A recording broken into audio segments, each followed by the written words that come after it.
Chapter 16. Kissing Barry. The world was going to hell in a handbasket. Skeet Island's corner of it was in the express lane, and he couldn't concentrate on how to slow down that descent for thinking about kissing Barry.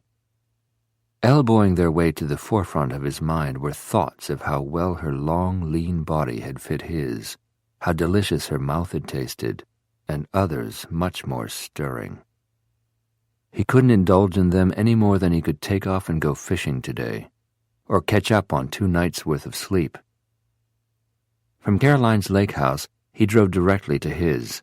He shaved, took a cold shower, and by the time he dressed in fresh clothes, his coffee maker had brewed him a full pot. He poured the coffee into a thermal container with a drinking spout. He spread a thick layer of peanut butter onto a piece of stale bread, folded it in half, and consumed it as he left his house and got back into his SUV. The coffee tasted good and acrid, so hot it scalded his tongue. His tongue, which had mated with Barry's. Working the case would act as a shock absorber to the erotic sensations assailing him. He doubted they would disappear, but keeping his mind focused on catching Orrin Starks would prevent them from being as jolting as they'd been there in Caroline King's kitchen. And, anyway, personal concerns seemed obscenely selfish today, when the Kildare boys' killer was at large. As he drove toward the motel, where he intended to grill the owner again, he called Sheriff Drummond at home. Mrs. Drummond answered, told Ski the sheriff was in the shower, but said she would give him the message as soon as he was available. He called the office. Andy was manning the phone.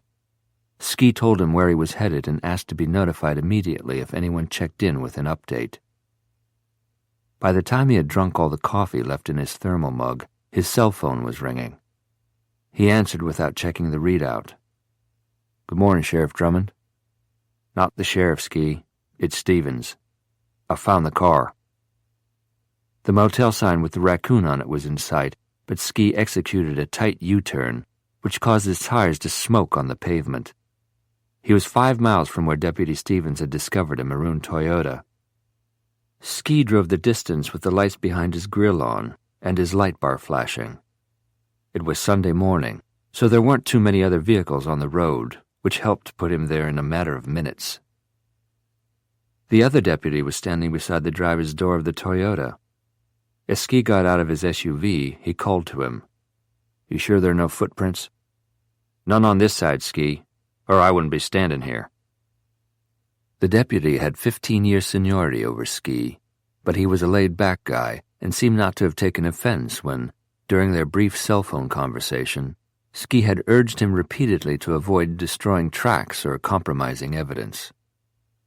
"Wish I could have told you I'd found him asleep behind the wheel," Stevens said when Ski reached him. "Wished you could have, too. I'd like a piece of this sumbitch. Get in line."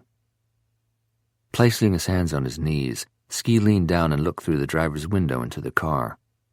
He saw nothing either on the front seats or in the back, and nothing on the floorboards. The key was still in the ignition. Starks hadn't planned on coming back. How'd he get out without making a footprint? "Other side," Stevens said. Ski walked around the hood in order to avoid stepping on the tire treads, imprinted into the soft soil of the shoulder behind the car, which Stevens had had the good sense not to disturb when he approached in his patrol car. They'd need those to compare with the ones found near the lake house and the motel. Ski studied the footprints. Starks had left a full right one when he stepped out, then a full left that was slightly deeper and more distinct than the right, then a partial right footprint where he'd walked into tall weeds.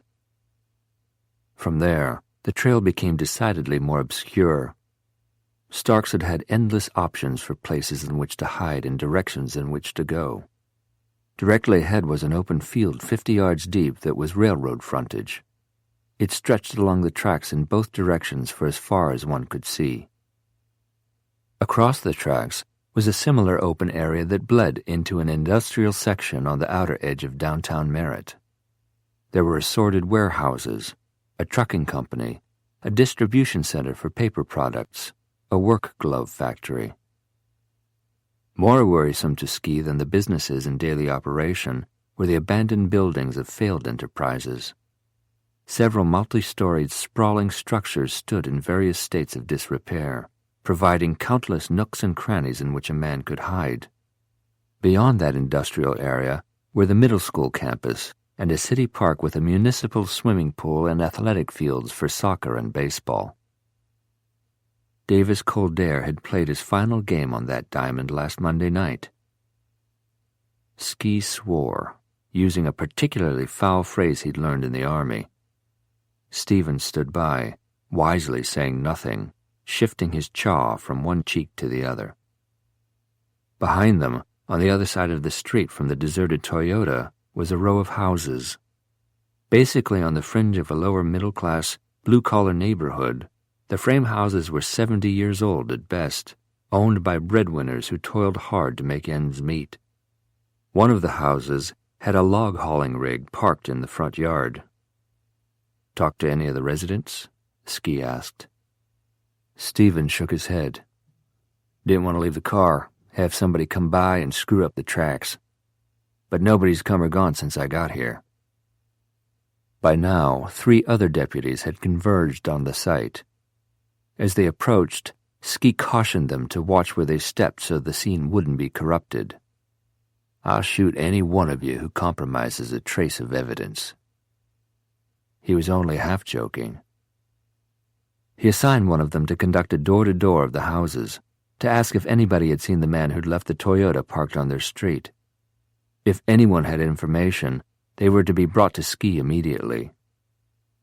Then he went to stand in the center of the street and, hands on hips, did a slow 360 survey of the entire area, hoping to see something that would give him a clue as to where Starks had gone when he'd hobbled from the car. Was he miles away by now? Or close? Chances were he was watching Ski from his hiding place, perhaps from the cloudy window of one of the vacant warehouses. Ski wondered if Starks had abandoned the car here for a specific reason, but he was betting not. There were no other tire tracks indicating that Starks had been met here and picked up. Ski figured he'd driven this far from the motel before being struck with the full impact of what he'd done. He'd feared his car might have been seen, possibly by someone driving past the motel when the fatal gunshot was fired. Maybe he thought Lisa Arnold had seen the direction he'd taken when he fled. Whatever had gone through Stark's mind, and God only knew, he was rational enough to realize he had to ditch the car and take his chances on foot. He probably thought this was as good a spot as any. There were no streetlights in this part of town. It was a street traveled by only the handful of families who lived on it, and it was doubtful they had a neighborhood crime watch. Starks had walked away from the car in stocking feet. That was something to Ski's advantage. He turned to Stevens. "You're the best print man in the department. Get what you can from the car. Go over it with a fine-tooth comb." "Sure thing, Ski," he said, and walked toward his car to get his fingerprinting kit. Addressing the other deputies, Ski said, "I'll call in more reserves, but start without him. Stay with Stark's trail through the field as far as you can. See if you can pick it up on the other side of the railroad tracks. All those abandoned buildings, start at the bottom of each one and work your way up. Look for anything recently disturbed. I want every inch of them searched. If anyone finds something, they're not to touch it. Call me immediately. Tell the others when they get here." They nodded. "Andy's on phone duty. I'll get him to track down the owners of those businesses and secure permission for you to go inside. I want them checked for break-ins, jimmied alarm systems, anything and everything out of the ordinary. Same goes for the middle school campus. I want frequent updates.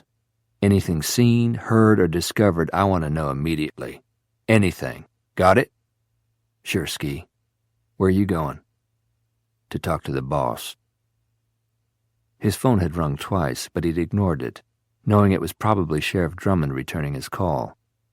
Now he depressed the button to dial the sheriff's home number. Drummond picked up on the first ring.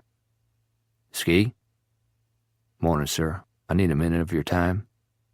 "Is it about the Coldair boy? His granddad and I are in Rotary together.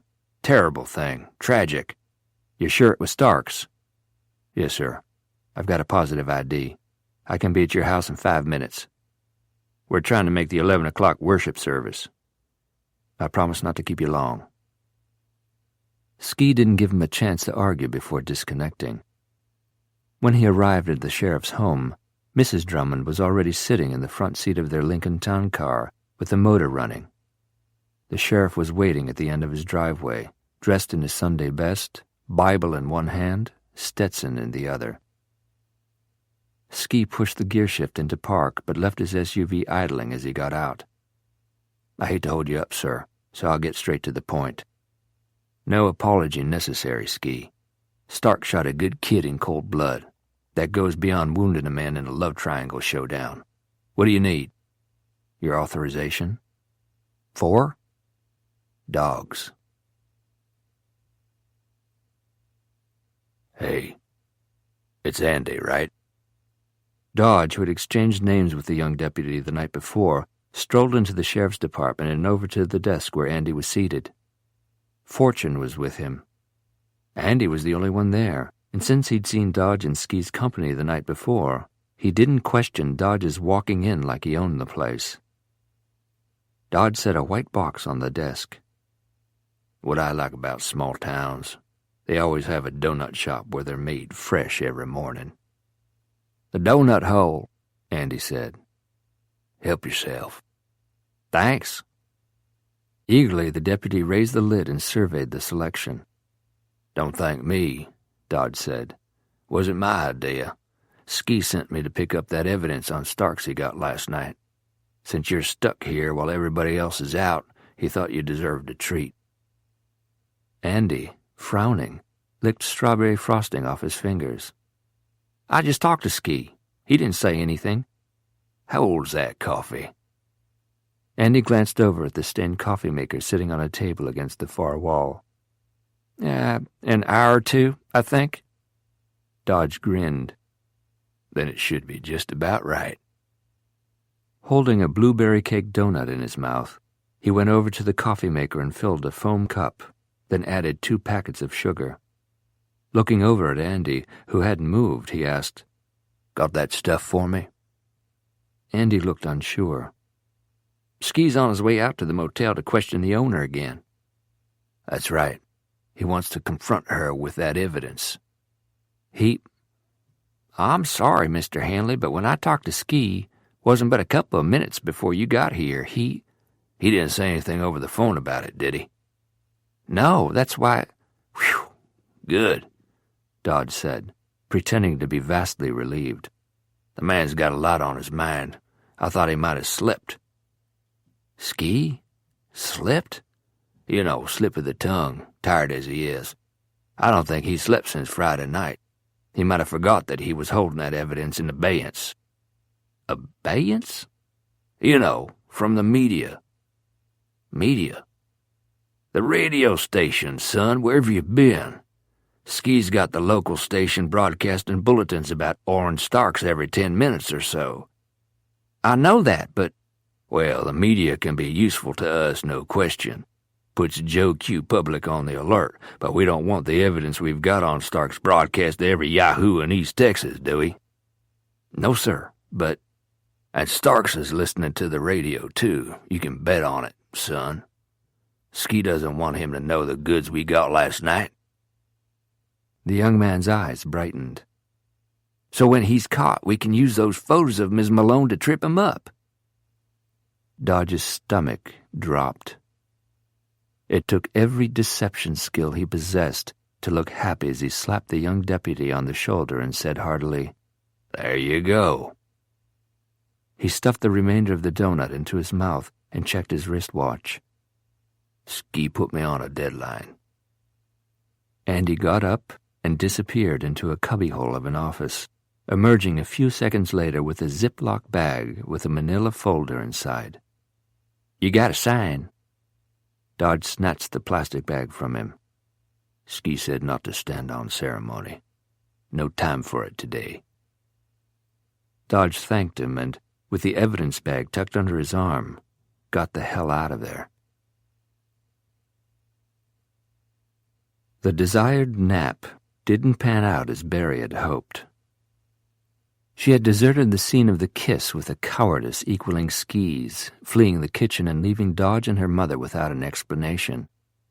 Upstairs, she showered, slid naked between the cool sheets, closed her burning eyes, and willed her mind to shut down and allow her body to fall asleep. But neither her mind nor her body cooperated. Thoughts of Skene Island persisted. Images of them in sexual scenarios flitted through her mind, making her body restless, actually feverish in places impossible to ignore, places where she wanted to feel his eyes and hands and mouth on her. Considering the tragedy that had taken place the night before, her lust seemed particularly ill-timed. Disgusted with herself, she threw off the covers, got up, and dressed. When she went downstairs, she found her mother seated at the dining table, sorting through her MLS directory, making notes, cell phone within reach. "You're working?" Barry asked. Caroline removed her reading glasses. "It's Sunday. People house shop on Sundays. I've delegated scheduled showings to other agents, but I'm checking just to make sure all my bases are covered. You should try and sleep for a while. Waste of time." "Well, I know," Barry admitted with chagrin. "Where's Dodge?" "I have no idea. He said he didn't have time for breakfast after all, that he needed to follow a hunch. He left almost as abruptly as Ski did." Barry hoped the topic of Ski would end there, but her mother was too intuitive. "What happened between you?" she asked. "When Dodge and I came in, we could practically smell the ozone. Were you in the middle of an argument or something else?" Just then her cell phone jingled, saving Barry from having to answer. Caroline checked the caller ID. "It's my office."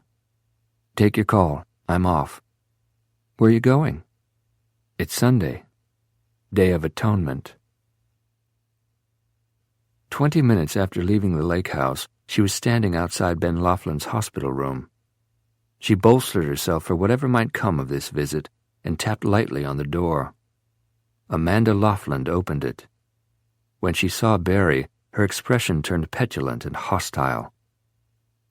Barry didn't give her an opportunity to speak first. "I'd like to see Ben." "What for?" "To apologize for his getting shot." Startled by the blunt admission, Amanda regarded Barry with mistrust, but then stepped aside and allowed her to enter the room. Ben was awake, half sitting up with pillows behind his back. Barry smiled as she approached the bed. "You're looking a lot better than you were the last time I saw you." "I feel worse," he grumbled. "I was unconscious when you last saw me and wasn't feeling a thing." Amanda went to stand opposite Barry on the other side of the bed, her expression sour. Barry asked Ben, "Is the pain bad?" "Only when I breathe." "Don't the drugs help?" "Put it this way, I'd hate to be without 'em." She said softly, "I tremble when I think how much worse it could have been." "Yeah, that's occurred to me. To us, too." He reached for Amanda's hand and squeezed it. Husband and wife smiled at each other, although Amanda's smile was somewhat strained. "I blame myself for underestimating Oren's mental state," Barry said. "Who'd have thought he could do something so crazy?" "I was forewarned," Barry admitted. "I'd seen him lose it completely." "Before Friday night?" "Yes, but only once. I thought it was an isolated incident, a reactive outburst. Obviously, I misjudged." She took a deep breath. "That's why I saw no harm in phoning him." Ben's pale face registered his surprise. "You phoned him? When?" "Thursday afternoon." Still gaping at her, he said, "Had you lost your mind?" "It was a mistake. I see that now. But I had said things to him that I regretted and wanted to apologize for. I also felt he should know the project he'd worked on was being completed and that it had turned out well. I felt that I owed him that.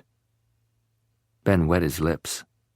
His gaze shifted several times between Barry and his wife, finally landing on Barry. I wish you'd consulted me first. So do I. If I had, you might have talked me out of calling him, and none of this would have happened. I cannot believe you, Amanda muttered. This is so all your fault. Barry had acknowledged as much, but she reacted defensively to Amanda's indictment. I thought Orrin would thank me for the call, and that would be the end of it. But apparently the only aspect of our conversation he heard was that Ben and I would be spending the day together. I'm terribly, terribly sorry. You've got a lot of reasons to be sorry. That's true, Amanda, but adultery isn't one of them. There's been nothing except friendship between Ben and me for a very long time, since before he even met you. I've told her that, he said. She believes me. Barry digested that, then holding the other woman's judgmental glare, she said, But you don't believe me. I believe that Ben was faithful to me and his marriage vows, but I don't trust that you sent for him with only the campaign in mind. You left Houston, your daily office routine, your work, which by all accounts you thrive on. You left your friends, your social life, and came here to the boondocks. Last week you got bored and restless, so you invented a reason for Ben to come here and spend the day, and then the night with you. You knew he would come because that campaign is so important to both your careers, but I think that was just the bait you used to lure him here. You needed some amusement, a diversion, a break from the humdrum of rural life. You needed sex, and you chose my husband to provide it. You're wrong, Barry said with emphasis. I didn't lure Ben to the lake house for any prurient purpose.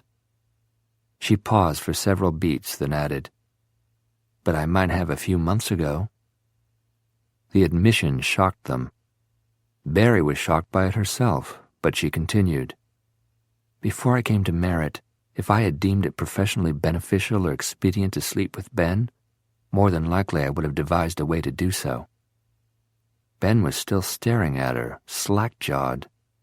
Amanda looked smug and wrathful at the same time. So you admit it? I admit that my priorities were out of whack, Barry said. In order to move up the ladder at Delray, I was doing things I didn't like, to the point where I could no longer stand myself. I got out of Houston to avoid Orrin, yes, but I also came here to get a new perspective. I'm as ambitious as ever. I still want to reach the top of my trade. I'm just no longer willing to sell my soul for it. She gave Ben a long, measured look, which he avoided by staring at the tent in the covers formed by his toes at the foot of the hospital bed. Neither of the Laughlins had accepted her apology, at least not out loud. They, especially Amanda, would probably continue to harbor resentment against her, and she couldn't really blame them. Ben had come close to losing his life. However, short of groveling, she could do nothing more to make reparations, and she wouldn't further humble herself to these two, who were too ungracious to accept her apology. I'm going to Houston tonight, so I can be at the office the first thing in the morning to present the campaign on schedule. Amanda's whole body jerked. Without Ben? He'll get equal credit. Oh, I'll bet. I'll see to it that he does, Amanda, I promise you. The woman dismissed the value of Barry's promise with a haughty sniff. Barry looked down at Ben. I'll do right by you, Ben. You'll receive equal credit. He bobbed his head. Sure. Thanks. Barry had hoped for a better outcome. She was disappointed with the note on which the visit was ending, but she'd said what she had come to say. The couple remained mute with animosity. Without another word, she left them. Out in the corridor, a hospital worker wearing a hairnet and green scrubs was pushing a rattling metal cart stacked with lunch trays. She fell into step beside Barry. You're Miss Malone, aren't you? That's right. Your friend is going to be fine. Yes, he seems to be improving. She hurried on, but the staff member kept pace. Shame about that Kildare boy. My son played baseball with him. It was tragic. That guy who shot him, she tisked.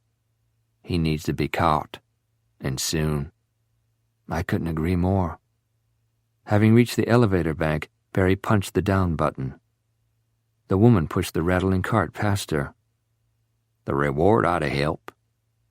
Barry looked after her with puzzlement. Wait, there's a reward? Since when? Over her shoulder, the woman said, I heard it on the radio about a half hour ago. Your mother put up the money. Chapter 17. Waste of money if you ask me. Well, I didn't. Caroline's calm retort served to make Dodge edgier, if that was possible. Every time he lit up a cigarette, she frowned in silent disapproval, which robbed him of the pleasure of smoking it, which was creating a drastic shortfall in his minimum daily requirement of nicotine. He figured he was running at least a quart low. His system was craving it. His skin was itching from the inside. His piss factor was high. But they were in her car, so even if he wanted to defy her objections and smoke, he couldn't. Soon as they got to where they were going, though, he'd smoke one down to the filter, and if she didn't like it, that was just too damn bad. He'd volunteered to drive because that at least kept his hands busy. Is there only one Walmart in town? Yes. Do you need directions? Nope. I spotted it yesterday. Before or after your chat with Grace? It pleased him that his conversation with the bartender still rankled Caroline, but he took it no further than to shoot her a wicked grin.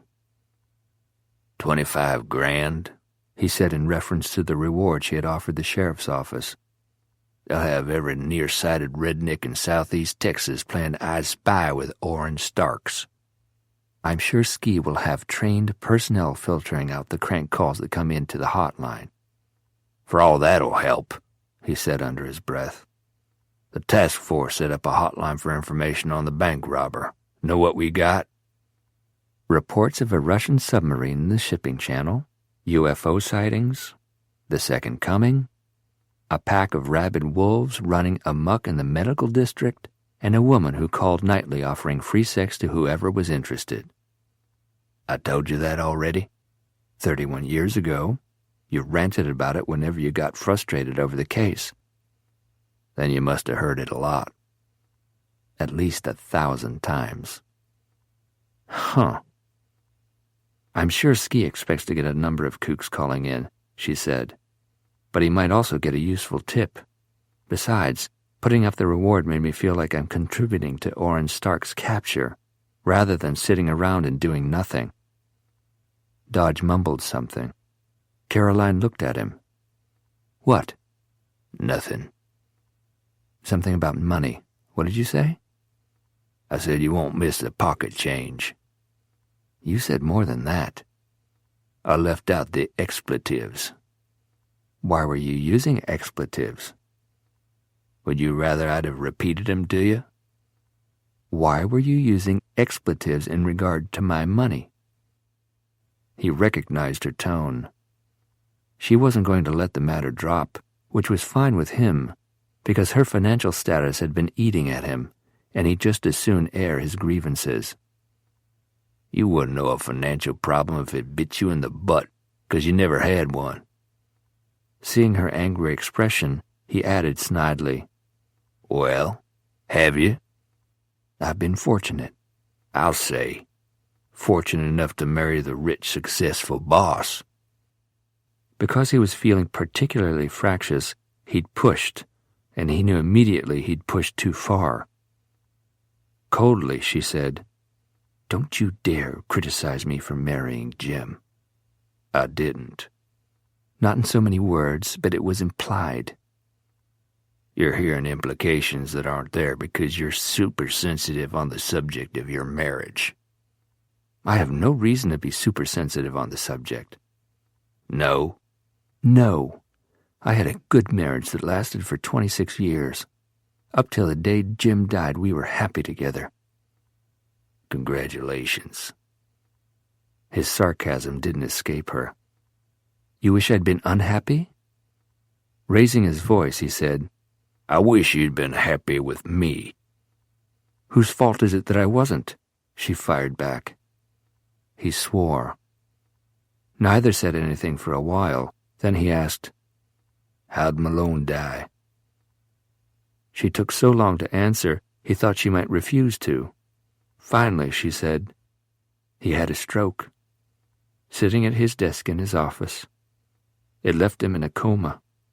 He died 2 days later without ever waking up, which was actually a blessing. The neurologist told me that Jim had sustained extensive brain damage." Dodge drove in ponderous silence. Then, "So you love the guy?" "Yes, Dodge, I did. Mostly I loved him for loving me and Barry. She was almost a year old when Jim asked me to marry him. He'd been a confirmed bachelor for 40 years, but was willing to take on a wife and baby." "He wanted you. You had a baby." Dodge gave an eloquent shrug. He didn't view Barry as a sacrifice he had to make in order to marry me. He accepted her without explanation or qualification.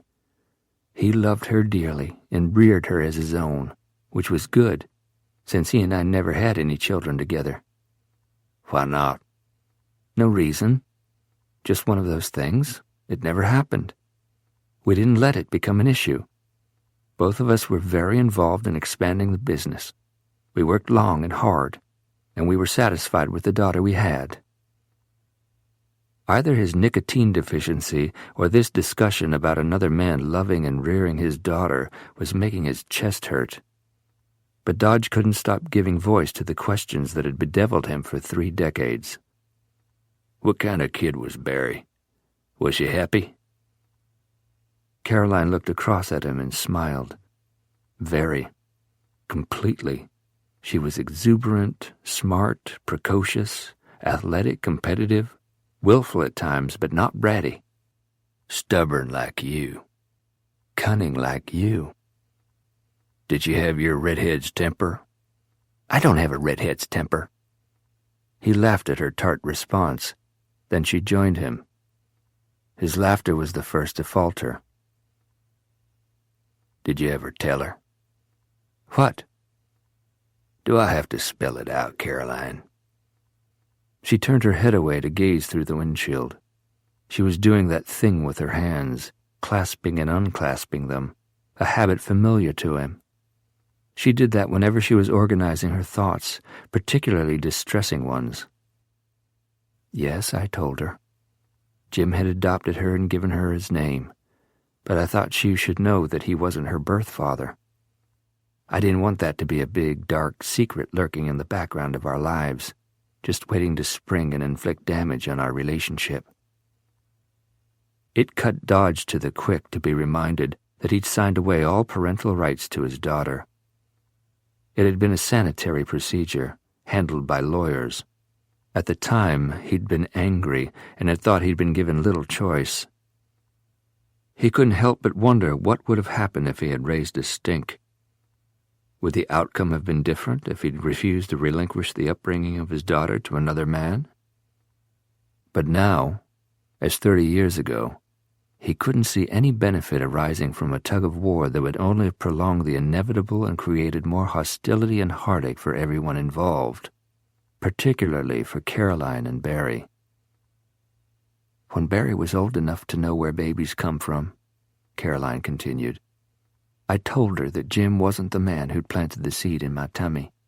Something to that effect," she said, smiling gently. But I assured her that Jim was her daddy. She accepted it. Dodge braked for a traffic light, touched his breast pocket where the packet of cigarettes beckoned to him, worked his bottom more comfortably into the driver's seat, and muttered deprecations at the driver in front of him who didn't know to pull into the intersection so he could hook a quick left when the light turned yellow, allowing Dodge to hook an even quicker one before it turned red. He cleared his throat. "Wasn't she ever curious to know who the sower of the seed had been?" She never asked what had happened to her real daddy, why he'd left her and didn't come back? She brought it up only once, Caroline said. She was of an age when I felt I should caution her against the pitfalls of having sex in the heat of the moment without using common sense, or if that failed, protection. And she asked if that's what had happened to me. She wanted to know if she'd been a mishap, an unwanted responsibility that a man had run away from. She looked across at Dodge, and he looked back at her. Caroline went on. It broke my heart to hear the vulnerability in her voice when she asked that question. Apparently she'd been haunted by the thought that her conception had been an unhappy accident. She'd yearned to know the truth but hadn't asked for fear of having her supposition confirmed. Jesus, Dodge groaned miserably. I relieved her of the notion. I emphasized that she'd been conceived during a happy time, and that neither her father nor I had regretted the pregnancy. I told her that there had been issues between us that didn't relate to her, but that were serious enough to prevent us from being together, and that he, had seen the advantages of her staying with me. She looked down at her hands, still clasping and unclasping them in her lap. She believed me. At least I suppose she did, because she never raised the subject again. And now? Now? He gave her a dubious look. She's a smart cookie, Caroline. How could she not have a clue? Maybe she does. She hasn't asked outright, but she's pressured me for information about you. So she suspects that I'm not just a referral from a friend? Possibly. But it's quite a leap from expressing curiosity over your credentials to determining that you're her father. She might be putting 2 and 2 together, but it hasn't added up to 4 yet. After a moment, she added softly, One thing, though. What? Even if she's deliberating it, she won't reveal her hand until she's good and ready. Plays her hand close to her vest. She shot him a smile. In that way, she's like me. Walmart came into view. The massive parking lot was in a state of barely controlled pandemonium. A few sheriff's office and state trooper cars were there with their colored lights flashing. Dogs were running in circles, sniffing the ground near a row of garbage receptacles. Onlookers were being held back by uniformed officers of various agencies, including the Merritt City Police. And in the thick of it was Skean Island. Dodge understood why the deputy's telephone summons had been so abrupt. Presently, he and several other badges were clustered around a pot-bellied middle-aged guy wearing a blue Walmart employee vest. When Ski spotted Dodge pulling into the parking lot, he left the group and jogged toward them. Dodge said, "He wants to jump our daughter." Caroline said, "If I'm reading the vibes right, the feeling is mutual." The moment Ski reached them, he asked, "Where's Barry?" "She went to the hospital to see Ben," Caroline told him. "I couldn't reach her on her cell." "Try again. Get her over here." As an afterthought, he added a please, although Caroline seemed not to have noticed his brusqueness. Responding to his sense of urgency, she immediately had accessed her cell phone and was speed-dialing Barry. Dodge got out of the car and lit a cigarette. Ski bore down on him, growling angrily. "What the hell, Dodge?" Dodge clicked his lighter closed and blew smoke toward the sky. The deputy's anger needed no explanation. "I had a hunch. I acted on it." "You tampered with evidence." "Sue me. And by the way, I didn't tamper with anything. I know how to handle evidence." "Where is it now?" "Safely stored. So what do you want to do? Slug out our difference of opinion on protocol and chain of evidence in front of God and everybody, or talk about the significance of those pictures?" Ski removed his sunglasses and wiped his sweating forehead on his sleeve. He glanced into the car at Caroline, who was still talking on her cell phone. Coming back around to Dodge and keeping his voice low, he said, "Best I can tell, they were taken with a telephoto lens, but close enough to be scary." Ski gave a solemn nod of agreement. Close enough. They're a whole friggin' photographic study of Barry's life here. He got shots of the lake house from every angle. He's got her coming and going all over town. "Wearing different clothes," Dodge said, "which means he followed her on numerous occasions." He got up close and personal, too. The deputy's square jaw hardened, and Dodge knew he was thinking about the series of shots taken of Barry through her bedroom window, and when she was sunbathing on the pier, blissfully unaware that a man who'd vowed to kill her was watching, perversely violating her in a way that made Dodge's blood boil. Careless of him to leave them in the motel room. "He didn't," Ski said. "I found him in a trash barrel on the side of the road behind the motel, near where he'd hidden the car. So even after killing the kid, he had the presence of mind to take him with him and try to unload him. He didn't want to get caught with something implicating him. Careful bastard. Barry told me he works puzzles. He's methodical. He won't stop." "Which means we gotta stop him," Dodge said, tossing away his cigarette butt. "He's on foot. At least he was." "Fill me in." "We found an abandoned maroon Toyota. Just by eyeballing the tire tracks, I'm almost certain it's the same car that was at the lake house and behind the motel. Starks left it on foot, shoeless." "You use the dogs to track him?" Dodge motioned to the trio of German shepherds, which were leashed but still moving in frenzied circles, their noses to the asphalt. Ski said, "Army buddy of mine has this canine search and rescue outfit out of Tyler. He called up one of his best trainers and his dogs, got them down here in a hurry. We had Stark's shoes. The dogs picked up his scent, followed it along the railroad tracks till they crossed Highway 287 at a point a half-mile from here. Caroline got out of the car and joined them. I caught Barry just as she was leaving the hospital. She'll be here within minutes." "Then what?" Dodge asked, turning back to Ski. "After Starks got here?" "Then nothing. The trail goes cold." "Shit." "Tell me," Ski muttered. "All the dogs converged on the area just over there by the dumpsters. Either he stole a vehicle, which I doubt since none has been reported, or he hijacked one, or somebody picked him up." "You ruled out that he was sucked up by space aliens?" Ski snuffled. "At least then I'd know where to start looking. As it is, the trail ends here." He motioned toward the Walmart employee who seemed inflated by all the attention he was receiving. "Store manager. He's got Starks on several security camera videos. At least I'm fairly certain it's Starks. That's why I want Barry to take a look." "Here she comes," Caroline said.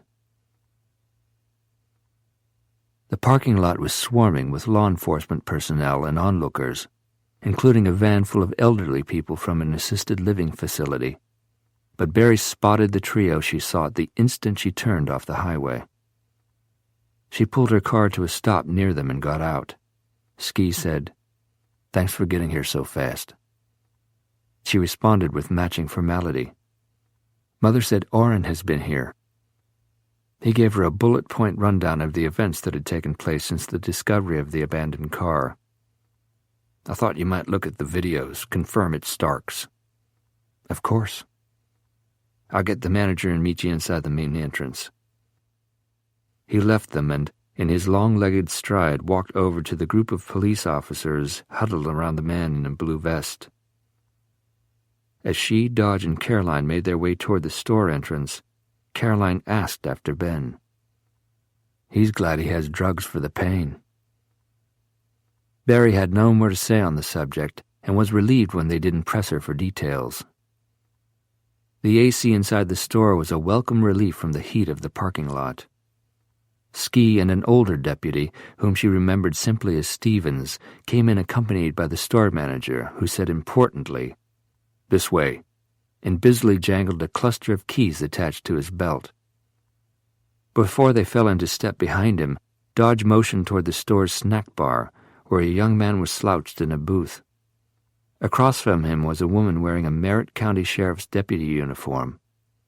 The young man's posture and expression conveyed boredom and bad attitude. The deputy looked angry and dour as she tapped a pen against her blank notepad. "Who's that with the deputy?" Dodge asked. "The cashier who rang up Stark's purchase. We haven't been able to shake much out of him." "Mind if I give it a shot?" Ski shrugged. "Be my guest." Stevens looked at Ski with surprise, but didn't question his decision to give Dodge a turn with the witness. Dodge strolled over to the booth. Ignoring the young man, he said something to the deputy, who looked over her shoulder at Ski. Ski gave her a nod. She shrugged, slid out of the booth, and left the store through the exit. Dodge took her place in the booth, facing the young man across the table. Barry said, "I thought women were his specialty." Caroline smiled faintly. "He can be persuasive with men, too." Ski said, "I gotta get back outside, so I'm turning you over to Stevens."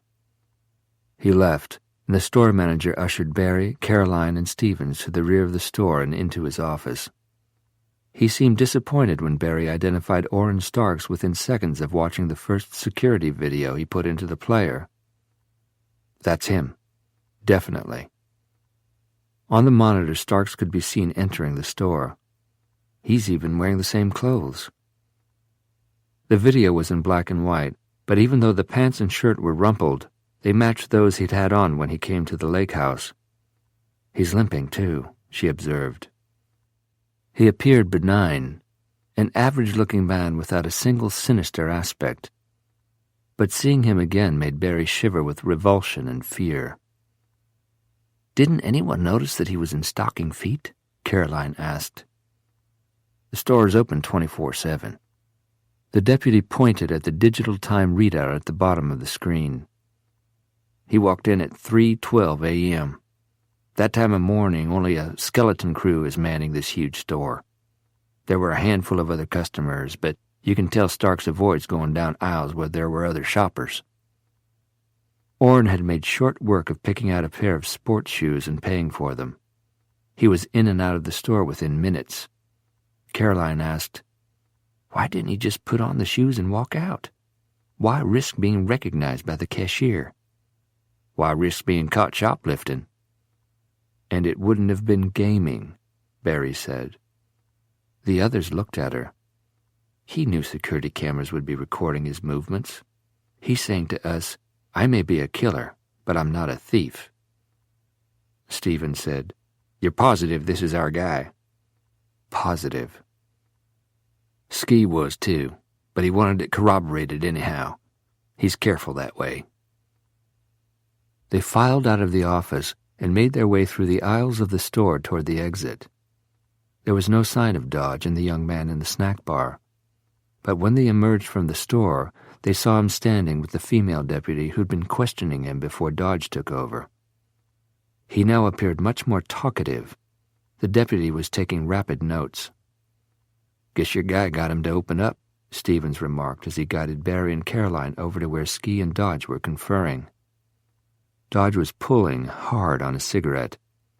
As they got near, Barry heard him say through a foggy exhale, "It's amazing how cooperative a guy can get when his dick is the bargaining chip."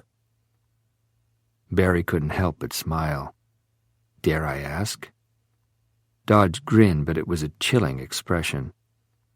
"The cashier. I told him his attitude needed some readjustment, like right fucking now or else. I made myself understood and believed."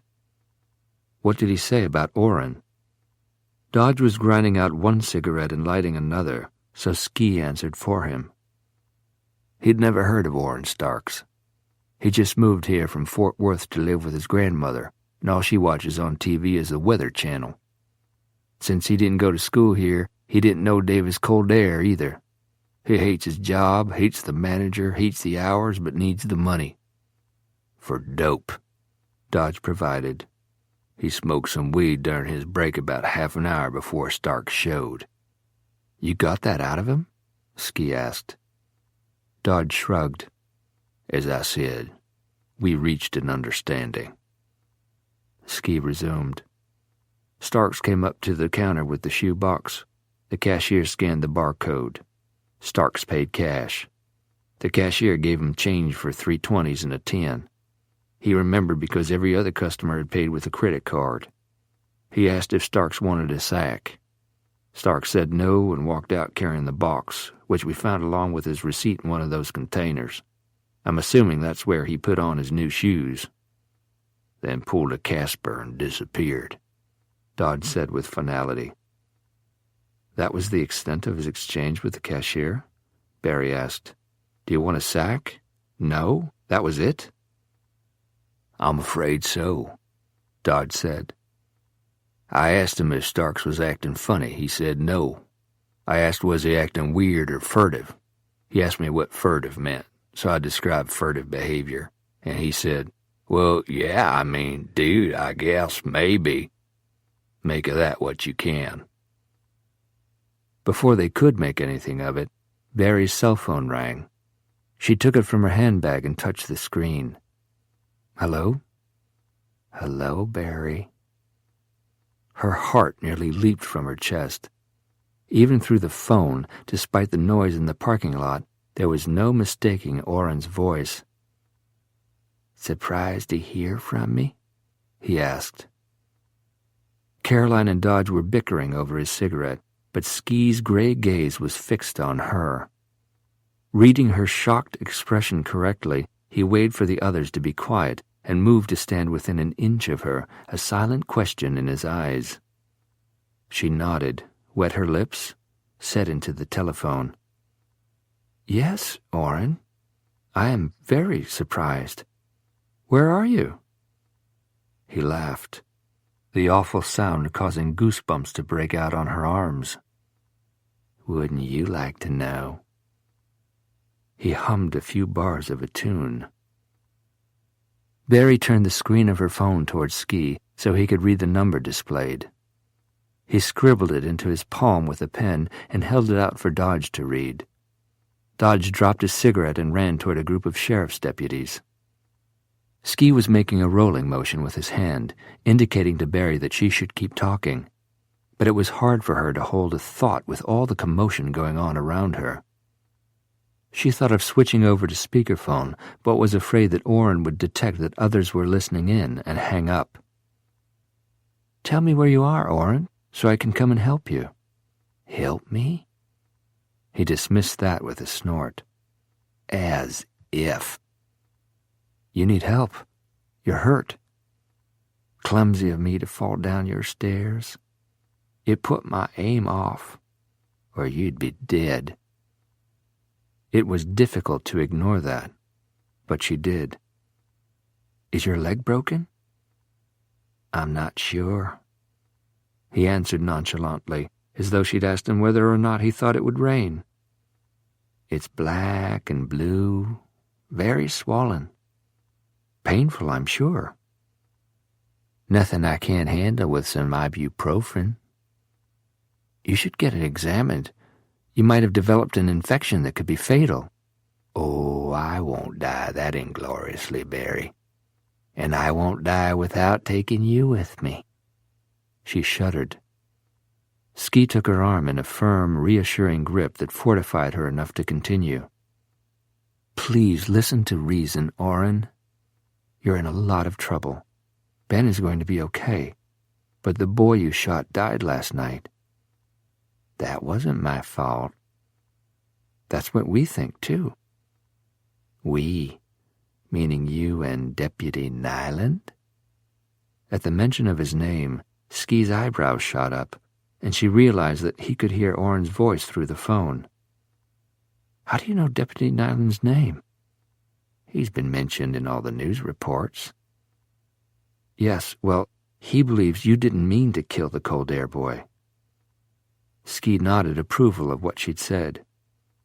He thinks that shooting was an accident. Oh, I'll just bet he does. He does. He told me so himself. He's giving you the benefit of the doubt, Orrin, but you're making yourself look guilty. Turn yourself in and... He's there with you now, listening in. No, he isn't. I'm alone. Liar. There's too much background noise. I'm at a fast food place waiting for my order. Which fast food place? What difference does it make? Which fast food place? I've become rather familiar with Merritt. Are you at the Chicken Shack or the Smokehouse? Then he laughed. Don't bother answering. Whatever you say, I know differently. Orrin, shut up and listen to me, Barry. I'm gonna kill you. I'm gonna kill you slowly. I'm gonna watch you die, and I'm going to enjoy it. Turn around. What? She asked hoarsely. There's a lot of confusion at Walmart this morning. Why, I'll bet a person could be in plain sight but remain unseen. She spun around, her eyes rapidly scanning every face, searching for his. Boo! He laughed his high-pitched giggle, hummed another few notes of a song, and then the phone went dead. The hand holding her cell phone fell to her side. Caroline stepped forward and took it from her before she dropped it. Ski remained standing in front of her, as solid as a pillar, his hand still around her biceps. Dodge came huffing up. They got the cell phone on GPS. Somehow, some way Stark's made it back to Houston from here, 'cause that's where he's at. He can't be, Barry said weakly. Dodge gave her an odd look. Ski said to him, he intimated that he could see her, that he's here. Here? He's just trying to spook you. Well, it's working. He said he knew Ski was with me. He said there was a lot of confusion at Walmart. How would he know that if he wasn't here watching? Easy guess, Dodge said. He'd know that by now. He'd be tracked to the store, and that the first thing checked would be the security cameras to confirm that he was here. He's playing you. Going back to Ski, he continued. His location hasn't been pinpointed, but the GPS coordinates have been passed along to HPD and Harris County SO. Officers have been dispatched and are running hot. Damn, I wish we'd had these toys when I was a cop. Barry didn't doubt that Ski had registered everything Dodge had told him, but his eyes had remained on her. Softly, he said, You did great. She gave him a weak smile and nodded. Thanks. How'd the son of a bitch sound? Dodge asked. Smug, Ski replied. What did he say? That he was going to kill her. Slowly. That he was going to watch her die and enjoy it. Dodge muttered an obscenity. Give you any clues where he was? The parking lot of Walmart, Barry said dully. He ain't here, Dodge insisted. He called from a Houston location. Was there any background noise? Ski said, I didn't hear anything distinctive. Did you, Barry? She shook her head. Ski moved his hand onto her shoulder, squeezed it gently and repeatedly. You did great. Then to the group in general, he said, If he called from Houston... He did, said Dodge emphatically. Then I'm going down there. Dodge, do you still have your pistol? What do you think? Will you stay with Barry? I want to be there when they book this asshole, Dodge said. They don't have him yet. When they do. You're still hoping for a crack at him. That too, that especially. Ski shook his head. Sorry, Dodge. You're unofficial. Besides, if Starks eludes capture again, I trust Barry with you more than I trust her with anybody else. Dodge swore, looked at Caroline, then at Barry. All right, he said to Ski. I won't let her out of my sight. Thanks. But I'm still going to shoot the bastard if I get a chance. I know an excellent defense attorney. Ski grinned, then turned and started jogging away. And Ski, something else. Ski stopped and turned back.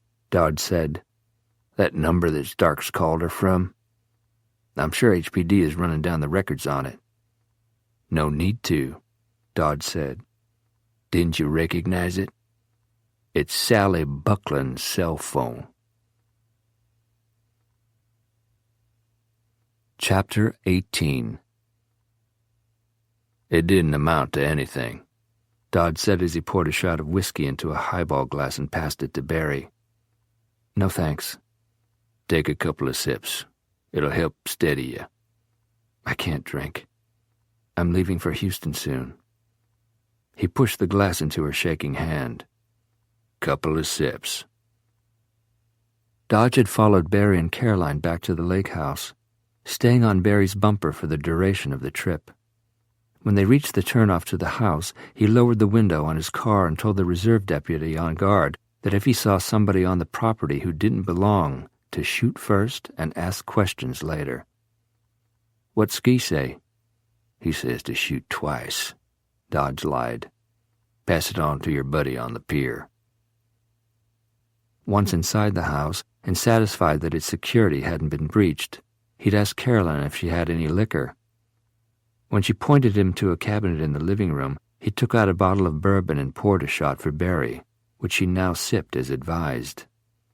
"Thanks." "What about Sally Buckland?" Caroline asked. Dodge sighed, but knew she would persist until he gave her a full explanation. "As I said, my one conversation with her didn't amount to anything. I called her." "Why were you calling her?" "Because I thought maybe I could get more information out of her than Ski had. He's good, but his bedside manner needs some work." "And yours has been perfected." "Mother, please," Barry said wearily. "Let him tell us what he knows." To Dodge, she said, "How did you obtain Sally's phone numbers?" "I'll get to that. The point is, I called her cell phone several times, got no answer, but finally reached her on her landline. She was as evasive with me as she had been with Ski. The shooting here was none of her business. She hadn't seen any of the people involved since she left Delray Marketing, yada yada." Barry asked, "Did she say I was lying when I called Orrin a stalker?" "Almost word for word what she told Ski."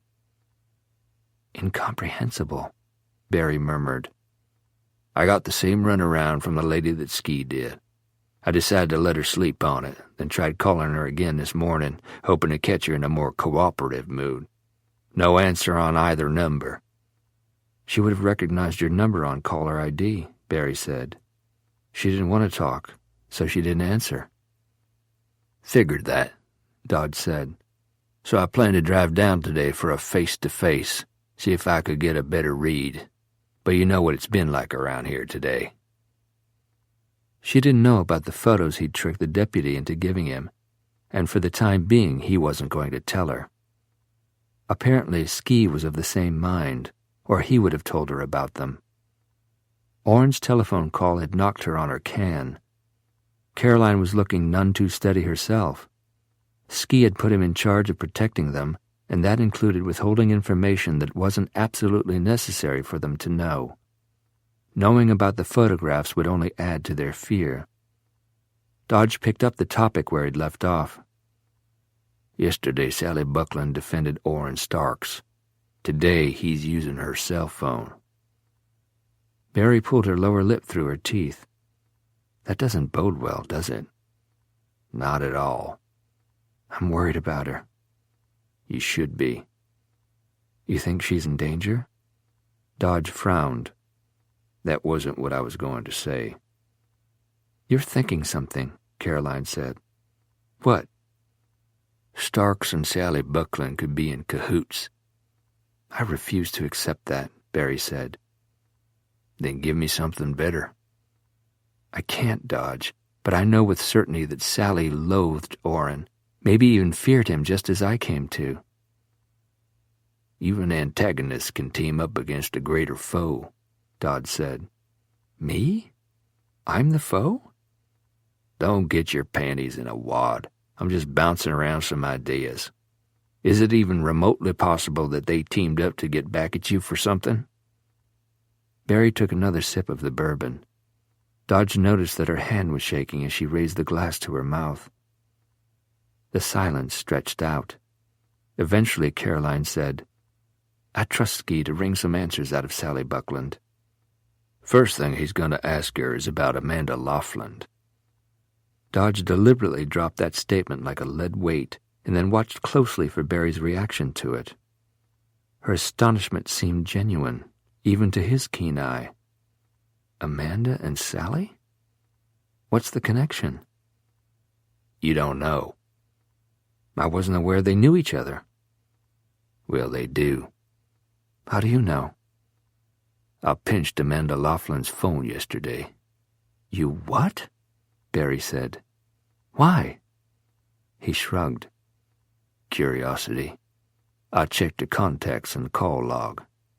"And found Sally Buckland's number among them," Caroline said. "Yep. Calls going back and forth for several weeks. The lady must never wipe her log clean. Later I gave the phone back to Ski. If he's done his homework, and I think we can assume he has, he'll see those same calls and wonder what those two ladies, along with Orange Starks, have in common. Astute boy that he is, he'll come up with the same thing I did." He looked at Barry. "You." Barry didn't comment. Instead, she lowered her head and stared into the contents of her glass. Caroline said, "But Ski hasn't specifically talked to you about Amanda Laughlin?" "No, but he called while I was in the car, following you here. His mind is following the same track as mine. He asked if I thought it was possible that Sally Buckland and Orrin are working together, that maybe she scooped Starks off that Walmart parking lot." "What led him to think that?" Caroline asked. "He'd already heard back from Houston PD. Officers dispatched to Buckland's house report there's no one there. Garage is empty. They put out an APB on her car. Her cell phone goes straight to voicemail, which isn't surprising. After calling Barry, Starks would know better than to leave it on." "Which brings me to another question," Caroline said. "Why did he use that phone to call Barry? Why call her at all?" "Ski and I nod on that, too," Dodge admitted. "Doesn't make good sense. Starks would know we could track him that way, except that he picked a damn good location to call from." "Guess where?" Before either could venture a guess, he told them. Minute Maid Park. He called just as the Astros game was ending. HPD was all over it, but nobody knows what Starks is driving. "Sally Buckland's car?" Caroline said. "Best guess, but no one knows with absolute certainty that's what he's in. Even if he is, it took a while to get her license plate number into the pipeline, so he could have escaped before anyone was looking for that car. Adding to the confusion, there were thousands leaving the ball game. Traffic was snarled." Grudgingly, Dodge added, "Couldn't have been smarter of the son of a bitch." Barry said huskily, "What you're telling us is that he's escaped again." "Yeah," he said heavily. "That's what I'm telling you. But I gotta add that signaling the authorities to his location seems like a stupid thing for a man on the run to do." "He's not stupid. Far from it. He used Sally's phone for a reason. He called me for a reason. We don't know what those reasons are, but I assure you that everything Orrin does is part of his master plan." She set the unfinished glass of bourbon on the coffee table and stood up. "I'm going up to pack." Dodge said, "You'd just as well finish that whiskey, because you're not going to Houston tonight." Her chin went up a notch. "I most certainly am." "No, ma'am. Get that plan right out of your head." "I've got to be at Delray Marketing tomorrow morning to make my presentation." "Did you clear that with Ski?" "I'm not obligated to." "He'll have a shit fit." "He's got his work, his career, and I've got mine. The deadline for that campaign is tomorrow. It was assigned to me. It represents a whole year's work. It's my baby. I'm presenting it on schedule." Caroline said, "Barry, I know how important that commitment is to you, but given the circumstances, everyone at Del Rey, as well as the client, would understand if you asked for a postponement. Would you postpone an important closing?" Caroline seemed about to answer one way, changed her mind and said softly, "Probably not." "Then you can understand why I have to be there tomorrow. Ben can't be. I made a promise to be there on his behalf. The client expects me to come through, and so does Del Rey." "Screw Del Rey, screw Laughlin, the client, and every damn buddy," Dodge exclaimed. "Have both of you forgotten that a freaking lunatic has threatened to kill you?" "If I hide here, put my life on hold, Oren's won," Barry argued. "I'm going." She left the room and started up the stairs. Dodge placed his hands on his hips and fixed a baleful stare on Caroline. "Are you just going to stand there? Do something. Stop her." "How? I tried. I'm open to suggestions." "I don't know how. Just do it. Reason with her." "Impossible, Dodge." "Right. Because she's just as bullheaded as you." She brushed past him on her way to the staircase.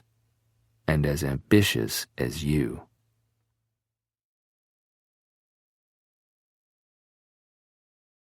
Barry was determined to keep her appointment the next morning, and Caroline was equally determined not to be left behind. Dodge had pledged to Ski not to let Barry out of his sight. Bottom line, all of them were going to Houston. Dodge put up credible objections and grumbled about the long drive facing them, but he was secretly glad the trip was on. Barry's stubbornness gave him an excuse to go where he wanted to be anyway. He wanted to confront the son of a bitch who'd been terrorizing his daughter.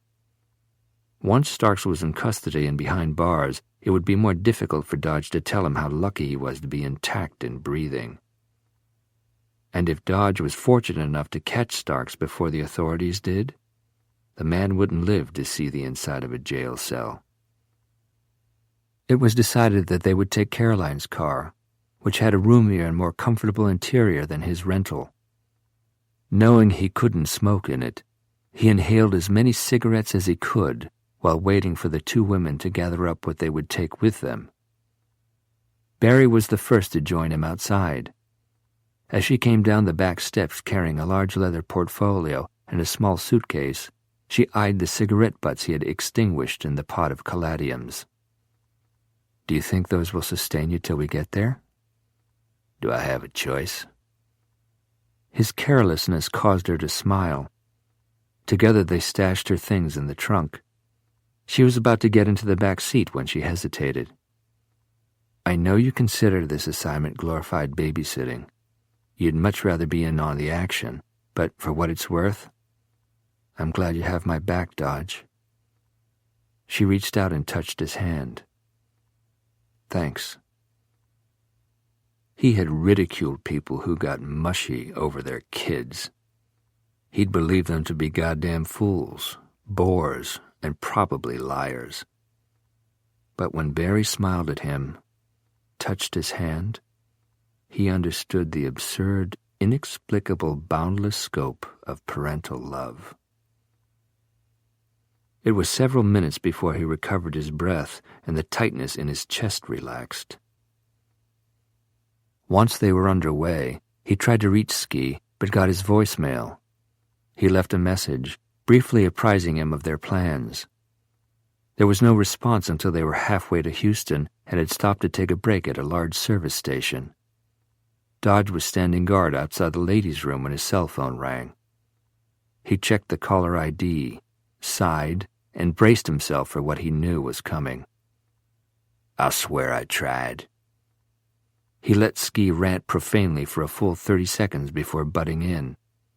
"She's damned and determined to make that meeting tomorrow." Ski expelled his breath, and along with it another series of swear words.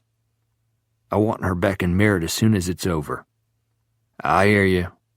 What's going on at your end?" Ski talked for several minutes, then asked, "How's Barry? I mean, besides being a massive pain in the ass." "Abnormally quiet." "Scared?" "Yeah, and she doesn't even know about those pictures." "You haven't told her or Caroline?" "No." "Good." He paused before continuing. "I had a deputy return Amanda Laughlin's cell phone to her. Let's not pretend that you didn't dig into it." "You saw Sally Buckland's numbers?" "Hard to miss." "Barry wasn't aware the two women even knew each other." "You asked?" "Yeah. She looked surprised to learn that they'd been in contact." "What do you suppose they had to talk about?" Ski refrained from answering. Tersely, he said, "Drive safely," and clicked off. Caroline and Barry came out of the restroom as Dodge was replacing his phone in the holster on his belt. "Who was that?" Barry asked. "Ski." "Any news?" "We'll talk about it in the car." He waited until they were back on the road before passing along Ski's update. "He's outside Buckland's house, waiting for a search warrant so he can go in, but this is Sunday. They're having to track down a judge." He glanced at Barry in the rearview mirror. "He also asked me what the expletive deleted you think you're doing running off to Houston. He wasn't happy about it, let me tell you. He thought you were tucked in safe and sound at the lake house with his heavily armed guys, including me, guarding you." "I didn't need his permission." "I buy a ticket to watch when you tell him that. But between now and then, he's nixed us staying at your place overnight. Even with HPD officers posted as guards, which he thinks he could get, he's not comfortable with you being where Starks could so easily find you." "So where are we staying?" Caroline asked. "Ski's going to book us rooms at a hotel. Says since you and Sheriff Drummond are such close personal social friends, he's sure he can get him to approve the expense." Ski had said nothing of the sort regarding Caroline and the sheriff, but Dodge threw it in out of jealous spite. "Soon as Ski's got the rooms reserved, he'll let us know where to go. He'll try to get a hotel close to Delray. And Barry, he wants your rear end back in Merritt tomorrow as soon as your meeting is over. I promise to get you there. No argument. Understood?" "Loud and clear. And I can see the advisability of staying in a hotel, but I've got to stop at my house first." "How come?" "I've got to pick up something to wear." "What's wrong with what you got on?" She and Caroline both looked at him like he was an imbecile. Resigned, he said, 5 minutes, tops. Deal?" "Deal," Barry said. "Tell me how to get there." Traffic increased as they approached the city. Seemingly half the population of Houston was pouring back into town after being away on weekend excursions. Dodge was itching to smoke and was relieved when Barry finally told him to take the next exit off the clogged freeway.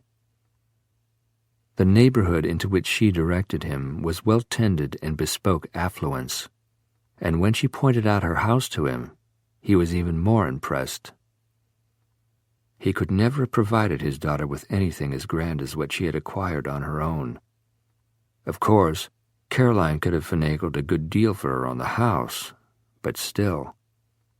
He felt humbled, intimidated, and inadequate as he followed the two of them up the walkway to the front door. Needing to reassert himself, he slid his handgun from the holster at the small of his back.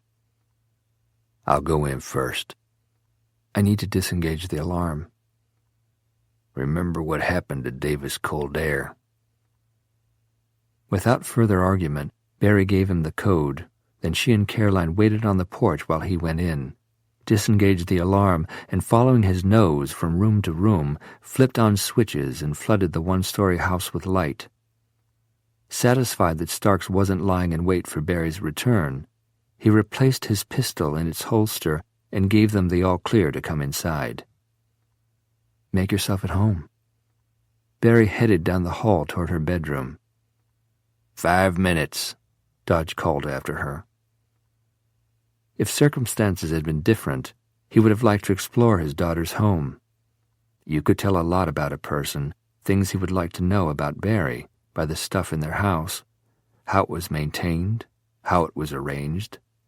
Just this brief exposure to her place indicated that when it came to neatness and home decor, she took after Caroline a whole lot more than she did him. He was about to remark on that to Caroline when Barry screamed.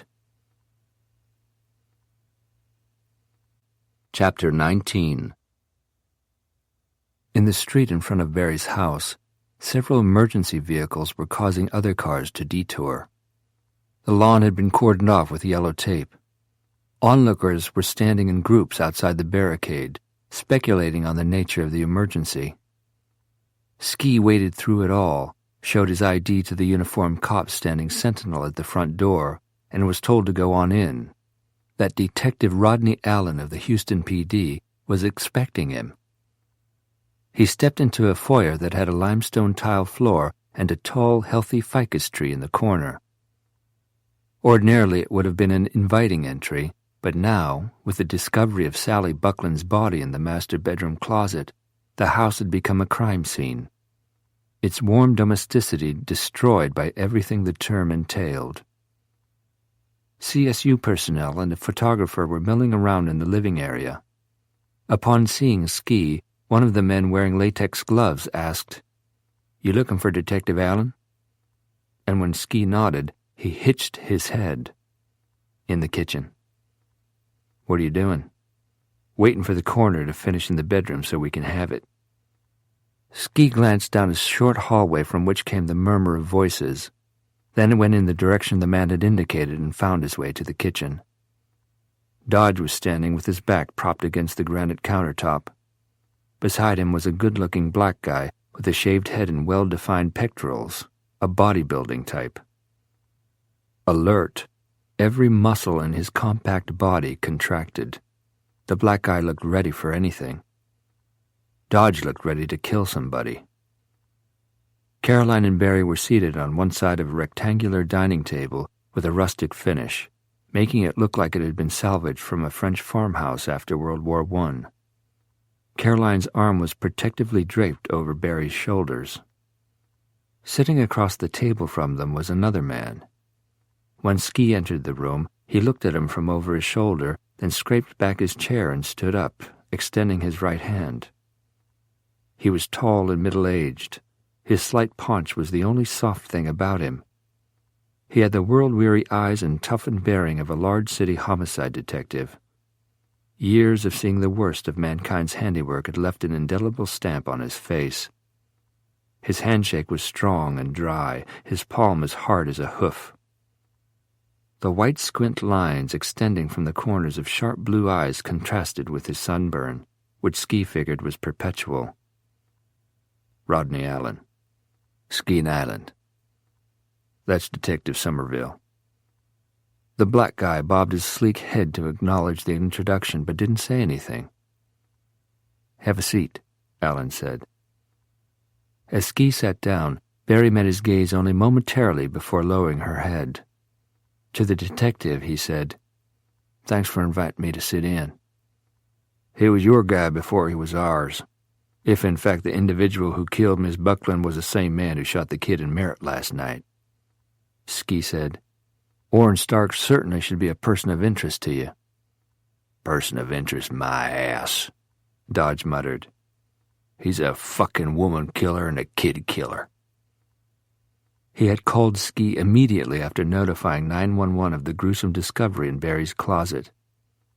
Ski had been waiting for a judge to grant a search warrant for Sally Buckland's house, which was on the other side of Houston from Barry's place.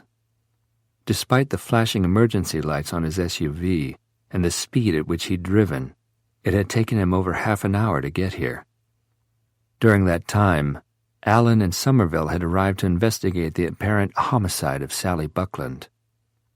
During preliminary questioning, Dodge had apprised them of Ski's investigation and merit.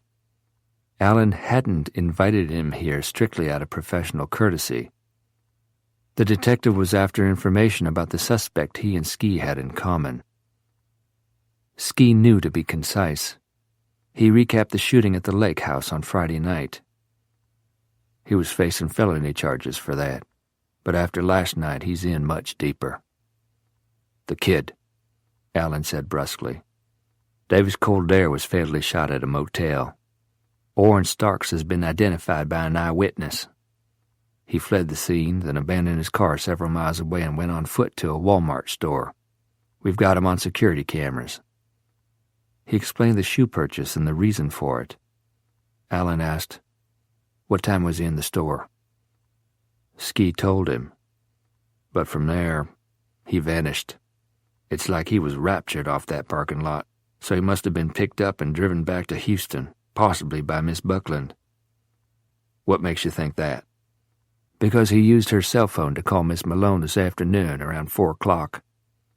The call originated near Minute Maid Park.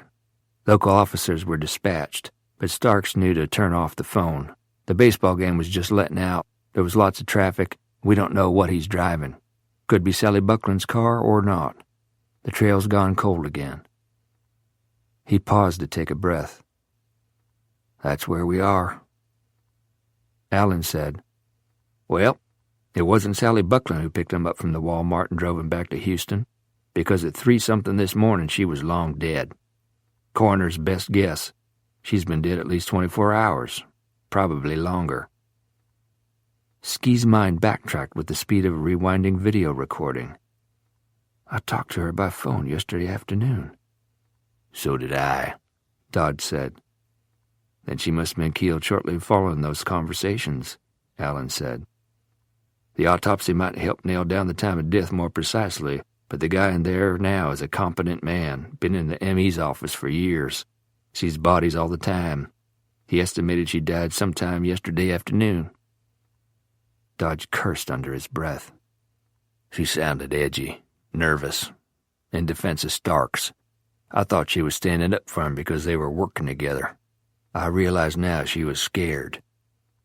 He locked gazes with Ski. "Starks was with her when I called." Barry hunched her shoulders and hugged her arms closer to her body.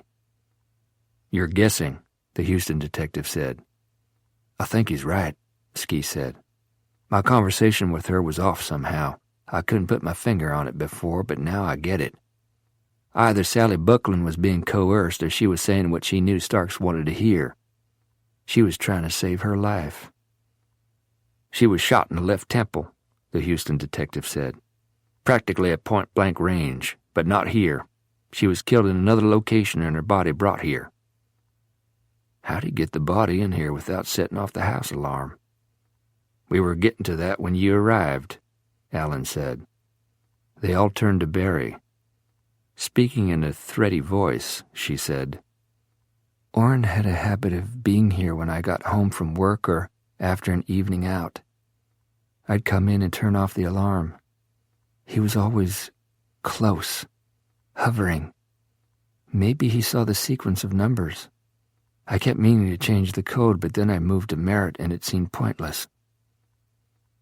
"He took a chance of being discovered by transporting the body here," Ski remarked. "The risk was worth it to him," Barry said. "He wanted me to find Sally. That was part of my punishment." After a short silence, Alan said, "The murder scene will give us more to go on, but we gotta find it first."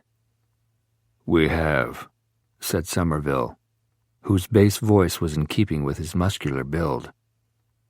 He held up his cell phone. "Just got a text. Detectives at Sally Buckland's house found blood in her bed. Lots of it, soaked into the pillow. Also residue that looks like semen on the sheets, which is consistent with what the coroner saw on the remains, on and around." "Thanks, Detective," Alan said, cutting short the chilling report from his subordinate. But enough had been said to make Caroline King go pale. Barry pressed her fingertips into her eye sockets. Dodge muttered under his breath, then said, "I gotta smoke," and left through the back door. As Ski stared at the top of Barry's bowed head, He thought about what Somerville had told them and related it to the photographs taken of Barry in her bedroom and while sunbathing. How beautiful and unaffected she'd looked. How unaware and defenseless. He struggled to maintain a professional detachment, but it was impossible. He wanted to hunt down Orrin Starks and hurt him. Bad. He said, "Detective Allen, when you get the ballistics report on the bullet that killed Miss Buckland, I'd like to compare it with the one that killed Davis Kildare. You'll have it as soon as I do." Barry said, "Don't forget to tell him about the message." Ski looked at her, then at Allen. "Message?" The detective said, "The body was zipped into a garment bag, one of those like my wife stores winter coats in, wrought inside, big hook attached to the top." Ski nodded. "On the outside of it, there was a message printed in blood, apparently Miss Buckland's." "What did it say?" Ski had addressed the question to Detective Allen, but it was Barry who replied in a bleak voice, "Sally has you to thank." Shortly after that, Sally Buckland's body was removed from the house to be taken to the morgue, and the CSU team went into Barry's bedroom to do their scavenging for evidence. Somerville excused himself to take a telephone call, and when he returned to the kitchen, he informed them that Sally Buckland's car had been found in a vast multi-level parking lot in Houston's famed medical district. "The entry ticket was in the console, stamped 7/17 yesterday evening. Several hours after I talked to her," Ski said. "Security videos have this man." Somerville held out his cell phone so Ski could see the freeze-frame photo that had been texted to the detective. The image was grainy and blurred, but there was no doubt that the man behind the steering wheel was Orrin Starks. "That's him." Somerville then held his phone so Barry could confirm the identity. She rolled her lips inward and nodded. "This was taken as he entered the parking garage," Somerville continued, "but Starks wasn't picked up on cameras inside any of the buildings in the complex." "He'd left another car parked nearby," Ski said, "presumably the maroon Toyota." Somerville said, "The patrolman who discovered the car said there are traces of blood on the driver's seat and in the trunk. Looks like Starks killed Miss Buckland at her house, brought her here in her own car, drove it to the garage and abandoned it there, where it could have remained for a while without causing suspicion. Patients and family members sometimes stay for days in those treatment centers." "Starks made the swap inside the garage and drove the other car out," said Allen. "They don't take photos of cars as they're leaving," his partner added. "More's the pity." Allen noticed Ski's frown. "What, Deputy Nyland? You don't like that scenario?" "Yeah, I do. Except that would mean that Starks has parked a car in the garage in the medical district, walked to Sally Buckland's house where he killed her and picked up her car, right?" "I reckon."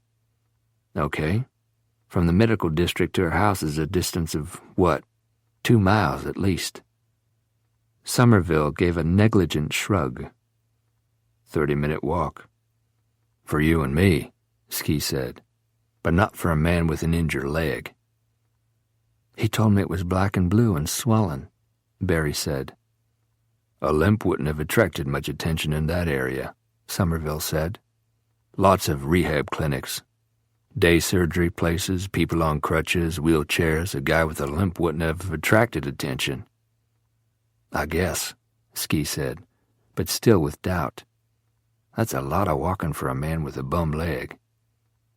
He explained that Starks had walked almost a mile from the abandoned Toyota to Walmart in Merritt. "Part of that was over rough ground and in the dark.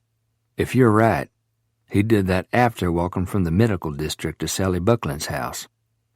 Not only that, why did he make the car switch? Why use Miss Buckland's car to move her here? Why not the Toyota?" "He didn't want the Toyota to be seen by any of her neighbors who could identify it later," Somerville said. The detective's explanation was thin, but logical, and Ski didn't have a better one. "What's a skinny on that Toyota?" Alan asked.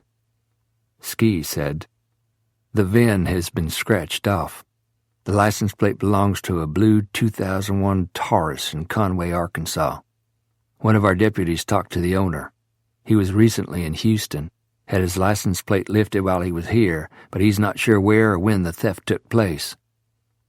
Starks was laying his groundwork. "Apparently. But it wasn't too smart of him to return to Merritt last night after killing Sally Buckland," Ski said. "He had to know that every peace officer in Deep East Texas was on the lookout for him with a warrant for his arrest for the lake house shooting. Yet after stashing Buckland's body here, which seems another reckless thing to do, he went back to Merritt and hid in a ratty motel. What the hell for?" He shook his head in frustration. "Doesn't make sense to me." "He had unfinished business in Merritt," Barry said softly. "Has, that is. I'm still alive." Caroline hugged her closer. "Is that all for now, Detective?" They wrapped up with Alan and Somerville. As they congregated at the front door to exchange contact information, Ski noticed Barry staring down the hallway toward her bedroom. When she came back around, there were tears in her eyes. It would be a long time, if ever, before she could go into that room and open the closet door without remembering the gruesome discovery she'd made. Orrin Starks had contaminated her home, too. As Caroline and Barry went through the front door, Detective Allen detained Ski. "Another sec, please, Deputy." "Sure." "Who's a character?"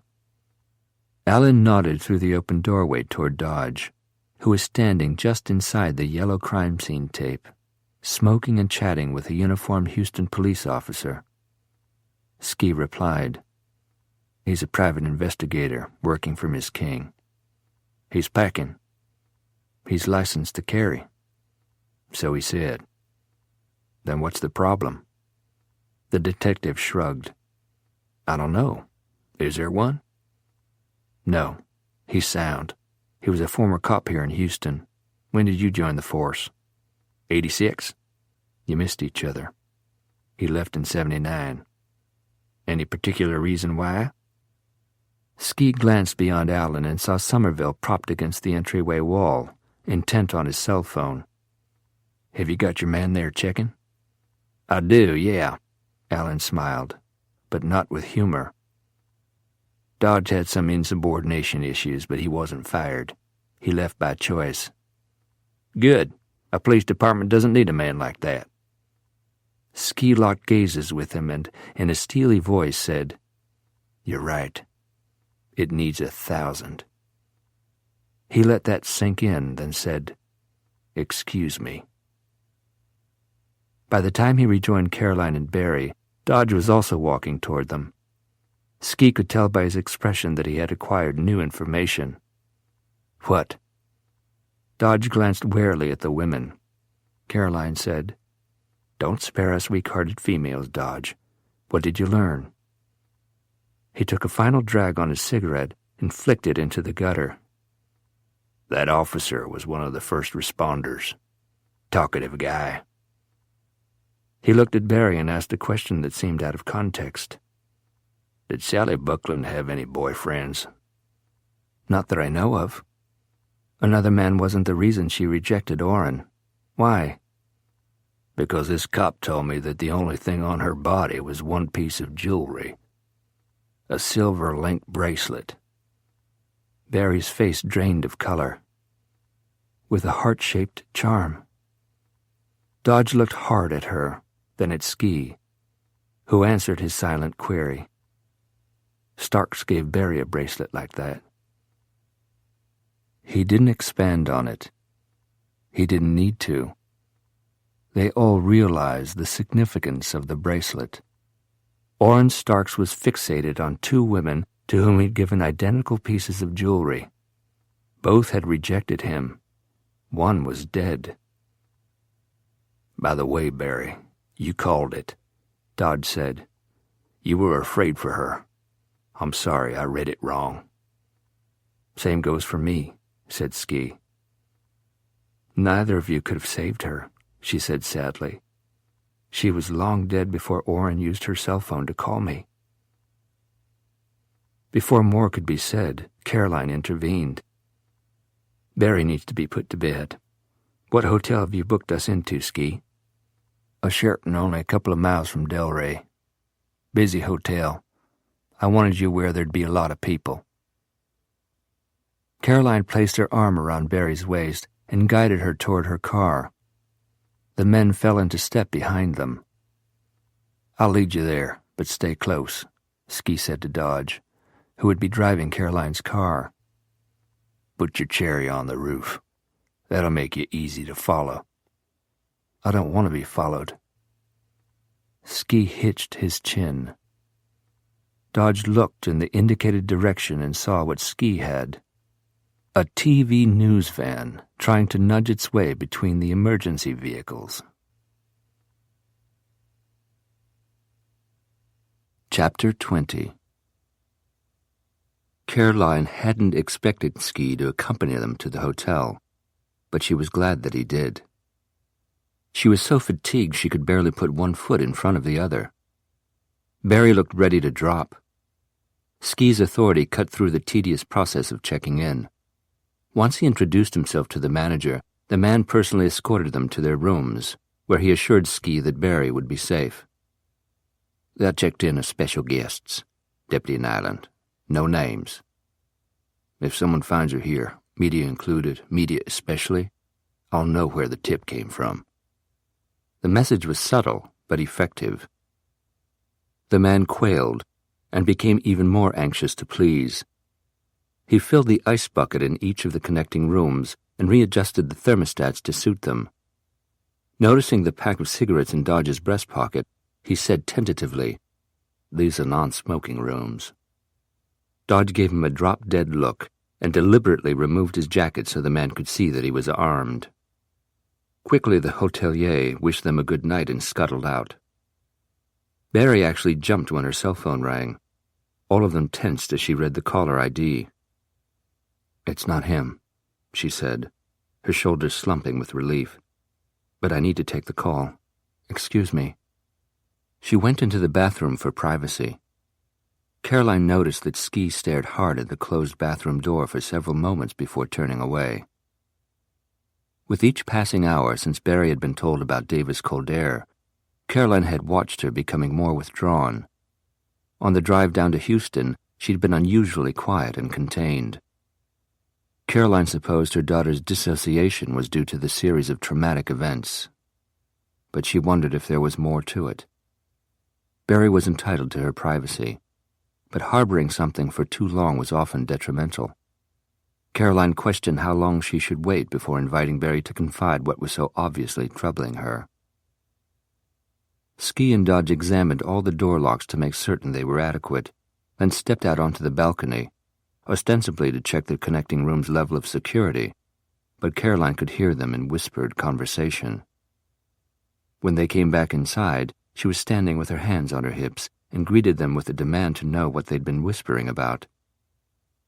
"Tell me, neither Barry nor I wishes to be cosseted." "What's that mean?" "You know what it means, Dodge," she said irritably. "What's going on?" "Media's on the story," Ski said. Caroline groaned. Dodge said, "Bloodthirsty jackals." "According to people in my office, Sally Buckland's murder was a break-in headline," Ski told her. "Viewers are being promised they'll have the complete story on the 10 o'clock news. They showed exterior shots of Barry's house, the CSU van, Allen and Somerville looking stone-faced as they left the scene. We got Barry out of there just in time. The reporter at the scene said she was unavailable for comment." Barry stepped through the bathroom door and tossed her cell phone onto the bed, which, of course, makes it sound as though I have something to hide. No one asked me to comment, not that I would have wanted to comment, but the phrase certainly has a negative connotation, doesn't it? "How'd you hear about it?" Ski asked. She pointed at her cell phone as she sat on the edge of the double bed, put her elbows on her knees and her face in her hands. "God, is there no end to this nightmare?" Ski waited a few beats, then said, "You're identified as the daughter of the real estate moguls. That's a quote, Caroline King and the late Jim Malone, which gives you a sort of celebrity status because their names are so familiar. The shooting at the lake house was referenced." "As the result of a love triangle," she said without raising her head. "Implied." Dodge hissed something foul. Caroline sat down on the other double bed. She wanted to go to Barry, but judiciously restrained herself.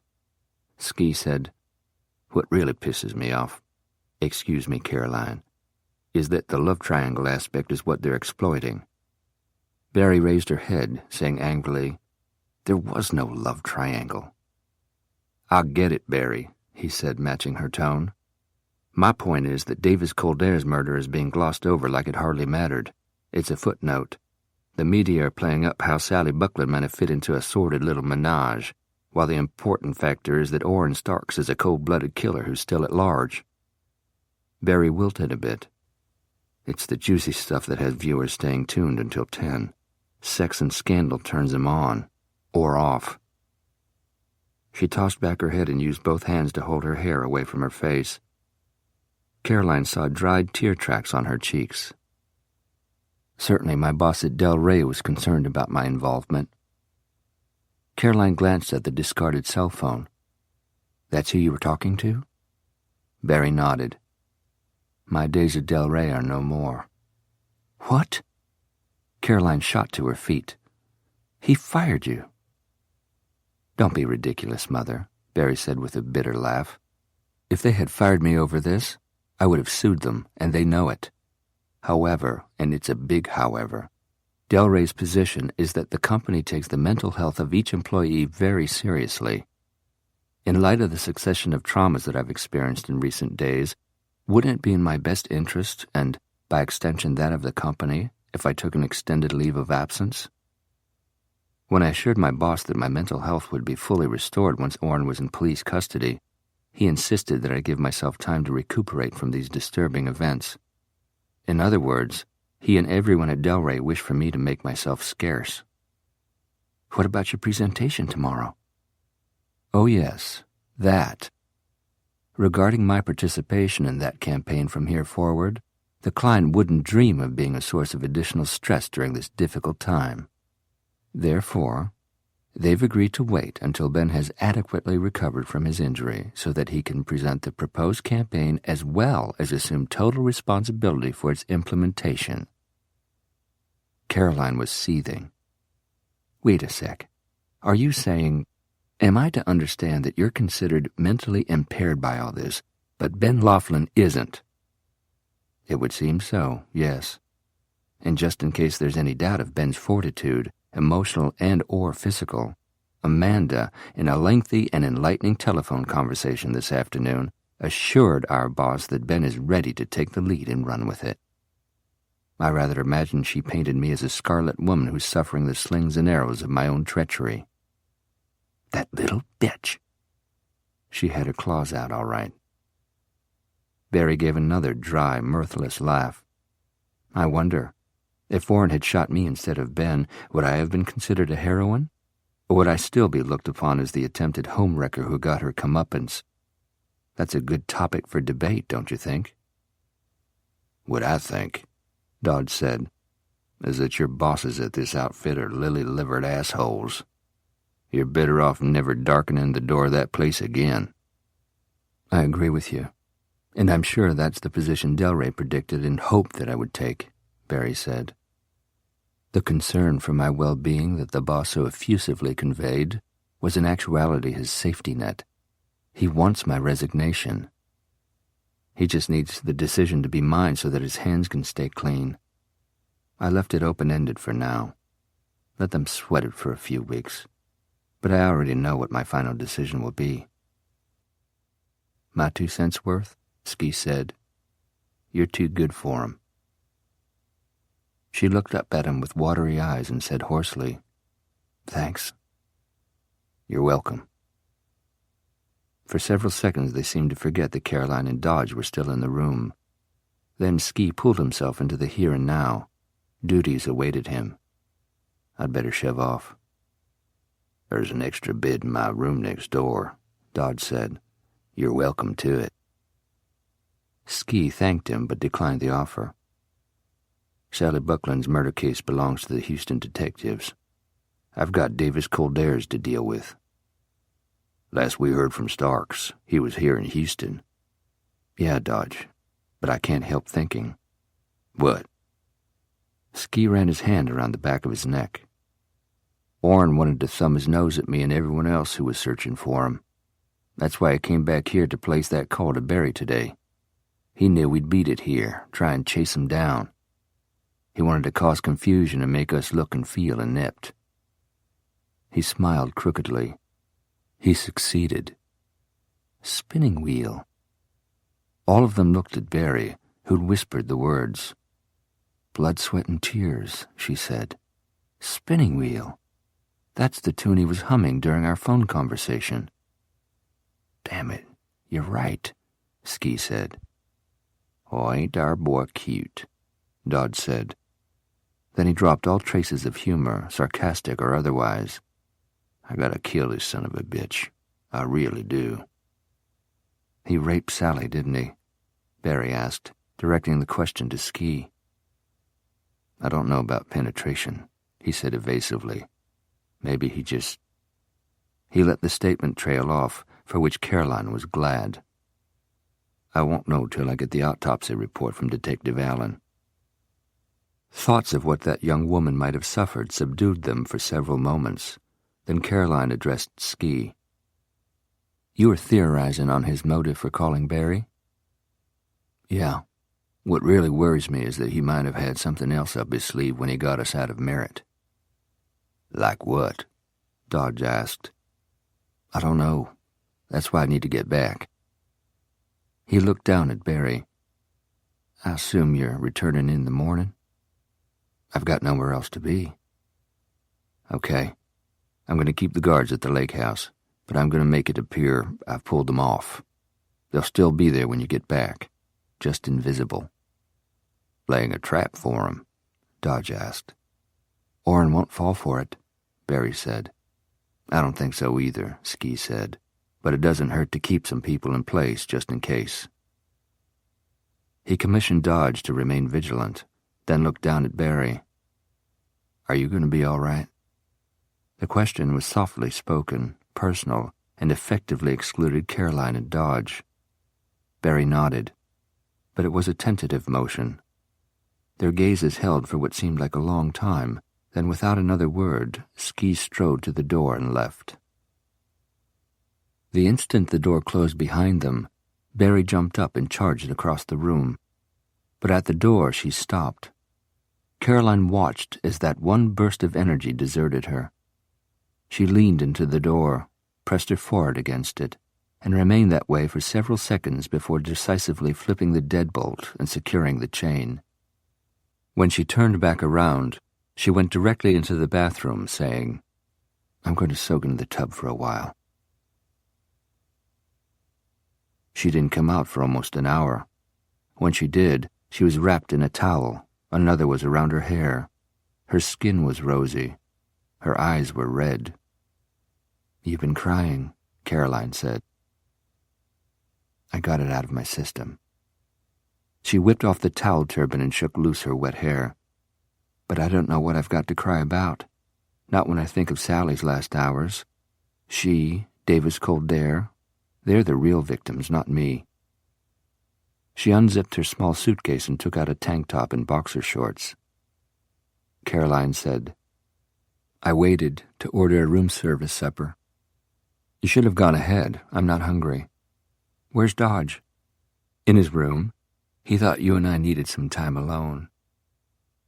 Barry removed the towel from around her and pulled on the sleepwear. "Anything more from Ski?" "He called Dodge about 15 minutes ago. Nothing to report. He just wanted to make sure you were okay. He didn't look happy to be leaving." "He shouldn't be driving back to Barrett until he slept. He looked exhausted. Did you notice his eyes?" "He can't keep 'em off you." Barry turned her head and looked at Caroline, who added softly, "I noticed that." Barry lay down on the bed, stacking 2 pillows beneath her head and hugging another to her chest. Nervously, she plucked at the corner of the pillowcase. It could never work between him and me. Why do you say that? For 1,000 different reasons. Name a few. So you can shoot them down? One by one. She looked across the narrow space separating them. You like the idea of him and me becoming an us. Only if you do, Barry. But you would have my approval. Don't get your hopes up. We're 2 entirely different types. Uh-huh. He's male. You're female. Barry smiled. You know what I mean. We want different things. But do you want each other? Barry gave her another sharp look, and Caroline laughed. Don't bother answering. You just have. And anyway, it's palpable every time you're near each other. She smiled at Barry with affection. You and Ski may want different things. You may be different types, but all that has little to do with attraction. He's fighting it as hard as you are, but it's obvious that he likes you. Barry turned her head and looked toward the ceiling. A tear trickled from the corner of her eye and slid into her wet hair. He won't. What do you mean? Not now, Mother, okay? Caroline hesitated, then said, Okay. She'd invited Barry to open up to her, but if she wasn't ready to do so, they'd just as well try to rest. She put her suitcase on the bed and unzipped it, then reached in and pulled out the nightgown she had hastily stuffed into it before they left the lake house. That seemed like a long time ago, much longer than the several hours it had been. During those rushed minutes before their departure, Barry had been checking the contents of her portfolio to make sure she had everything she would need for her presentation, which now wouldn't take place. Dodge had been waiting for them by the car, puffing cigarettes for all he was worth, unaware that Caroline was watching him from her bedroom window and wondering why his face, for all its cynicism and signs of unrepentant abuse, was the one in all the world that could still make her heart trip. 30 years' time hadn't diminished its appeal to her.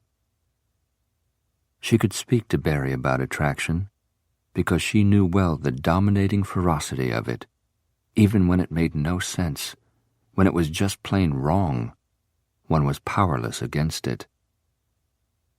I always thought it was Roger Campton. Caroline, lost in her reverie, didn't immediately grasp what Barry had said. When she did, she froze momentarily. Then slowly she came around, clutching her nightgown to her chest like a shield. I thought my birth father was Roger Campton. Caroline, rendered speechless by surprise, said nothing. I was in middle school, Barry continued, 8th grade to be exact. Roger Campton died in that plane crash down in Mexico. One of the girls at school told me that her mother had told her that you were engaged to him before you married Daddy, and she asked me if you were sad that he had died. I'd never heard of Roger Campton. Neither you nor Daddy had ever spoken that name within my hearing. I told the girl she was wrong, but she insisted that her mother wasn't a liar. Why would she make that up? So the following morning, I got Daddy's newspaper and read about the plane crash. There was a whole story about Roger Campton, his growing up in Houston, joining his father's company after graduating from SMU's business school, wealthy, influential family, socially prominent. His picture showed him to be very handsome. Because he wasn't married when he died, I spun this romantic fantasy. His heart had been so severely broken when you married Daddy instead of him that he remained single. But I figured that you, sensible as you are, would have had a very good reason for choosing Dad over him. I was happy with the way things were. I loved Dad with all my heart. I couldn't very well grieve for a man I hadn't known. Nevertheless, I was glad that I'd uncovered the secret of who my real father was. She held Caroline's gaze for ponderous seconds, then said, But it wasn't Roger Campton, was it, Mother? Caroline shook her head. After Daddy died, and I encouraged you to get back into circulation, you told me you weren't interested in dating or having a relationship. None of that. You told me that you'd had a good marriage to a wonderful husband. You told me that you'd had the love of your life. I assumed they were one and the same man. Barry gave her a rueful smile. But they weren't. Caroline sank down onto the edge of the bed. My birth father was the love of your life? Caroline nodded. Dodge. Tears spilled over Caroline's lower eyelids and rolled down her cheeks. Chapter 21. Houston, Texas, 1978. Dodge was waiting for Caroline when a nurse wheeled her out of the hospital. The wheelchair was unnecessary, but it was a non-negotiable hospital policy. His car was illegally parked at the curb. An 8x10 card behind the windshield had the Houston PD logo stenciled on it, making the car look official enough to ward off parking monitors. He was leaning against the passenger door, ankles and arms crossed. As the nurse guided the chair through the automatic door, he pushed himself off the car and walked toward them. Caroline looked up at him through the dark lenses of her sunglasses. I called a taxi. I gave the driver $10 for his trouble. I'm taking you home. His voice brooked no argument. He motioned the nurse to roll the chair to his car. Hesitantly, she said, Miss King?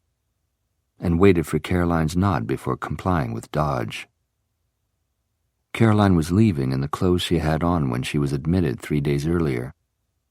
She had nothing with her except her handbag. Dodge took it off her lap and placed it in the back seat of his car, then offered her his hand and helped her out of the wheelchair. She thanked the nurse for her assistance. The nurse wished her good luck and good health before wheeling the chair around and heading back into the building.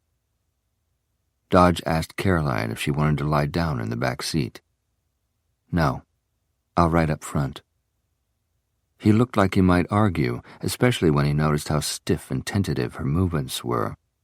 But he helped her get situated as comfortably as possible, then went around and got in the driver's seat. They covered 3 blocks without either of them saying anything.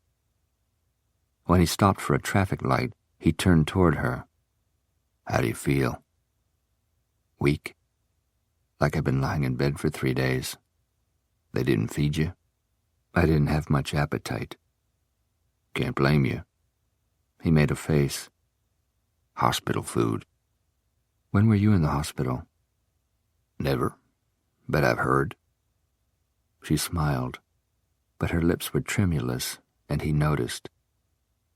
He asked, Does it hurt? Not as bad as it looks like it should. It looks pretty awful. One of the nurses felt sorry for me, I guess. She brought me the sunglasses.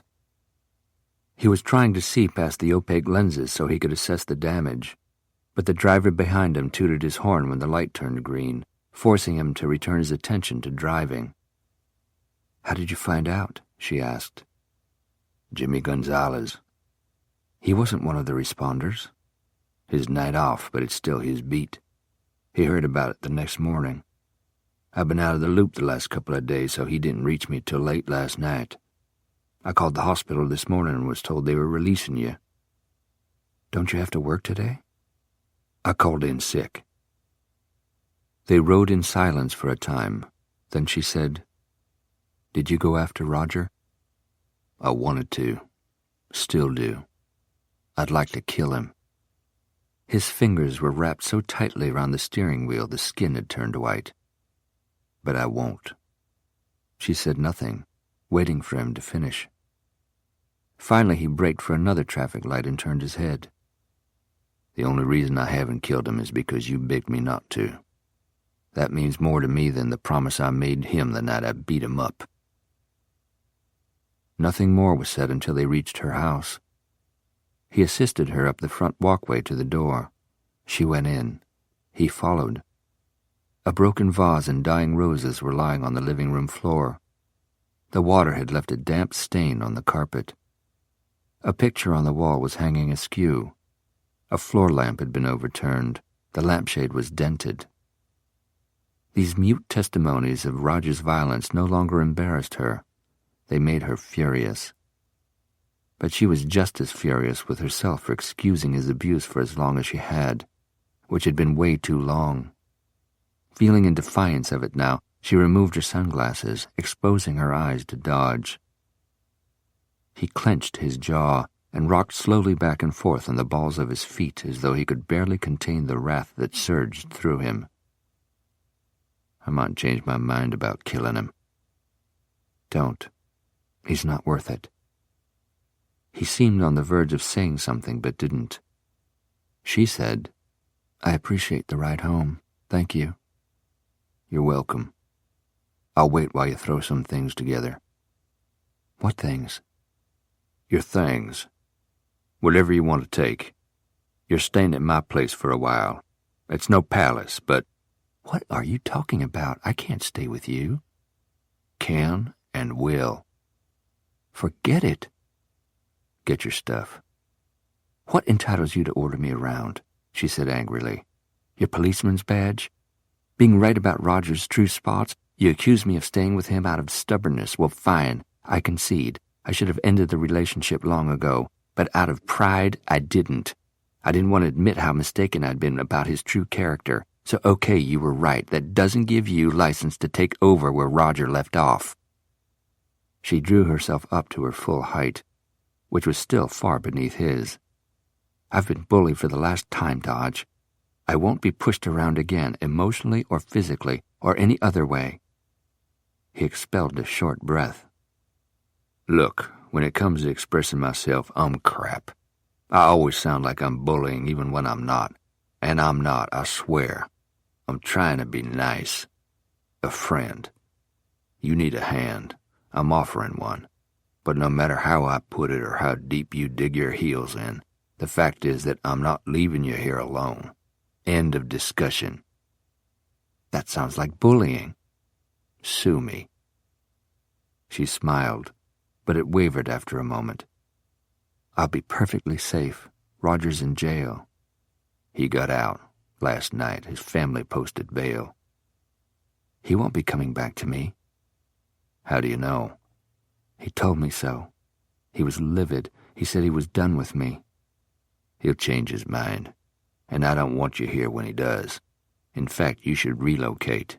You are a realtor. Put this house on the market. Find a new place. She laughed without humor. That would be poetic justice. What do you mean? That's what set him off. I was excited over a pending contract. If it closes, it will be my largest sale to date. I was babbling on about it. Then Roger said he hoped for me that it would close before I had to quit.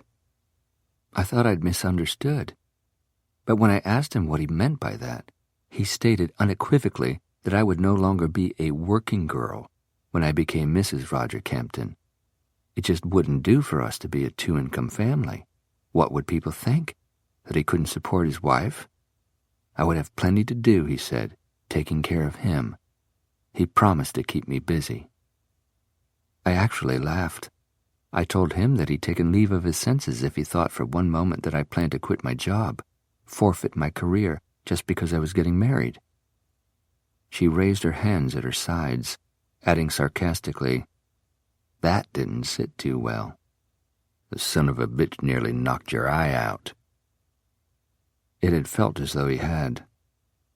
The ophthalmologist, who was summoned to the emergency room, told her later that she was lucky her vision hadn't been impaired by one vicious blow. Dodge said, Gonzalez told me the cops who responded to your call said you couldn't even stand upright. Roger hit me in the ribs, too. I thought some were cracked. They turned out not to be, but the bruise was very painful. Still is when I move too quickly or take a deep breath. Jesus, Dodge whispered. That guy. He placed his hands on his hips and walked a tight circle in the center of the room, again looking like a man who wanted to throttle somebody. When he came back around to her, he said shortly, Pack your things. All right, I'll pack. You can drive me somewhere, but be reasonable, Dodge. I can't stay with you. How come? We barely know each other. He dismissed that. We'll get to know each other. If you're afraid I'll cross a line, I'm not. Well, good. But if you are, you can always call Jimmy Gonzalez. If I lay a hand on you, he'd have my ass. I could go to a friend's house. Doesn't Roger know who your friends are? You don't think he'll look for you among them? I'll bet you haven't shared with them that he hits. You'd have to explain your bruises. Besides, you know the downside of that plan, or you would have already called a friend, and you wouldn't have stammered when you suggested it. An extended stay motel, then. He folded his arms across his chest, considering it. I've made plenty of arrests at those places. They're for shiftless transients, whores, drug dealers, fences. Not all of them are disreputable. Some are actually very nice. Okay, so you got into a good one with a decent clientele. It would require a lot of wear and tear. Wear and tear? On me. I'd be going back and forth, checking on you several times a day, making sure you were all right. I wouldn't require that. I would. And who's to say Kempton wouldn't hunt you down until he found you? He could find me at your place? Yeah, but he'd have to kill me to get to you. Now, he said, we've wasted enough time arguing over it. Go get your things. He lived in a condo, one of a unit of 4, in a complex made up of 10 identical units. These were connected by landscaped grounds and lighted walkways. There was a common swimming pool, a tennis court, and a clubhouse for owners' use. It was a place where single professionals resided, not people who were investing their time, labor, and money creating a lasting home. Before leaving for the hospital, Dodge had cleared out 2 bureau drawers and half his closet for her, much more space than she required. I won't need any work clothes, she told him, when he commented on how little she was taking from her house. Yeah, what about that? I talked to Mr. Malone from my hospital bed the day after the incident. I hinted that I'd suffered some minor female ailment that required surgery. He didn't ask for details, which I knew he wouldn't. I asked for a month off to give myself time to recover and regain my strength. He told me to take all the time I needed. You need a month? Your injuries must be more serious than you've led me to believe. I won't need that long to recover. As I told you before, I bruise easily and deeply. This, she said, pointing to her eye, will take weeks to fade. It'll go through a spectrum of colors. To avoid questions from clients and co-workers, I don't want to go back until it's completely gone. Her explanation relieved his alarm, but he was a little jealous of the glowing terms in which she referred to her mentor, Jim Malone. At the same time, he was glad she wasn't working for a demanding, impatient asshole who was stingy with sick leave. After her things had been put away, he forced her to eat some mashed potatoes, which he had made himself from scratch. He admitted that he wasn't a gourmet, but told her he hadn't starved, and he wasn't going to let her starve either, even though she was already well on her way to emaciation. After she'd eaten all she could, she took one of her pain pills, and he tucked her into bed.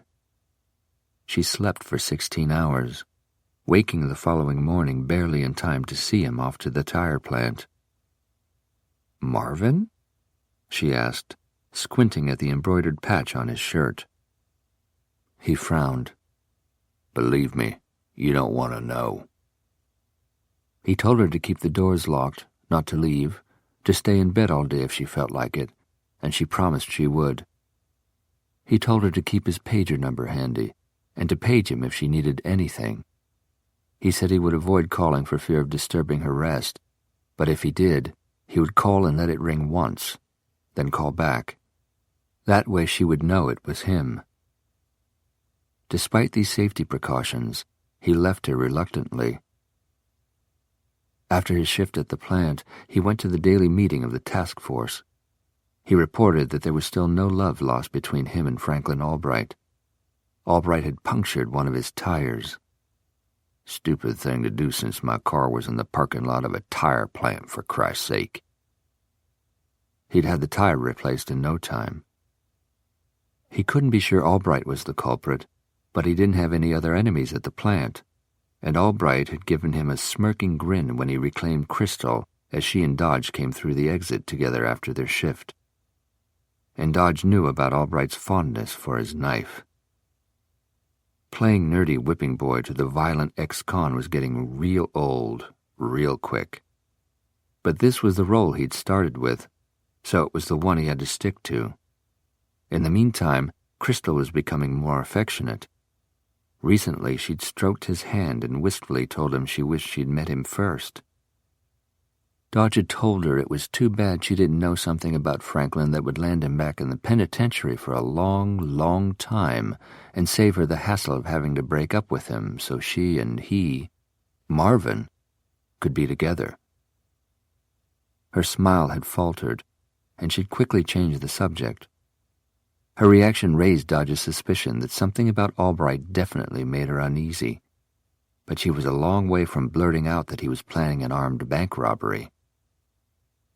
Dodge felt like he was marking time while accomplishing nothing, but no one else on the task force had anything cooking, so he had to keep his janitorial job and continue putting the make on Crystal in the hope of either getting something on Albright that would identify him as their robber, or eliminating him from the suspect roster, and in the process to avoid getting murdered by Franklin Albright, jealous lover.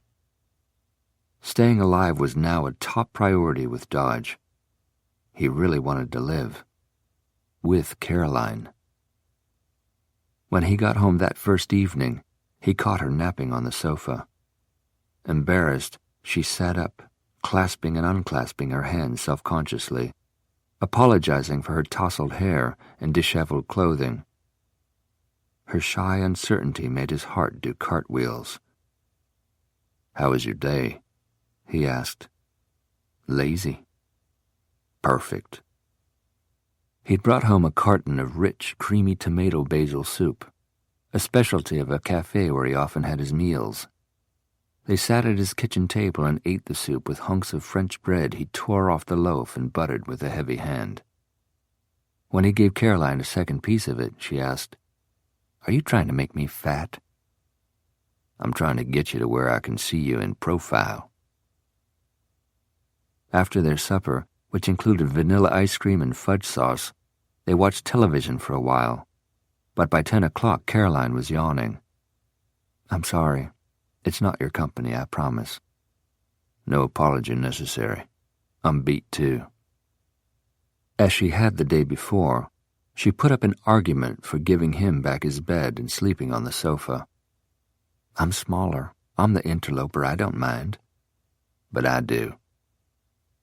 In the end, he wouldn't hear of relegating her to the sofa, and she relented.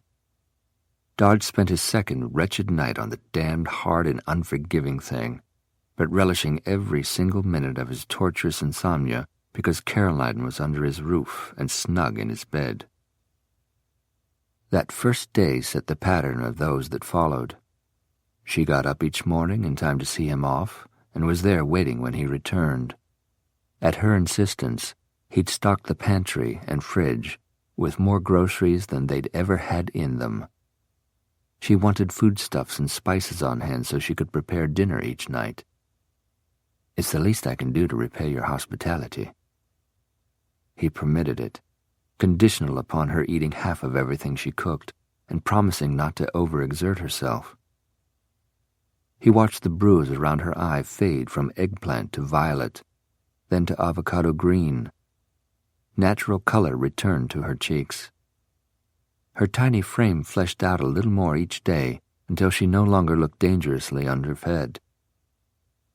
She groused about her idleness, but to Dodge she seemed industrious.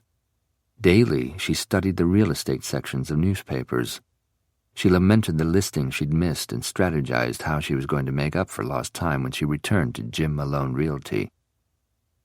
She made endless notes in a spiral notebook she'd brought with her, jotting down ideas as they occurred to her. Her ambition was undiminished by this temporary setback. In fact, because of it, she was even more determined to make a name for herself. Dodge supposed she wanted to succeed in order to spite Roger Campton and his family of untouchables. She discussed with Dodge the career path she had plotted, as though he could offer valuable advice on how she could achieve her goals in the time frame she'd set. He had little to offer, but she didn't seem to realize that. He was flattered that she often asked for his unlearned opinion. She was more cultured than he was. She'd read more books, heard more symphonies, listened to more lectures, and toured more museums. Hell, in his whole life, he'd been inside one museum, and he'd gone then only because he'd heard it had an exhibition devoted entirely to paintings of naked women. Caroline was way above him intellectually, but the way she listened when he talked made him feel smarter, like she thought anything he said was worth hearing. "I'll bet you got straight A's in school," he teased one night. She blushed, which was as good as an admission. He laughed. "I got my degree by the skin of my teeth." "But you've got common sense." "Street smarts." "Don't dismiss the importance of that," she said earnestly. "In your line of work, that's vital to keeping you alive." He couldn't talk to her about his present duty, but he told her about previous cases he'd worked, some amusing, some tragic. She seemed fascinated by even the most mundane story. On one of his days off from the tire plant, they ventured out together for the first time. He took her to the movies. She wore her dark glasses until they got into the theater and the house lights went down. They shared a box of popcorn. Occasionally, their hands reached in at the same time, and they had swatting contests. Once, when she crossed her legs, her foot bumped his calf, but she excused herself and moved it away. It was a movie about two brothers, one good, one bad, both of whom hated their tyrannical father, but loved the same woman. There was a scene where the leads made love, sexy, hungry, forbidden love. Dodge had never been so turned on by a film sequence, and it wasn't because he got flashed by a celebrated pair of tits that were probably insured for $1 million by Lloyd's of London. It was because he was sitting next to Caroline, whose breasts were small, but the objects of fantasies that each night left him sweaty and fretful on his damned sofa. He wanted her. God did he. But he didn't touch her. For damn sure not during that movie scene. Even the slightest move in that direction would have shattered the trust she'd placed in him. Anyone who knew him would never believe their relationship was chaste. But to take advantage of her situation would be to abuse her worse than Campton had. Dodge didn't think about the future when she wouldn't be there to welcome him home after his workday, when he would no longer hear her humming in the kitchen or catch the scent of her shampoo in the bathroom. He pretended it would go on like this forever. Except for his raging, confused, and chaotic libido, he was wonderfully content. Up till the day he was upended by a stupid, senseless, unnecessary calamity that made him want to pick up a baseball bat and attack God where he lived.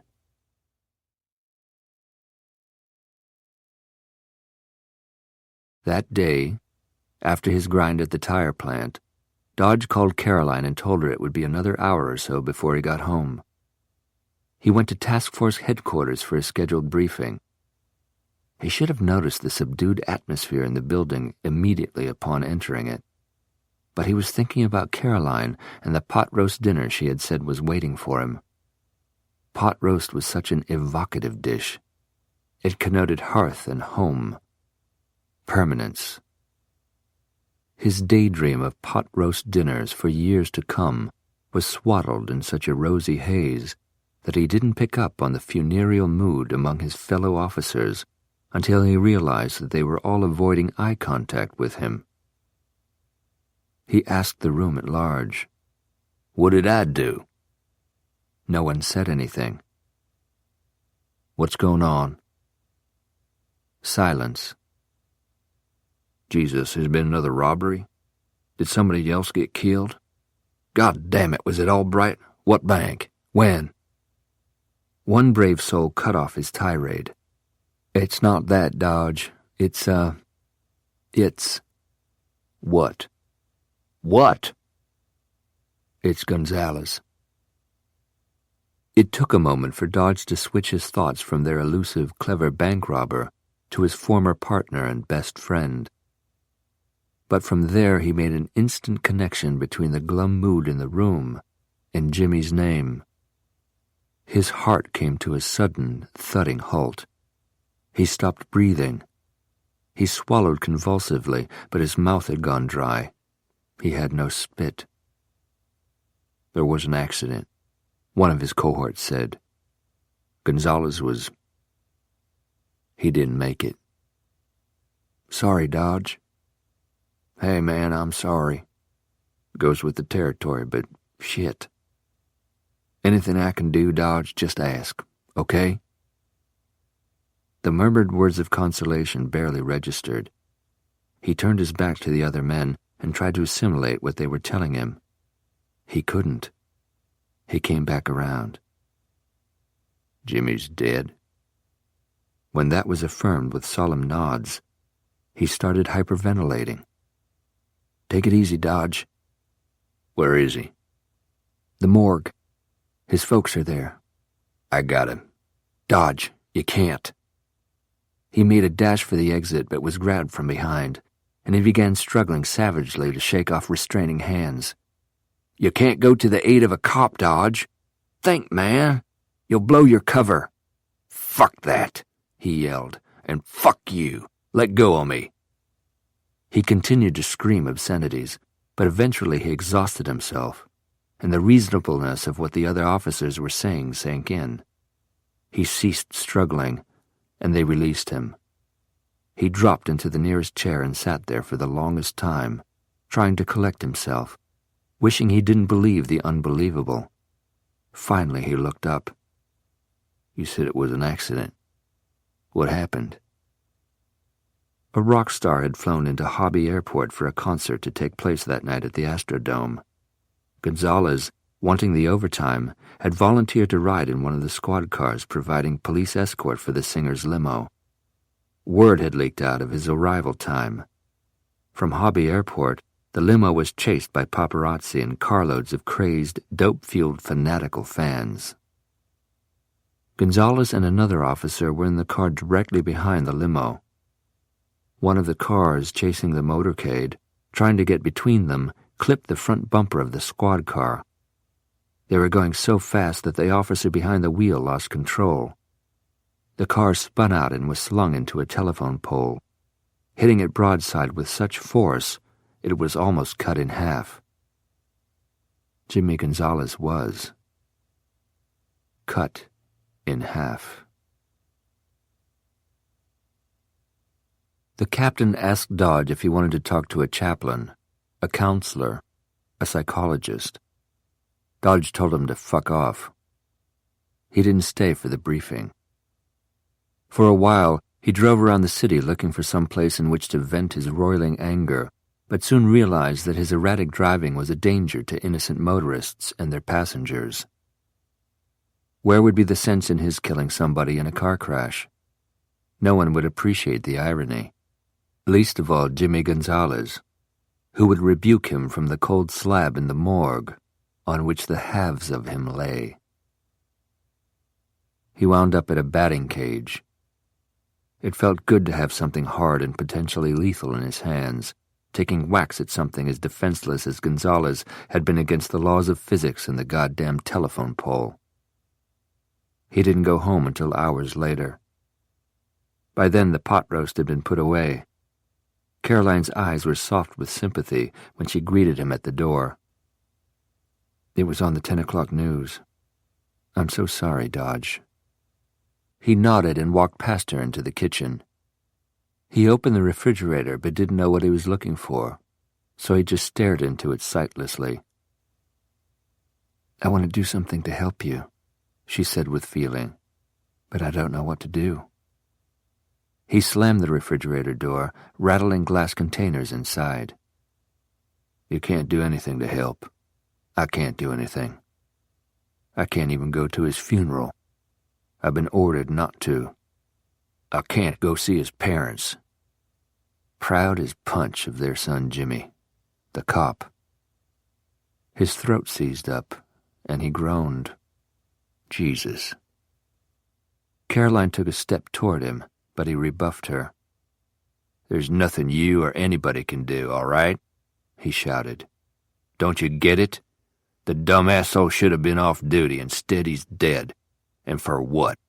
He died protecting that flamin' fairy with pink hair and green satin pants whose singing frankly sounds to me like a cat getting fucked in the ass. And the person who caused the wreck fled the scene. Didn't even have the decency to own up to taking out a good cop and a great guy. Probably some cokehead. If I ever find out who... He raised his hands, curled his fingers toward his palms. If I ever find out who was driving that car, I'll kill him with my bare hands. Dodge, you don't think I mean it, do you? Dodge. Think again, nice girl. I beat up your fiancé, didn't I? Have you forgotten that? You're not yourself. I'm exactly myself, he sneered. This is me, Caroline. He pounded his fist against his chest. Take a good look. This is the real me. He could feel the angry blood throbbing through the veins in his head and neck. He knew that his eyes were glowing with fury, that he was spraying spittle with each word, that he probably looked feral, that he probably looked like his old man. But even knowing that, he couldn't stop himself from saying what his father used to shout at him. Just leave me the fuck alone, will you? With remarkable calm, Caroline sidestepped him and left the room. Then he had no one on whom to direct his rage, so he threw himself down into one of the kitchen chairs, put his head on the table, and sobbed until his throat was raw. He stayed there until dawn, benumbed by grief, steeped in self-loathing. When he realized the sun was coming up, he stirred. He towed off his shoes and tiptoed through the house to the bathroom, where he splashed his face with cold water. His shirt tail was out, his hair standing on end. He had a full day's growth of beard. He looked like a derelict after a week-long binge, but he was too weary in body and soul to make repairs. As he left the bathroom, he looked down the hallway toward the bedroom. The door was ajar, not quite an invitation, but she hadn't barred herself against him, which, after the way he behaved, she'd had every right, practically an obligation to do. He went to the door and pushed it open. Its hinges creaked, but that didn't waken her because she was already awake. He sensed she was, even though she was facing away from him, lying on her side, her knees pulled up nearly to her chest. She lay on top of the covers, fully dressed except for her shoes. The pads of her toes, perfect dots of flesh, were lined up against the balls of her small feet. The sight of her caused the bitterness that he had nursed through the night to disintegrate, and all he was left with was emptiness. He walked to the bed and lay down, close to her, but without touching. He expected her to tell him to get away from her, that she couldn't stand the sight or sound or smell of him, but she didn't. She lay perfectly still, and that silent acceptance of his presence emboldened him to speak. I was wrong last night, he said in what for him passed as a whisper. Even so, his voice sounded abnormally loud. He tried lowering it another decibel. When I said there was nothing you could do to help me, I was wrong. There is something. What? Her voice was muffled by the pillow beneath her cheek. You're doing it. I'm not doing anything. Yes, you are. You're being. He moved his head closer to hers, closed his eyes, and pressed his face into her hair. Just being? That's enough. Actually, that's a lot. She turned over until they were face to face. She didn't rebuke him for rubbing his face against her hair, which he was afraid she might. Her regard wasn't judgmental, more like tender. I'm sorry for flying off the handle. Then he snuffled with disgust. That's an understatement. I went way beyond that. You were upset. I was. Am. But nothing excuses the way I acted and the things I said. I didn't take them personally. Good. They weren't directed at you. I know. I understand. Her sweet expression said she did. It made his throat tight. Do you think you can forgive me? I saw you at your worst, and I'm still here. He shook his head sadly. That wasn't my worst, Caroline. Not by a long shot. I'm still here, she repeated softly.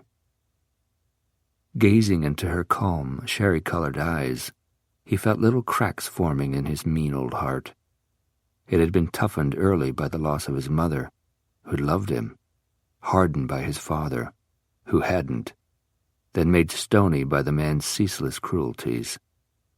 But his callous heart didn't stand a chance of remaining so when Caroline looked at him as she was doing now. Little fissures in it opened, allowing trickles of her gentleness, kindness, and goodness to get inside. He was nearly suffocated by yearning. Caroline.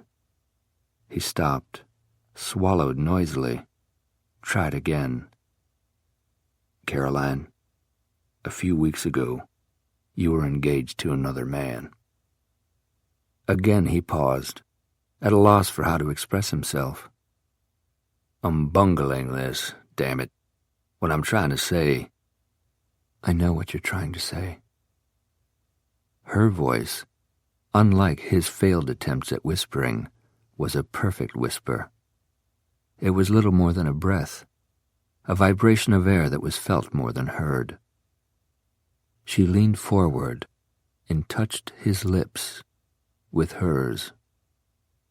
When she withdrew, her eyes skated over his face, taking in his features, which he knew weren't classically handsome, not even close. He'd never minded his looks until now. Miserably, he wondered if there was anything in his off-center face that she could possibly find appealing. Her hand came up, and he felt her fingertips, as soft and cool as flower petals, touching his scruffy cheek and chin. Then she leaned forward and pressed her lips to his again, and this time they stayed. He made a sound that, had he been a woman, would have scared the hell out of him. It sounded like something you'd hear in the darkest heart of the jungle, but Caroline didn't flinch. Instead, her lips relaxed invitingly, and his tongue did what tongues seemed to do by instinct. A few heartbeats later, he couldn't remember what it had been like to kiss any other woman, because he was kissing Caroline. The word kiss was suddenly, wondrously redefined. It became an act of love, an engagement not merely of mouths, but of souls. Even more miraculous, she was kissing him back with a boldness and a fervor that stunned and thrilled him. It was she who first left off mouth-kissing for other parts. She pushed aside the collar of his shirt and pressed her open lips to his neck. If she was doing that, then surely she wouldn't mind if he slipped his hand under the back of her shirt and touched her skin. She didn't. When he splayed his hand against her delicate spine and applied pressure, she scooted closer to him, until her body was flush with his, and their middles started rubbing against each other. He wasn't sure how a guy went about getting a decent woman out of her clothes. He had no experience with that. But Caroline solved that dilemma for him. She began gracefully peeling off her garments. He tore at his as though they'd caught fire. When she lay beside him on her back, fully naked, he was struck with a terrible case of stage fright. She was so beautiful, he felt like he was about to defile a national treasure or a religious icon. Some might think her nose was too pert and her lips too narrow, but he thought hers was the most beautiful face he'd ever seen. Her spare frame didn't represent the ideal of womanhood, but he had never desired a body with the passion he felt for hers. The sunlight coming through the slats of the blinds painted peaches and cream stripes across her pale skin, which was adorably sprinkled with freckles. Her nipples were virgin pink, and the hair over her sex was a soft, golden red. She smiled up at him. "Are you ever going to touch me?" Gingerly, he placed his hand on her torso, and it almost spanned her rib cage. He felt burly, hairy, huge. "You're so pink and little. I'm afraid I'll hurt you." "You won't. Your ribs. They hardly hurt at all anymore." She put her hands on his shoulders and pulled him down to cover her. "You won't hurt me, Dodge." They began kissing again, and his inhibitions were soon abandoned. One brush of his tongue, and her nipples went from sweet to wanton. She sighed his name and moved restlessly beneath him. Her small hand closed around him and guided him. He nudged her with the tip of his erection, and she was soft and wet and receptive. So with a low groan, he claimed her. His fingers threaded through her hair to cradle her head. He put his lips directly against her ear. "The first time I saw you, I wanted this. I wanted to be up you like this, inside you. I wanted to feel your... He knew all the crude words and phrases to say, none of the sweet and romantic ones. "I don't know how to say it right." She turned her face toward his and rubbed her lips across his jaw. "You're saying it just fine." Pressing deeper, he groaned. "God, you feel good." "So do you." Folding her legs around his hips, she arched up. "Stay as long as you like." He didn't. He couldn't. Not that first time. Months of pent-up passion drove him toward a quick completion. But the next time lasted longer. And the time after that. Dodge didn't know that happiness like this was possible. He'd never experienced it before. In the days and weeks that followed, he was saturated with a soul-deep peace and contentment that even his sadness over Jimmy Gonzalez couldn't reach. He didn't think he could be any happier. He was wrong. 6 weeks after the morning they first made love, Caroline shyly informed him that they had made a baby. Chapter 22. "Wake up, ladies. Ski just called from Merritt." Dodge whisked aside the blackout drapery. Barry came up on her elbows and blinked against the sudden light. Caroline sat bolt upright. "What's happened?" "Starks has been at it again. I'll give you the scoop on the way." He disappeared through the door connecting his room to theirs. Caroline and Barry looked at each other, each taking a moment to remember where they were, why they were there, what had happened to Sally Buckland, and what they talked about long into the night. Then, as if a starting pistol had been fired, both flew into motion. Dodge returned within 5 minutes to find them dressed, suitcases packed, ready to leave. Because Ski had checked them in, and the sheriff's department was handling the bill, they were able to skip the checking out process. Dodge was curt with the valet parking attendant, who didn't retrieve their car as quickly as he wished. Barry couldn't help but be amused by his impatience, because she could relate to it. Like father, like daughter. The thought made her smile. She wanted time to reflect on everything that her mother had told her last night. Caroline had talked until she was exhausted, and Barry was too sleepy to retain any more information about the unorthodox love affair that had brought her into being. She and Caroline had agreed to wait for morning to continue, but the situation in Merritt had evidently become imperative.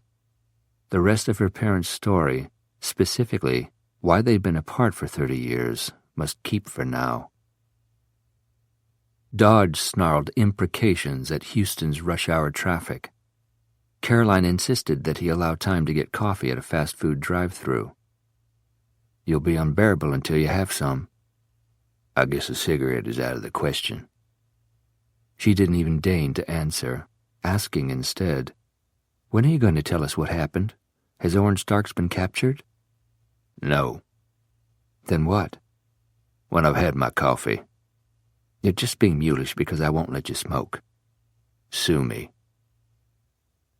The drive-through line at McDonald's seemed interminable, but when they'd been fortified with steaming cups of coffee, Barry spoke from the back seat. "Now, Dodge, start talking." His summary of events was inadequate. Barry and Caroline began firing questions.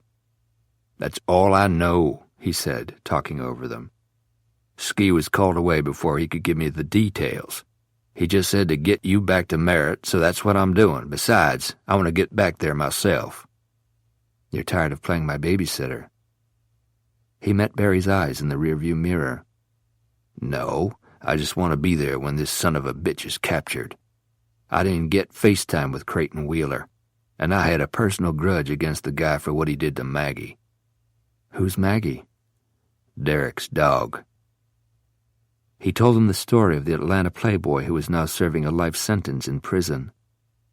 "They've got him in a section for the really scary psychos, which is still too good for him. Kinda sad for his folks, though. For rich people, they're okay. Because of Creighton, most of their friends have abandoned them. Julie's good to him." He rambled on. Barry realized he was doing so to keep her and her mother diverted during the drive to Merritt, but she didn't really mind. She now had a special interest in anything he said. Having had her suspicion confirmed that he was her father, she'd found it hard to behave as though she was still in the dark about it. Even while rushing from the hotel, she had wanted to pause and study him. She was seeing him in a new light and wanted to learn everything she could about his life. So she listened to his digressive monologue without interrupting, enjoying the sound of his gravelly voice, clinging to every word from his mouth, most of which were colorful, irreverent, or profane.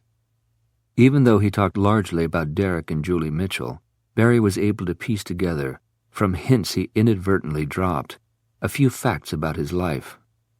The picture that began taking shape in her mind was rather depressing. As they approached their destination, he said, "Ski said we can join him at the scene if you can keep out of the way. Can you?" She and Caroline promised not to do anything that would impede the investigation. Dodge rolled to a stop at the entrance gate of an RV park. A car with the sheriff's office insignia on the door was parked horizontally, blocking the road. A deputy got out and walked over to them, leaning down to address Dodge. "Mr. Hanley?" "You got it. Follow this main road to the first fork, go left. You'll see the commotion." The deputy returned to his car and pulled it onto the grass long enough for Dodge to drive through the gate. The park was well maintained and pretty. Barry, thinking back on what Dodge had told them earlier, asked, "How old did Ski say they were?" 70-something. "Lord," Caroline said. "Who could harm people that age?" "Same person that could shoot a woman in the head, then zip her into a garment bag." 100 yards beyond the road fork, the tranquil RV park took on the appearance of an armed bivouac. Double the number of law enforcement agents were here as had been at the Walmart store the day before, and also twice the number of spectators, campers who had been awakened with shocking news. Uniformed officers were questioning them in groups or singly. Others were speaking into walkie-talkies or cell phones. Some appeared to have nothing to do, but were trying to look as though they did. A helicopter circled overhead, adding its noisy clapping to the scene. Dodge got as close to the yellow crime scene tape as he could, parking next to an ambulance. Through its open rear doors, Barry saw a man, who was much younger than 70-something, being examined by an EMT. Dodge got out of the car and whistled shrilly. "Deputy!" The young deputy named Andy turned, and when he saw Dodge, his apple-cheeked face grew even redder with anger. He stalked toward them. Barry lowered her car window so she could hear what was being said. Without preamble, the deputy said, "You got me in a heap of trouble with Ski." Dodge didn't apologize for whatever the nature of the trouble had been. "Serves you right for being such a gullible bonehead. You'd be smart to learn a lesson from it. Where's Ski?" "In the RV." Andy nodded toward a large gray RV with a bright blue wave painted on its side. All its doors were open. "Texas Ranger CSU just finished in there. Ski's talking to him, but he told me to let him know when you all got here." He reached for the walkie-talkie attached to his belt. Dodge asked, "That the victim?" He was looking into the open ambulance. The deputy shook his head. "They already transported the old folks to the hospital. That's the guy who found them. He had a spider bite. The ambulance was here, so—" Ski's voice interrupted him through the walkie-talkie speaker. "Go ahead." "Hey, Ski. Andy. They're here." 5 minutes. They waited. A little more than 5 minutes later, Ski stepped out of the RV. He spotted them immediately and came toward them, looking thin-lipped and grim. Barry got out of the car along with Caroline and joined Dodge just outside the yellow tape. Ski ducked under it. His eyes searched Barry's for several seconds. Then he said, "We know how Starks pulled the vanishing act from Walmart." Talking in choppy phrases, he explained that Starks had hijacked the RV at gunpoint. "Elderly couple, Mr. and Mrs. Mittmeyer. They just rolled in from Iowa. Planned on spending a couple of days here before going down to Corpus Christi. They wanted to see Padre Island." "What the hell were they doing at Walmart at 3 a.m.? Dodge asked. They had planned to spend the night at a park in the Ozarks, but when they got there it was overcrowded. No choice spots left. So they decided to drive on down here, their next scheduled stop. They pulled into the Walmart parking lot to pass the rest of the night until the check-in office here in the park opened the following morning. According to Mrs. Mittmeyer, Starks limped up to the RV. He looked like he was in pain, in distress. Her kind-hearted husband opened the door for him, despite her cautioning him against it. Starks lunged inside, hit the old man in the head with the butt of a pistol, knocked him out cold.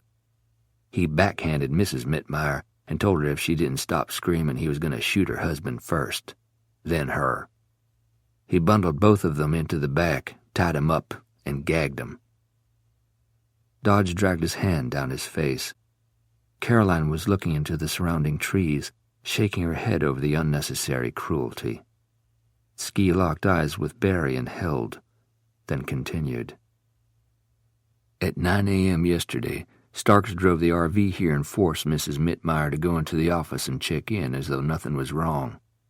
He threatened to drive away and kill her husband if she gave him away. Where had they been in the meantime? Barry asked. Between Walmart and here. Mrs. Mittmeyer doesn't know. She was in the back, couldn't see out. Besides, she's unfamiliar with the area. All she knows is that they left Walmart, drove for about half an hour, then parked. Starks rummaged through their pantry, ate some bread and a can of tuna, drank 2 Diet Cokes. His leg was giving him a lot of pain, she said. When he raised his pants leg to examine it, she saw that it was grotesquely swollen and discolored. He took a handful of Advil he got from their medicine cabinet. Then he dozed. They didn't try to... Ski interrupted Dodge, shaking his head.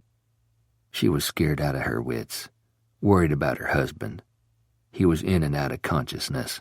His head was bleeding. She was afraid Starks would kill him if she so much as moved.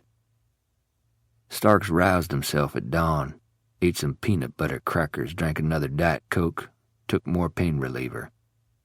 Then he asked her where they'd been headed and told her he would know if she was lying. She gave him the name of this park. He drove the RV here. Where it looked right at home, Barry observed out loud. They had a reservation and arrived as expected, Ski said, so nobody was alerted to trouble.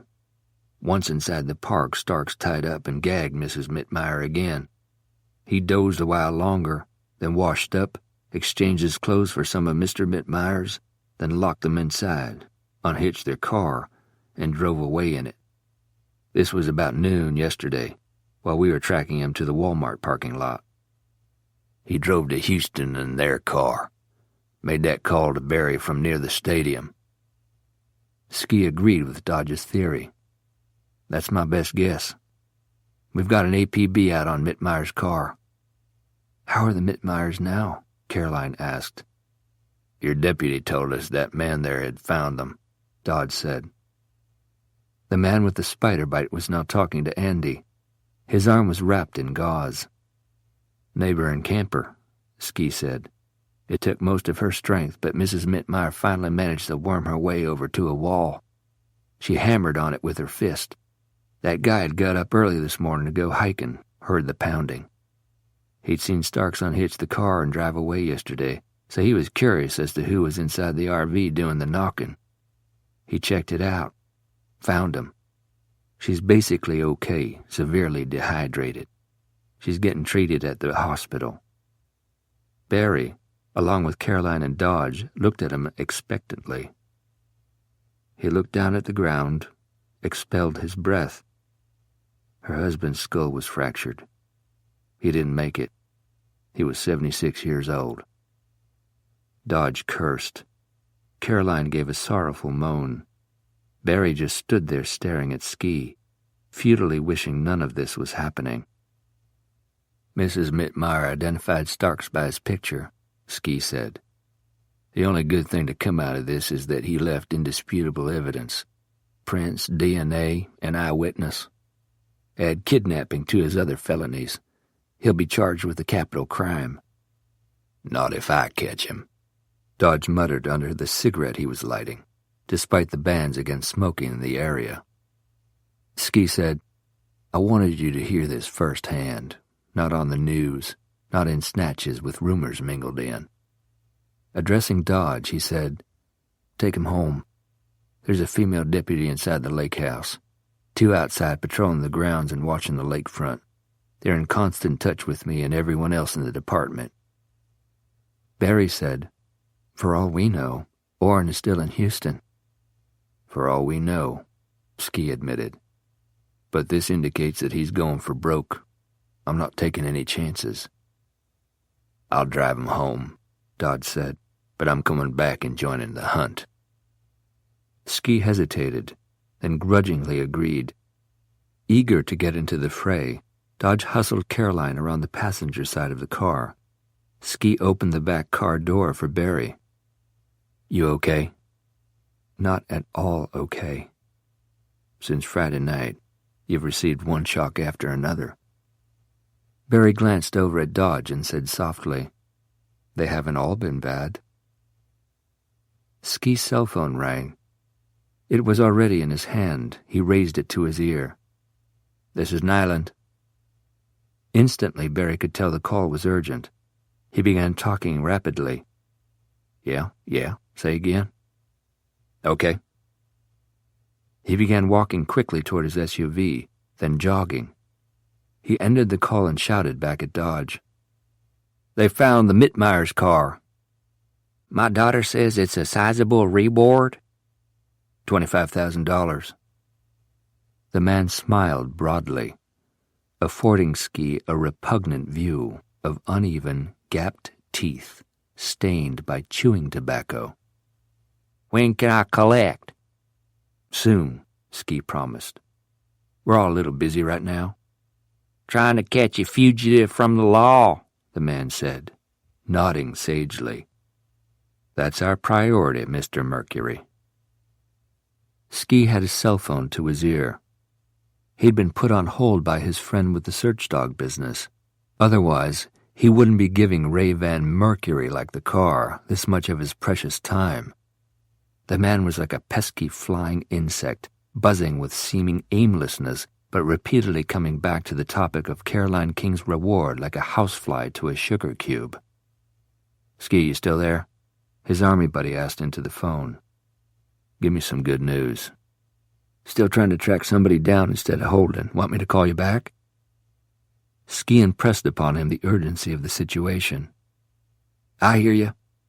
His friend clicked off. "He has to call us back," Ski told Dodge, who'd had all of Ray Van Mercury like the car he could stomach and had moved several yards away to smoke. "Every minute we waste standing here, Starks is getting farther away," Dodge grumbled. "Not if he's in there." Ski looked into the forest. Footprints of athletic shoes, like the ones that Stark had bought at Walmart, and that had been described by Mrs. Mittmeyer as the kind of footwear he'd been wearing, led from the elderly couple's abandoned compact car into the densest part of the big thicket. No man's land. The Big Thicket National Preserve had countless legends and mysteries associated with it, everything from a resident Sasquatch to capricious lights with no traceable source. Famous outlaws of Texas lore had eluded capture in its endless bogs and dense forests. It was a popular destination for outdoor activities. There were campgrounds, marked trails, and waterways navigable by fishing boats and canoes, but many of the preserve's vast off-limits acreage was composed of twisting bayous, monotonous swamps, and forests too dense for a gnat to wiggle through, much less a human being. It was a teeming habitat for poisonous snakes and other reptiles, biting insects and carnivorous predators. Dodge said, "I don't see why we can't just—" "I've told you why," Ski snapped. "You don't know what it's like in there. We'd lose his tracks, and then I'd have men going in circles, getting lost, getting tangled up in brambles, getting bogged down, literally, looking for a needle in a haystack. Worse than that, actually." Ray Van Mercury piped up. "Lucky for y'all I found the car, or he'd have got clean away." He was a tough, spry old man. Ski estimated he weighed no more than 130.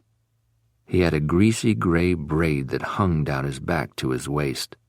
His lined skin was as brown and wrinkled as a walnut shell, and a lot of it was exposed because all he had on was a pair of grimy jeans unevenly cut off at his knobby knees. "Yep, lucky for y'all I decided to go fishing this morning. You know," he said, lowering his voice to a confidential pitch. "You ain't supposed to go wandering off the trails in the thicket. You ain't supposed to fish except in designated areas. Them park rangers'll get you good. They catch you at it. But I ain't never got caught, and I ain't gonna. I've been in the thicket all my life. I've slithered through parts of it a pissant couldn't get through. My mama was one of the Alabama Coushatta tribe. I know, I don't look like one of them people. I took after my daddy, so Mama said. I never laid eyes on the man myself. He was an oil man. Weren't no good at it. Dry hose was all he ever drilled. Got on the fighting side of some of his investors. One night under cover of darkness, he took off, leaving my mama with me still in her belly. So, anyhow." He paused to spit some brown, stringy stuff into the underbrush, then wiped his mouth with the back of his hand. "Where was I?" "At the part where I'm gonna kill you if you don't shut the hell up," Dodge growled. Mercury tilted his head at Ski like an inquisitive bird. "What's the matter with him?" He's worried that our fugitive will escape capture. Why don't you wait over there, Mr. Mercury, so you'll be handy if we need any further information." "Over there?" he asked, pointing to the row of official vehicles parked along the ditch. "Way over there," Dodge said. "My daughter give you our phone number, right? So you can call and let me know where I can pick up the reward?" Ski patted his shirt pocket. "Right here." He grinned at them again and set off in a bow-legged trot. "Oil man my ass," Dodge said. "His mama screwed her brother." Ski's phone rang. He answered it, listened, then said, "I owe you one," and immediately hung up. "He's got a trainer on the way. 20 minutes at the outside. I'll let the others know." At the RV park, a deputy had been assigned to follow Caroline and Barry to the lake house and to see them safely inside, where the female deputy waited. In the meantime, Ski and Dodge had clambered into Ski's SUV and sped to the spot several miles away where Ray Van Mercury had found the abandoned car. Mercury, like the car, lived with his daughter and her 3 children in a mobile home less than a quarter-mile outside the perimeter of the thicket. He'd been on his way to his favorite fishing hole when he discovered the car. Had his eye not been so keen and familiar with the thicket, he might have walked right past without seeing it. It had been left in a jumble of brambles and dense foliage. Not one to interfere in other people's business, Mr. Mercury had continued on, fished until he had a plentiful catch strung onto his rope belt, then returned to the trailer, where he'd mentioned the car to his daughter as she was gutting the fish. He'd told Ski she flew into a tizzy. "I don't pay no attention to news shows because the only thing on TV fit to watch is Vanna White and old-timey westerns," he'd said. But his daughter caught the news each morning. She'd heard about the fugitive and the elderly couple he had left tied up in the RV when he'd stolen their car. She'd called the sheriff's office, and when Ski arrived at her trailer, Ray Van Mercury had shown him and Dodge to the car's hiding place. Within an hour, Ski had mustered a sizable search party that included a number of reserve deputies, DPS officers, one man from Merritt's Municipal Police Department who was a notch above the rest, 2 agents from the nearest FBI office, and several Texas Rangers. Now he made his way over to the line of vehicles parked along the shoulder of the road, where the men were assembled and waiting. The DPS helicopter, which had been circling above the RV park, had followed the parade to the new location and had set down in a clearing near the Mercury's trailer. Some of the peace officers had arrived with saddled horses ready to mount. Others had brought 4-wheel ATVs, but Ski doubted their usefulness. The only possible way to get through this part of the big thicket was on foot, and even then there were sections that were impenetrable. In addition to the impassable terrain, they'd been subjected to the dangerous wildlife, biting insects, and the sweltering heat. The search wouldn't be a picnic. Ski got everyone's attention and announced that the search dogs were on the way. "One of the best and most experienced trainers, I'm told." He urged them to use the downtime to check their gear, apply sunscreen and insect repellent, and make sure their water bottles were full. Then he rejoined Dodge where he stood in the shade of a tree. Dodge took a last pull on his current cigarette, then conscientiously ground it out against the tree trunk and rubbed it between his palms until it had shredded and posed no threat of igniting a fire. "I can't figure it," he said. "What?" "Starks." "Be more specific?" "Everything. All of it. Nothing he does fits a pattern." "I'm with you," Ski said. "Yesterday, after tying up the Mittmeyers, he drove all the way to Houston just to place a call on Sally Buckland's cell phone. Why?"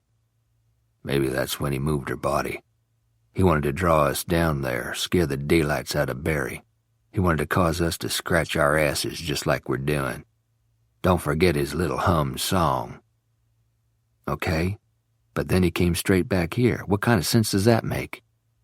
Fuck if I know. He'd eluded capture. He was driving a car we didn't know about. Why come back? Ski thought on it for a moment. Refuge? He was relatively safe inside the RV. He had a well-stocked pantry, refrigerator, TV, so he could keep track of what we were doing. Advil, Dodge said, picking up Ski's thought. He had all the comforts of home at his disposal.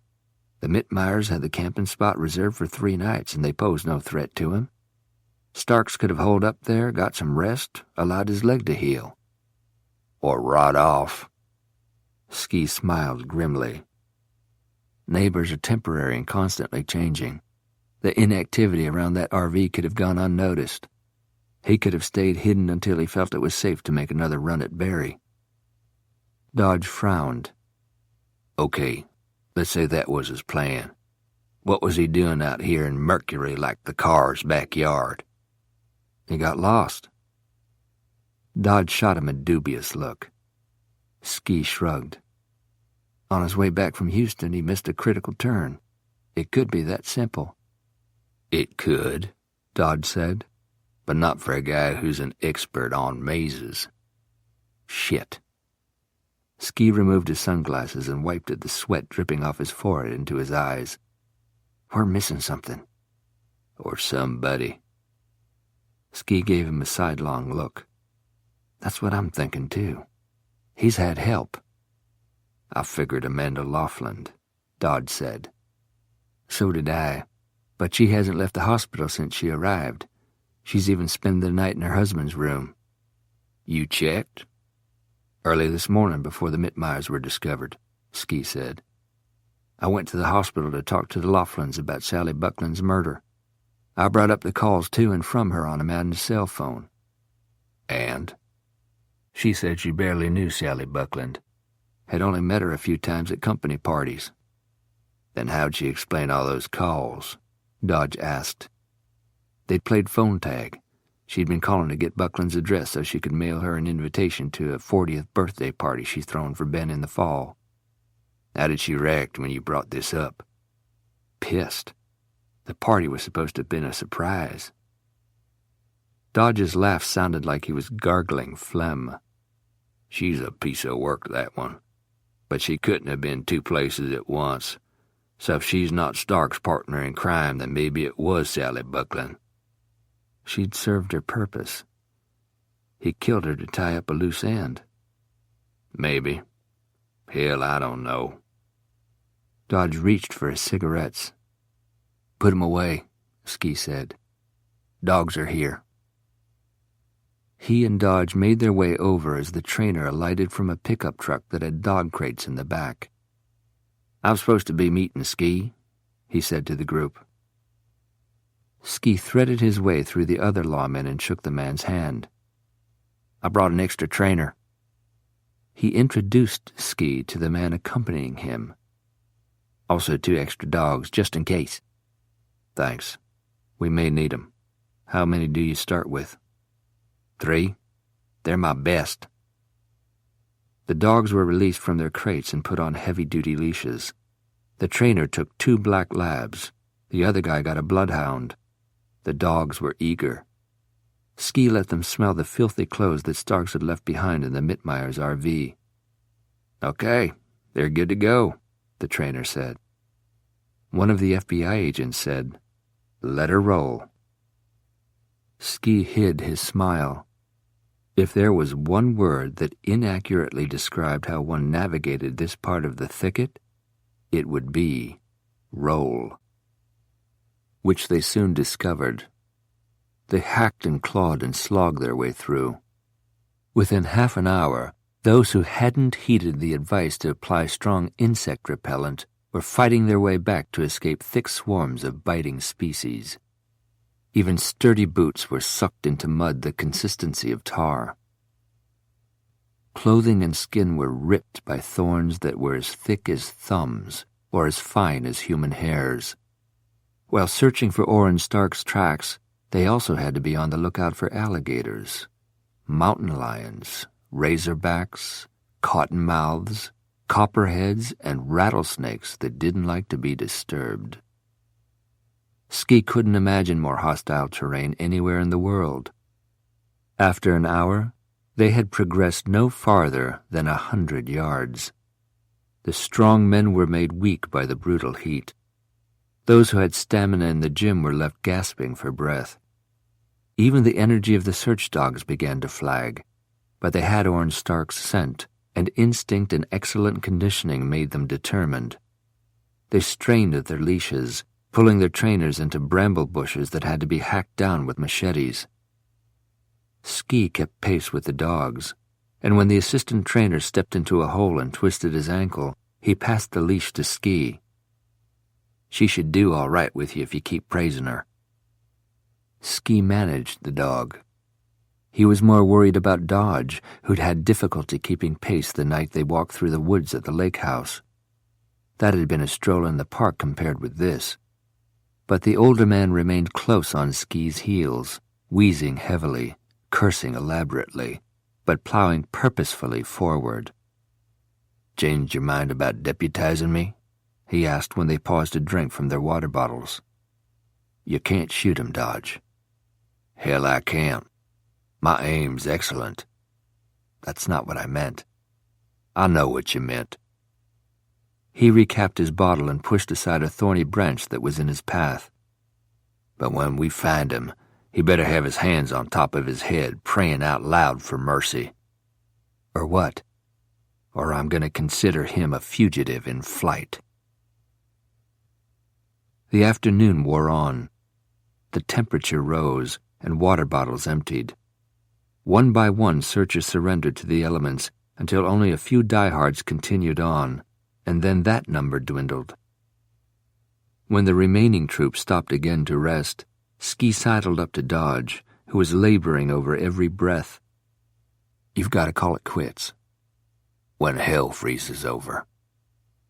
He mopped his florid face with a handkerchief. "Which sounds pretty damn good right now." "Look, Dodge," Ski said angrily, "I don't want you dying on me." "Have you developed a crush?" Ski didn't take the jibe. "You croak on my watch, and those 2 women in your life will never forgive me." Dodge seemed on the verge of making a stinging retort when he thought better of it. He replaced the handkerchief in his pants pocket. "I'm not quitting." Ski gave him a level look, then said tightly, "Have it your way." The going got even rougher. One of the dogs on the trainer's leash began to limp. "She's picked up a thorn," the trainer told Ski after an inspection of the dog's front paw. "Can she make it back?" "She'll have to. It'll be slow going." "You see to her. I'll take the other one." The trainer transferred the second dog's leash to Ski. "Those 2 usually don't like each other, but maybe they're too tired to give you any trouble." By now the group had decreased to only a handful. Dodge was still with them. When one of the FBI agents suggested they call it a day and resume tomorrow, Dodge said scornfully, "You can puss out. I'm not going to." Ski told them he was in for the long haul too. "The dogs haven't quit. They're still on Stark's trail." The Rangers wouldn't quit either, although one of them was regarding Dodge with concern. It was almost painful to watch him breathe. Ski made another attempt to get him to stop. "I know you want to be in on the capture, but—" "Lead on, deputy." "I could order you to go back. I could get one of these Rangers to take you back." "You'd have to kill me first." "You're about to save me the trouble." He motioned Ski forward. "I'm right behind you." And he was, even when others couldn't keep up. Ski's threat to have him escorted back seemed to have imbued Dodge with strength, but the elements and the terrain were more powerful even than his fierce determination. He and the few remaining fell farther behind until Ski was alone out front with the 2 dogs, whose past differences seemed to have given way to their common goal. They continued to thrash through the underbrush. They dragged Ski through marshes. And finally they caught up with their quarry. Orange Starks didn't have his hands on top of his head, praying out loud.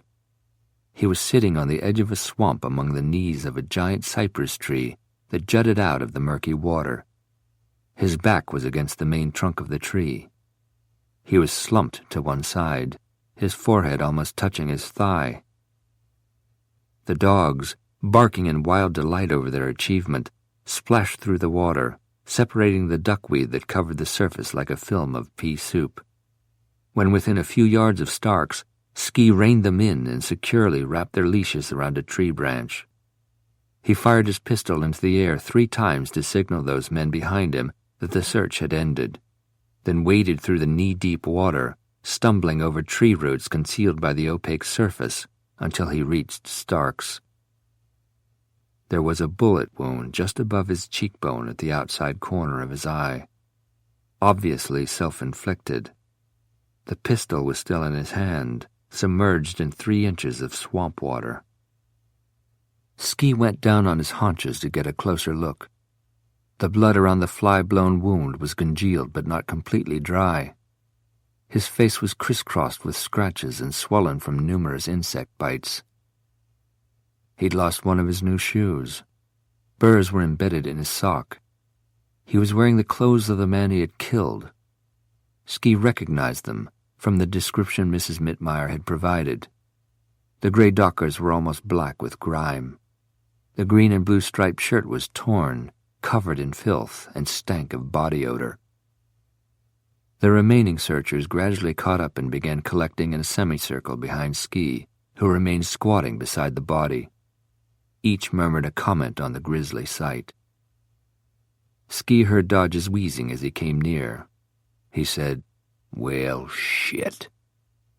Ski supposed he was disappointed that Starks had robbed him of the satisfaction of killing him. Birds, whose primal environment was being disturbed by the barking dogs and interloping human beings, flapped their wings and squawked noisily in the treetops. The dogs were happily panting, their tongues hanging from their mouths, dripping slobber. The first of the Texas Rangers to arrive was talking to the pilot of the DPS helicopter through a transmitter. Shouting to make himself heard, he was telling the pilot to watch for a flare that would mark their location and advising him that they would need a stretcher lowered so they could strap the body onto it and lift it out. Ski was taking all this stimuli in subconsciously. His focus remained on Starks. He watched a large ant crawl across the bridge of Starks's nose and down his cheek. A small fish was nibbling at a finger on his submerged hand. The ranger on the radio was saying, "To get the body out of here." "It's not a body," Ski said suddenly. "He's still alive." Chapter 23. The deputy, assigned to guard Barry and Caroline inside the lake house, was the woman who'd been questioning the recalcitrant Walmart cashier before Dodge took over. She introduced herself as Deputy Lavelle, and she was all business. Never more so than when she came into the living area, where Barry and Caroline had been killing time while anxiously awaiting news, and announced that Orrin Starks had been apprehended and was in custody. The two assailed her with questions, but she remained as starchy as her uniform. "I don't have any details. Ski said for you to sit tight and he'd be in touch." Barry wanted to leave immediately for the sheriff's office, but Caroline kept the cooler head. "What could we do except get in the way? The important thing is that the man is in custody and you're safe. We'll hear more from Ski when he has a chance." "Why hasn't Dodge called? He must know we're going nuts here." "I'm sure he's caught up in the maelstrom, too. This is a police matter, Barry. Show some patience." "I'll give them an hour." They were 53 minutes into that hour when they heard a car approaching. Barry rushed from the living room, Caroline right behind her. They squeezed through the front door together just as Dodge brought an unfamiliar car to a stop and got out. "What in the world?" Caroline exclaimed. She started down the steps at a run. He held up a hand to hold her. "Don't come too close. God only knows what I picked up in that God-forsaken place." "Where have you been?" "To hell and back. a.k.a. the big fucking thicket. Barry was astonished. That's where you found Orrin? At the edge of a swamp in a grove of cypress trees with a self-inflicted gunshot wound. His last 4 words silenced them. Same place he shot Sally Buckland. Apparently he favors the temple. Barry was too stunned to speak. Caroline said, "He's dead?" Good as. Broken tibia from when he fell down your stairs had caused massive infection. Until the swelling in his brain goes down, they can't really assess the level of damage there. In bad shape is our friend, Orrin Starks. No one moved or said anything for several seconds. Then Caroline waved Dodge up the porch steps. "Get cleaned up. What is that smell?" Swamp gas. Dog shit. Armadillo shit, God only knows. I'd be a lot worse off if Ski hadn't loaned me these boots. When he got to the porch, he worked his feet from the rubber hunting boots, then without any ceremony undid his pants and shucked them. He took off the rest of his clothing, dropping it to form a stinking heap on the porch. He went into the house wearing only his undershorts. Standing in the entry was Deputy Lavelle, not a hair out of place, staring at him with stern disapproval. "Ski said for me to tell you to return to the sheriff's office." "How come he didn't tell me himself?" Dodge held their eye contact for 15 seconds, then repeated what he'd said word for word. She shrugged, then walked out without a backward glance. Barry was indifferent to the deputy's rudeness. She wanted to pump Dodge for information, but he insisted on taking a hot shower first. "Before any bugs can lay eggs on me, pour me a bourbon, please," he said over his shoulder as he climbed the stairs. He was back down in 10 minutes, scrubbed and smelling of soap, his wet hair combed back off his face. He was carrying his sport jacket and was wearing a pair of Dockers and a short-sleeved shirt. With all the muck now washed off, the scrapes and scratches on his exposed skin were visible. "Did you put some antiseptic on those?" Caroline asked as she passed him the requested drink. "No." He took a gulp of the whiskey. "Don't say anything till I get back." "It better not sting," he called to her as she rushed toward her bedroom.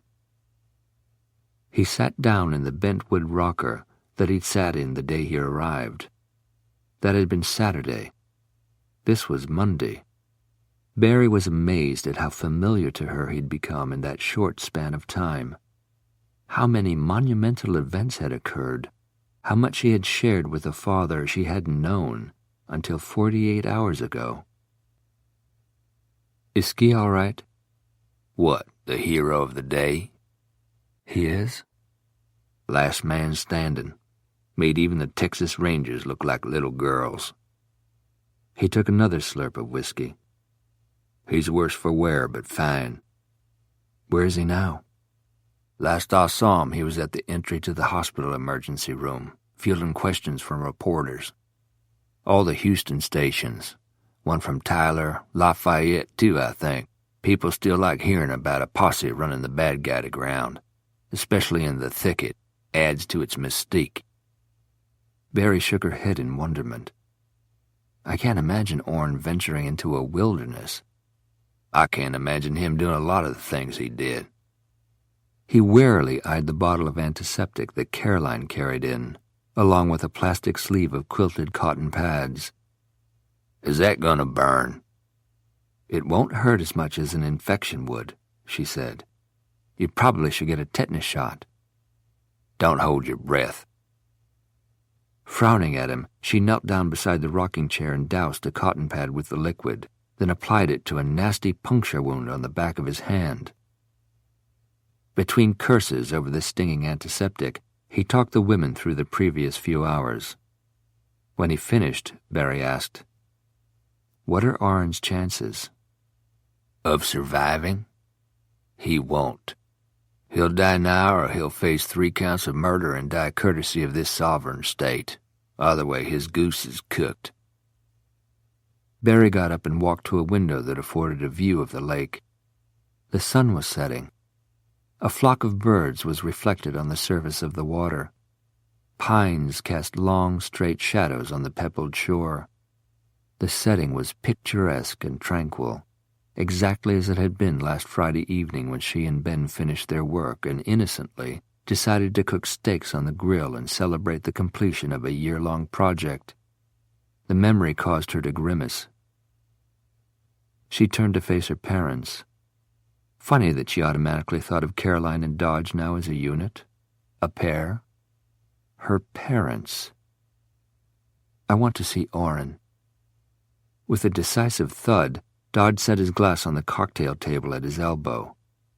God damn it. What? That's exactly what Ski said you would say. He bet me that's what you would say. I just lost $5. Whose car is that? He retrieved the glass and slammed back the last of the whiskey. Belongs to the deputy who's guarding Stark's room at the hospital. Ski said I could borrow his car to come here, get cleaned up. Well, now that you're clean, you can drive the lone car back. We'll follow in Mother's.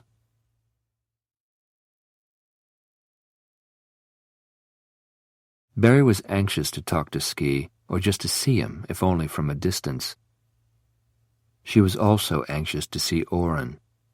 She desperately wanted this episode of her life concluded, and it wouldn't be completely over and done with until she had acknowledged to Orrin the part she'd played and all the egregious things he'd done.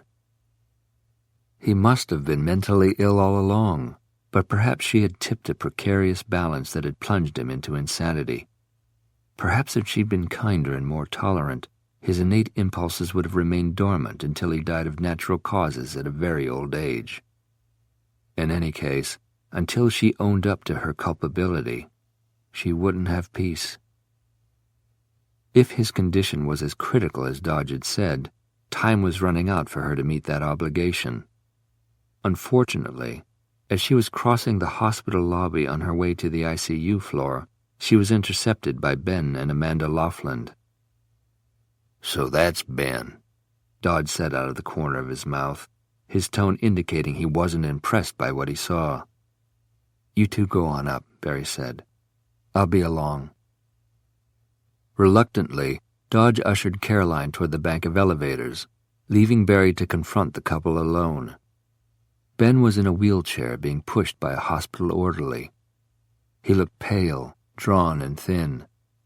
Amanda was at his side. She was brimming with malice.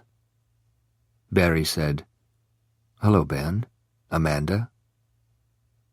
Speaking over his shoulder, Ben asked the orderly to give them a minute. As soon as he was out of earshot, Amanda launched her attack. Why did you sick that deputy on me? Ski? Ski, she repeated in an unflattering imitation of Barry. You're on a first-name basis with him? No shocker there. I don't know what you're talking about, Amanda. He was here first thing this morning, questioning me about Sally Buckland. Questioning me. He found some calls to her on my cell phone. Why would he be investigating my call log if you hadn't poisoned his mind about me? Had the subject of Sally's death not been so serious, Barry would have rolled her eyes over Amanda's melodramatic phrasing. All I ever said about you in connection with Sally was that I wasn't aware that you two knew each other. We didn't, but we both knew you. We both knew the treachery you're capable of. Let it go, Amanda. Ben sounded weary. Barry figured he'd been listening to her ranting about this for hours. What does it matter now that Sally is dead and her killer is in custody? So you've heard about Orrin? Barry asked. The TV in my room was on, he said. Hell of a thing, this whole mess. And Sally. He ran his hand over his pasty face. Jesus. You have no idea. It was quite awful, finding her that way. They're thinking that Orrin abused and tortured her for hours before he killed her. I hope the creep dies, Amanda said. He almost made me a widow. Mrs. Mittmeyer wasn't as lucky as you, Barry said quietly. Like I said, I hope he dies." She gave Barry a hard look. "Are you here to see him?" "I want to, yes." "What for?" Ben asked, looking genuinely flummoxed. "You know what for, Ben. For the same reason I called him on Thursday afternoon." Under her meaningful stare, he squirmed in the seat of the wheelchair. "What purpose would it serve to talk to him now?" "Maybe none, but I still want to say what I feel I must." Amanda looked impatient and made an event out of checking the time on her wristwatch. The woman really was too self-centered and mean-spirited to deserve Barry's notice. Addressing Ben, she said, "Good luck with the campaign. It's all yours now." "He had nothing to do with that." Amanda was so quick to make the point, Barry was certain the opposite was true. Her expression must have conveyed her feelings, because Ben came in right behind his wife with a denial of responsibility. "Swear to God, Barry, I never thought Delray would take such a hard stance. Not with you. You, of all people." Barry actually laughed. "Me, of all people? The Scarlet Woman of the company? Isn't that what Amanda implied to them?" "That's not how it was, Barry. They drew their own conclusions about what went down in the lake house and why. I swear we didn't." "Don't work yourself into a lather, Ben. Whatever you or Amanda told them or led them to believe, whatever explanation or apology you're about to sputter now is meaningless to me. You let me take the fall, and that was dishonest and disloyal. But I'm not all that broken up over it. I don't want to work for a company that has so little regard for me as to believe the worst without even extending me the courtesy of a defense." She drew herself up. "The portfolio with everything in it, from the first sketches to the final mock-ups, is at the lake house. I'll have it sent to you by courier." "He doesn't need your largesse," Amanda said. "And you can keep the portfolio. Ben has made copies of everything all along." Barry looked from Amanda back down to Ben, whose expression bore the imprint of guilt. "Oh, I see." Barry held his tortured gaze for several seconds. Then, without shaking hands or even saying goodbye, she walked away. She'd been outside Oren's ICU for almost an hour when Ski arrived, looking recently showered and dressed in fresh clothing. Upon seeing him, her heart kicked up its pace, but his demeanor was suitably professional, so she curbed the impulse to fling her arms around him and instead greeted him with a reserve that was appropriate. After they'd exchanged hellos, he turned to the deputy sitting in a formed fiberglass chair who'd been assigned to guard Oren's room. "Do you need a break?" Either he took the hint or he really did need a break, because he thanked Ski, left his chair and walked away, leaving them alone. Barry, speaking quietly, said, "Dodge told me about your heroic efforts to bring Oren in." He waved off her compliment. "I should have caught him sooner. I shouldn't have called him on Thursday. I shouldn't have invited Ben to come here on Friday. I shouldn't have treated Oren so unkindly. His parents and teachers should have recognized his psychotic tendencies." She gave him a wan smile. "The blame extends a long way back, Ski." She glanced into the ICU, where Oren's vitals were being monitored by softly blipping machines. "They let me go in. There were things I wanted to say to him, and I did." Regretfully, she shook her head. "But I don't think he heard me." She could feel the weight of Ski's contemplative gaze on her. "Why did you want to talk to him, Barry? Why are you still here?" "I really can't explain why. I just feel I should be. Is it macabre of me to stand vigil, waiting for something to happen?" "It's macabre to have restraints on him." In addition to all the tubes and wires attached to Oren, there were bands around his wrists and ankles that secured him to the bed. But he killed 3 people, ruthlessly. We shouldn't feel sorry for him. I don't. Not really. I don't know how I feel, Ski.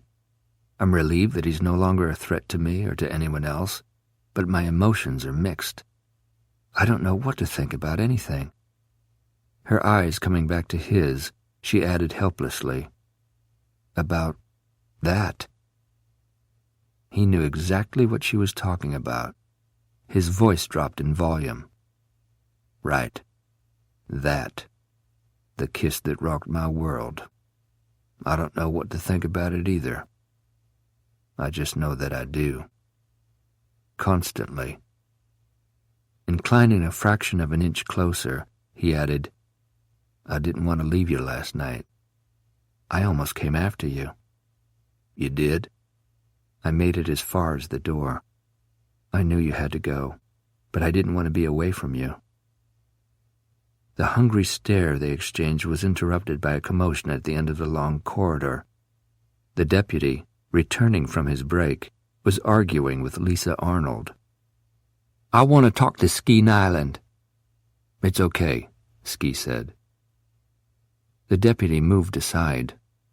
The girl's flip-flops made slapping sounds as she walked toward them. "How are you, Miss Arnold?" Ski asked politely. She hooked a hank of over-processed raven-colored hair behind her ear, from which several silver rings dangled.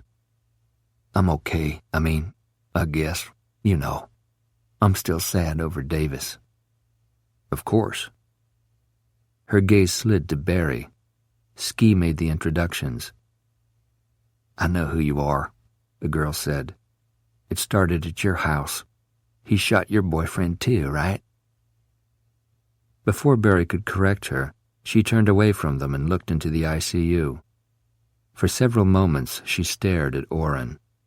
Finally she said, "I saw on TV that you'd caught him. The deputy that's been parked outside my house came up to the door and told me that he was leaving, that there was no reason for him to guard me anymore." Ski asked, "Is that the man you saw in the motel, who shot Davis Coldair?" "That's him, all right. The son of a bitch." But her sneer gave way to rising emotion. "I talked Davis into taking me to that motel. If we'd have stayed at the drive-in, he would still be alive." "You aren't responsible for what happened, so don't blame yourself," Ski said kindly. She came around and gave Ski a watery, grateful smile. "Well, I just wanted to come and thank you for catching him. I had a lot of help. And something else, thanks for being so nice to me the night it happened." "You're welcome. I'm sorry my stepmother was such a bitch." Ski smiled. "That's okay. Don't take it personal. She's a bitch to everybody." She cast one final malevolent glance at Orrin, then said goodbye and headed down the corridor toward the elevator. Dodge and Caroline stepped off as she got on. Ski's cell phone rang, and he stepped aside to take the call. "Any change?" Dodge asked Barry as they approached. "No."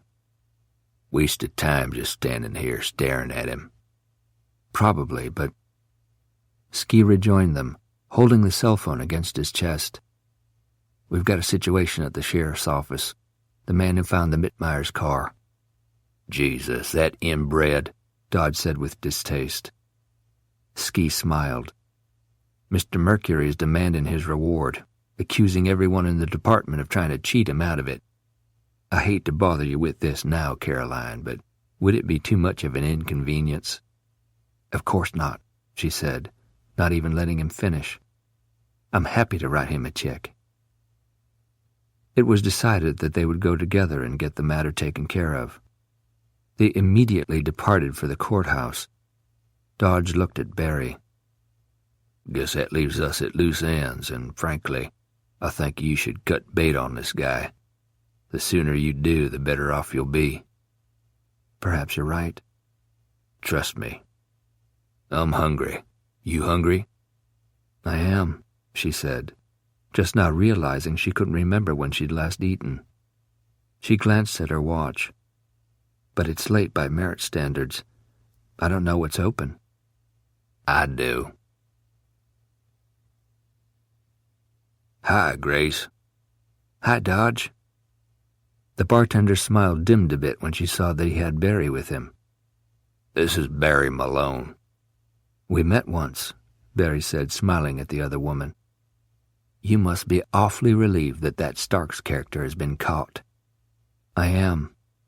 Is he still alive? Hanging on by a thread, Dodge said. Are you serving food this time of night? She nodded toward a row of booths along the far wall. Claim a table. I'll bring menus over. What would you like to drink? Dodge ordered a bottled beer. Barry said that sounded good and ordered the same. They sat opposite each other on faux leather benches. The tabletop between them was made of heavily shellacked wood. Providing light was a red glass holder with a flickering candle inside. Grace brought their drinks. After a quick review of the laminated menu, they both ordered cheeseburgers and fries. Grace returned to the bar. They were alone. Dodge watched Barry take a sip from her bottle of beer. He chuckled. What? She said. Nothing. You're surprised that I'm drinking beer from the bottle. That was precisely what he'd found amusing, but he remained noncommittal. Mother wouldn't be caught dead, Barry said. She thinks it's unladylike. She took another drink, watching him down the length of the chilled bottle. When she lowered it to the table, she said quietly, But you know that, don't you, Dodge? He leaned back against the tufted leather and studied her for a moment, knew that she knew. Gruffly, he said, That's just one of your mother's prissy taboos. But you loved her in spite of them. He reached for his own bottle, but although his mouth had gone dry, he found he no longer had a thirst for beer. He rubbed the condensation between his fingers as his gaze stayed fixed on the familiar beer label. So you know about me. Us. Although it took all the courage he had, he lifted his eyes to those of his daughter. She nodded. When Carolyn finds out, she'll be furious. She knows. She does? Since when? Last night. I had figured it out. She confirmed it. She didn't want you to know. She gave him an arch look. Oh, no? Then why did she involve you in this? Grace brought their burgers. After serving them and asking if they needed anything else, she left them to their meal. Barry wasn't shy. She dug in. Dodge had lost his appetite. How'd you guess? I treated you no differently than... It wasn't how you treated me, she said, licking a smear of mustard from the corner of her lips. It was how you and Mother treated each other. First of all, she's been a nervous wreck. She's never nervous. I'm the one who's high-strung and impatient. In my life, I've never seen her so tightly wound. At first, I thought it was because of the crisis situation, but then I became aware of how she was with you. She was never like that with Daddy. Dodge's gut was tied in a knot. He craved a cigarette, but not as much as he craved to know how Caroline's behavior toward him was different from what it had been with Jim alone. He hated himself for asking, but he did. What was she like with him? They had a very solid marriage. They loved each other, I'm convinced of that, but they were unfailingly reserved and polite. She and Daddy never fussed over each other the way the two of you do. They never fussed at each other the way you do. Their relationship, well, it didn't spark. I never knew any differently, so I didn't think anything of it until I saw how the two of you were with each other. There's no polite formality. We spark? She laughed. Yeah, you do. She was reflective for a moment, then said, Looking back on Mother's relationship with Daddy, I think she was always trying to ensure his approval of her. She doesn't strive for yours. My standards aren't as high as his. Barry smiled. No, she knows she has your approval, unconditionally. Grace appeared at the end of the booth. Something the matter with the burger, Dodge? No. Guess I wasn't so hungry after all. I'm going on a smoke break in a minute. Want to join me? Check back. Looking disappointed, she removed their plates. Barry's eyes followed her. When they came back to Dodge, she said, "She likes you." He shrugged and reached for his beer. "All women do." That's an exaggeration if I ever heard one. "I don't think so. Mother hinted as much." Did she? "Was that the problem?" Barry asked. He looked across at her but said nothing. "You're popular with the ladies, Dodge. Is that why you didn't marry my mother?" Chapter 24. Houston, Texas, 1979. If work hadn't sucked so bad, Dodge's life would have been perfect. Roger Campton's family had trundled him off to South America, ostensibly to oversee their oil interests in Venezuela. Good riddance to everyone except the Venezuelans, Dodge thought. I hope they know to lock up their daughters, he told Caroline when they read the notice in the business pages of the newspaper. Her tummy had a bump that he thought was adorable. I can see you in profile now. He couldn't keep his hands off the slight protrusion, sometimes to her annoyance. "Dodge, you're in my way." When's it supposed to kick? "A while yet." It'll feel weird, won't it? Something moving around inside you? She winked at him. "You've moved around inside me." Talking dirty comes with pregnancy. I like it." She swatted aside his wandering hands. "The first time I feel the baby move, I promise to let you know. In the meantime, it wants to be fed, and I can't get dinner on the table if you're going to continue feeling me up." He grinned wickedly and covered her swollen breasts with his hands. "Now about these." Dinner was late being served that evening. She listed her house and his condo with Jim Malone Realty, and they sold within days of each other. She had found what she referred to as a dollhouse in an older established neighborhood. Dodge donated his furniture to Goodwill, since it was nothing to brag about, and they moved Caroline's into their shared residence. It took Dodge 4 evenings to paint the spare bedroom a soft unisex yellow, and 3 evenings to assemble the crib. "I hope the kid likes it, because I'm never doing this again," he informed her. "Stop calling my baby the kid." He grabbed Caroline's hand and pulled her down beside him onto the nursery room floor, amid the tools he'd used during the project. "Our baby. And what do you want to call it?" "My mother's maiden name was Carter. What do you think? Carter Hanley?" "What if it's a girl?" "I'm thinking." "You're pretty when you're thinking."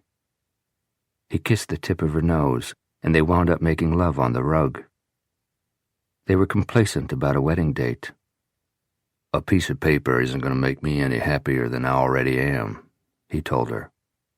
"But I want to make this union official." She agreed. "Before the baby gets here." But a date was never set, and they were content with the way things were, so neither dwelled on that technicality. Days turned into weeks, then months, and still they felt no urgency to have their pairing solemnized. She had returned to work as soon as the bruises around her eyes were no longer detectable. To make up for lost time, she doubled her efforts to become the top salesperson in the company. Often she worked late into the evenings, showing houses when it was convenient for clients, hosting open houses on weekends. Her erratic schedule was okay with Dodge, since most nights he had to go to the task force jam sessions after his shift at the tire plant. He was beginning to think the whole thing was a waste of his time and the taxpayers' money. Had a promotion to detective not been the carrot, he'd have asked to be removed from the special unit. He hated having to spend every working day at that damn plant. Mopping floors and replacing burnt-out light bulbs didn't seem like police work. But had he quit the task force and gone back to patrolling a beat, he would have felt that he was letting down not only his new family, but himself, and especially Jimmy Gonzalez, So he stuck with it, even though cultivating Crystal's confidence had lost all its allure. The only woman Dodge desired was Caroline, and his desire for her was so fierce, so all-consuming, it was damn near impossible to work up any enthusiasm for his quasi-romance with Crystal. But his pursuit must have been convincing, because one day as they ate their lunch together, she became weepy. "I'm worried about Franklin." "In what way?" "The way he's acting." She pulled her lower lip through her teeth. "I shouldn't talk about it. It's probably nothing." Dodge appeared suitably worried about her. "But what if it is something? What if his rehabilitation in prison didn't take?" She smiled weakly. "He's promised me that he won't break the law ever again." "Do you believe him? Can he keep a promise to anybody about anything?" She crumpled against him, resting her head on his shoulder. He placed his arm around her. "You're so good to me, Marvin." He bent his head over hers and kissed her lightly on the cheek. "I just want to take care of you." The other members of the task force were excited when he reported this to them. "Albright's planning another robbery and she knows it," the captain said, rubbing his stubby hands together with exhilaration. "That's what I think too," Dodge said. "I need to get into their house. It's a rental, a duplex. Crystal told me the other side is empty, and Albright is using it for storage, without the landlord's knowledge or permission." "What's he storing?" "Crystal doesn't know." "You believe her?" "Yeah, I do. It's a bone of contention between them. I need to find out what he's got in there." "Anything you find would be inadmissible in court," the captain reminded him. "Yeah, but if I saw something suspicious, we could put him under constant surveillance. And if it was something incriminating, I could use it as leverage to get Crystal to turn state's witness against him." "You'd have to tell her you were a cop?" "Not necessarily. Not at first. I could still be the concerned friend persuading her to do as her conscience dictated." "I doubt she would ever agree," one of the other cops remarked. "Not if it meant betraying her boyfriend." Dodge looked at him with disparagement. "If it was easy, you'd be doing it." The captain sided with Dodge. "Can you get in and out of their place without Albright knowing?" "I'll do my best, but if I go missing, look there first." "This is serious, Dodge. Cover your ass. Don't get yourself killed over this. It would make us look bad," the captain said with cruel candor. "Let me work on Crystal, see what I can do." Dodge seized upon the additional risk. By taking on the responsibility of going into Franklin Albright's lair, he was raising the stakes for himself. But the reward would be greater, too. If he came through and delivered Franklin Albright, he'd get that detective's badge he so wanted. Several nights later, he returned home particularly tired after a long, grinding day. Caroline met him at the door and hugged him close. He leaned in to kiss her, but she pushed him away and sniffed his shirt front. "Is that taboo?" "What?" "The fragrance." And he thought, "Oh, shit." He unbuttoned the top 2 buttons of his tire plant shirt, then pulled it over his head. He held it to his nose and took a deep breath. "Sorry, I didn't realize it was so strong." He went to the closet that housed the washer and dryer and tossed the offending shirt into the hamper. When he came back around, Caroline was staring at him, her head angled, waiting for an explanation. "A woman at work, at Marvin's workplace, she hugged him today." "She hugged you?" "She hugged Marvin. It had nothing to do with me." He went to the refrigerator and got a beer. He opened it and took a long swallow. Caroline was still looking at him, obviously waiting for further explanation. "I can't discuss it, Caroline." "What does she look like?" "I can't discuss it." "Why were the 2 of you hugging at work?" He gave her a look that warned her to stop with the questions, but either she didn't recognize the look or she defied it. This is one of the situations that Jimmy referred to, isn't it? That Jimmy referred to? Jimmy Gonzalez? The night he came to dinner. Shortly after Dodge had brought her from the hospital to his place, but before they'd become a couple, she had urged him to invite his partner to dinner. Officer Gonzalez has been very kind to me on several occasions. I'd like to repay him by cooking him a meal. So, on his next night off, Jimmy had come to dinner. He arrived before Dodge got home. When he got there, Jimmy and Caroline had been companionably chatting. Now he asked her warily, "What did Jimmy tell you?" He must have assumed that we were already sleeping together, because he told me that you'd been smitten with me from the get-go. Which came as no surprise to you. But then he said, I guess he'll be relinquishing his title of Department Romeo. When I asked him what he meant, he rapidly backpedaled. But the gist of it was that you have a reputation for easily getting information out of women. Caroline forced him to look her in the eye. Is that true? Were you? Are you the police department's Romeo? Guys talk, Caroline. Mostly it's bullshit. Mostly? She continued to look at him levelly, and he knew she would persist until he gave her something. Okay, I'll tell you this much. The girl at work was upset over something her boyfriend did. I'm her pal. I extended her a listening ear, a kind word, a shoulder to cry on. She expressed her gratitude by hugging me. That's all it amounted to, and that's all I can tell you. She appeared to be mollified, but even if she wasn't, that was all he was going to tell her. He wasn't about to give her a physical description of Crystal and start her thinking that he was interested in the girl for any reason except as a means of trapping Albright. He wouldn't tell Caroline about the threat Albright posed either. He'd minimized the danger of the undercover work in order to prevent her from worrying every time he left the house. He excused himself and went to take a shower. Although the heady scent of taboo no longer lingered, Caroline was abnormally quiet over supper, and later, when they went to bed, they lay with their backs to each other. After an hour of tense wakefulness, Dodge knew she was still awake too.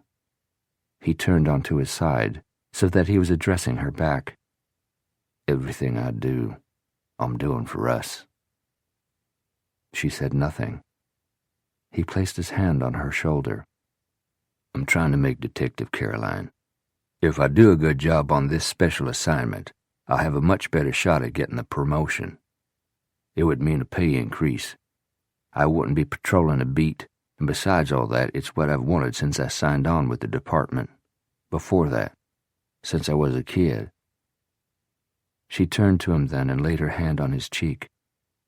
I know you want that, Dodge, and I understand why you can't talk about the case. I do.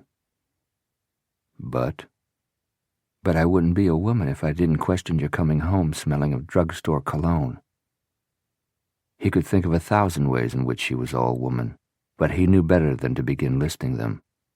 She wasn't in the mood to be charmed. Everything I do now is for us. You, me, the baby. Hugging the taboo woman? Part of the job. I swear. She thought it over for several moments, then said, You're her pal? That's all? That's all. She has a boyfriend? Yes, and so do you. His hand moved to her breast and caressed it lovingly. I feel fat and ugly. Don't laugh. He pecked her lips with his. You're pregnant, not fat, and you couldn't be ugly, no matter what. You still love me? You have to ask. The discussion ended there, and for 72 hours nothing more was said about Crystal. Then he came home one night, looking like an extra from the Texas Chainsaw Massacre. 12 hours earlier that day, during their morning coffee break, he'd caught Crystal chatting with one of the other women who worked in payroll. He's an asshole, Dodge overheard her say. Not me, I hope. She smiled up at him, Hey, Marvin? No, you're not the asshole. Let me guess, the chief among 'em. None other than Franklin Albright. What's he done now? The kitchen sink has been clogged up for a week, and he's promised to fix it. But every night he's had another excuse, and tonight he's going over to a buddy's house to play poker. And Dodge thought, bingo. He offered to repair her sink, and she accepted his offer. It was almost too easy. Franklin said he'd be leaving around 8:30 or 9. She warned him not to arrive before then. He wouldn't like you and me being there alone. I'll make sure his pickup is gone before I come to the door. On his lunch hour, he called his captain, who agreed to the plan Dodge outlined, but warned him again to be careful. Learn what you can, but don't get killed doing it. You don't have to tell me twice. The captain offered to place undercover officers in the vicinity in case there was trouble. Not necessary, Dodge said. I'll be okay. Besides, if this turned out well, he didn't want to share the credit. He wanted it to be a one-man show, his show. But one thing you can do, sir. Shoot. Square it with my boss here at the plant that I need to leave early today. There's stuff I gotta do. The captain made the call. Dodge clocked out early, leaving him time to run some necessary errands. His first stop was at the 7-Eleven store where Doris worked. He walked in just as she was beginning her shift. Her face lit up with her smile. Dodge, come to take me dancing? Came to do some business. Her tone changed dramatically. Let's go out back. She asked the stock boy to cover the register and led Dodge through the storeroom and out the rear door. In the alley, amid the trash receptacles, they lit up cigarettes. She exhaled. I heard about Jimmy Gonzalez. I'm sorry. It sucked. I liked him. So did I. He was a great partner. The best. But he never caught on, did he? She asked, looking at him askance. He never knew that you and I had our side thing going, did he? No, he never did. He wouldn't have approved. He was a straight-up cop, as honest as they come. Several times, Dodge and Doris had swapped favors, and the services they exchanged weren't always within the law. They certainly weren't ethical. They smoked in silence for a while, then she asked what he needed. He told her. By when? He told her. Tonight? Jesus, you don't ask for much, do you? Can you get it? It'll cost you more than a night of dancing. She bobbed her eyebrows suggestively. Sorry, but no can do. You've gone queer? He smiled. Just the opposite. I've got a lady in my life. For real? The real thing. Well, hell, what else have you got to barter? What's your little brother's status? Still languishing in jail, awaiting trial while the Greenhorn ADA, his half-assed court-appointed attorney, and the judge dick around with bigger cases. He's charged with B&E, right? Who are the arresting officers? She told him, and he said they were buddies of his, and maybe if she could get him what he requested in a timely fashion, he could talk his buddies into a memory loss convenient to her little brother when his case eventually came to trial. For a couple of fifths of scotch, your brother would probably get off with time served.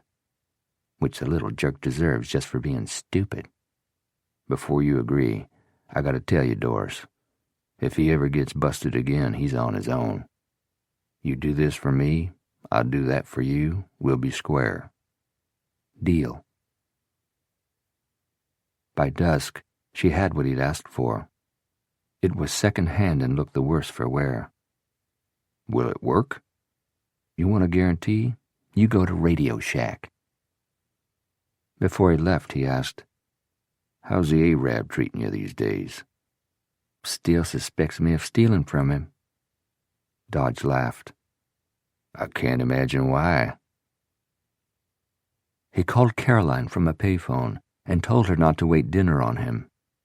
She asked if he would be working, and he said yes. She asked if he would be in danger, and he told her no. She didn't ask if he would be with the woman who wore taboo, and he wasn't sure what he would have told her if she had, but it probably would have been an extremely loose variation of the truth. At 9 o'clock, he drove past the duplex shared by Crystal and Franklin Albright. There was no sign of his redneck pickup, but Dodge thought it prudent to kill a little more time and make sure the criminal wasn't at home. At 9:15, he parked at the curb and started up the walk, carrying with him a bag of plumbing implements he'd bought at the hardware store that afternoon. The front door was open. He peered through the screen door into a living room that had been furnished and decorated by someone who had done the best she could with the little she had. His heart went out to Crystal. The kid deserved credit for trying. He knocked. "Anybody home?" She appeared in an open doorway across the room. She was wearing a pair of short denim cutoffs and a red shirt tied under her braless breasts. Her hair was loosely piled on top of her head. She was barefoot. She looked like the porn-flick farm girl who incited a hillbilly gangbang. Her bare feet making soft pats on the hardwood floor, she came quickly to the door and unlatched it. "Thanks for this." She was a bit breathless as she motioned him in. "The darn thing is still stopped up. It's disgusting." He held up his sack of plumbing supplies. "I'm no roto-rooter, but I'm still your man. Come on back." As he followed her into the kitchen, he casually asked, "I wouldn't have known which side of the duplex you were living in if the front door hadn't been opened." He motioned with his head. "Next door. Is that where Franklin keeps his stash?" "His stash?" "He won't let you go in there." Looking as sappy as he possibly could, he shrugged. "I immediately thought drugs." "He's never used drugs around me." She chewed her lower lip nervously, then pointed to the sink. "You see the problem."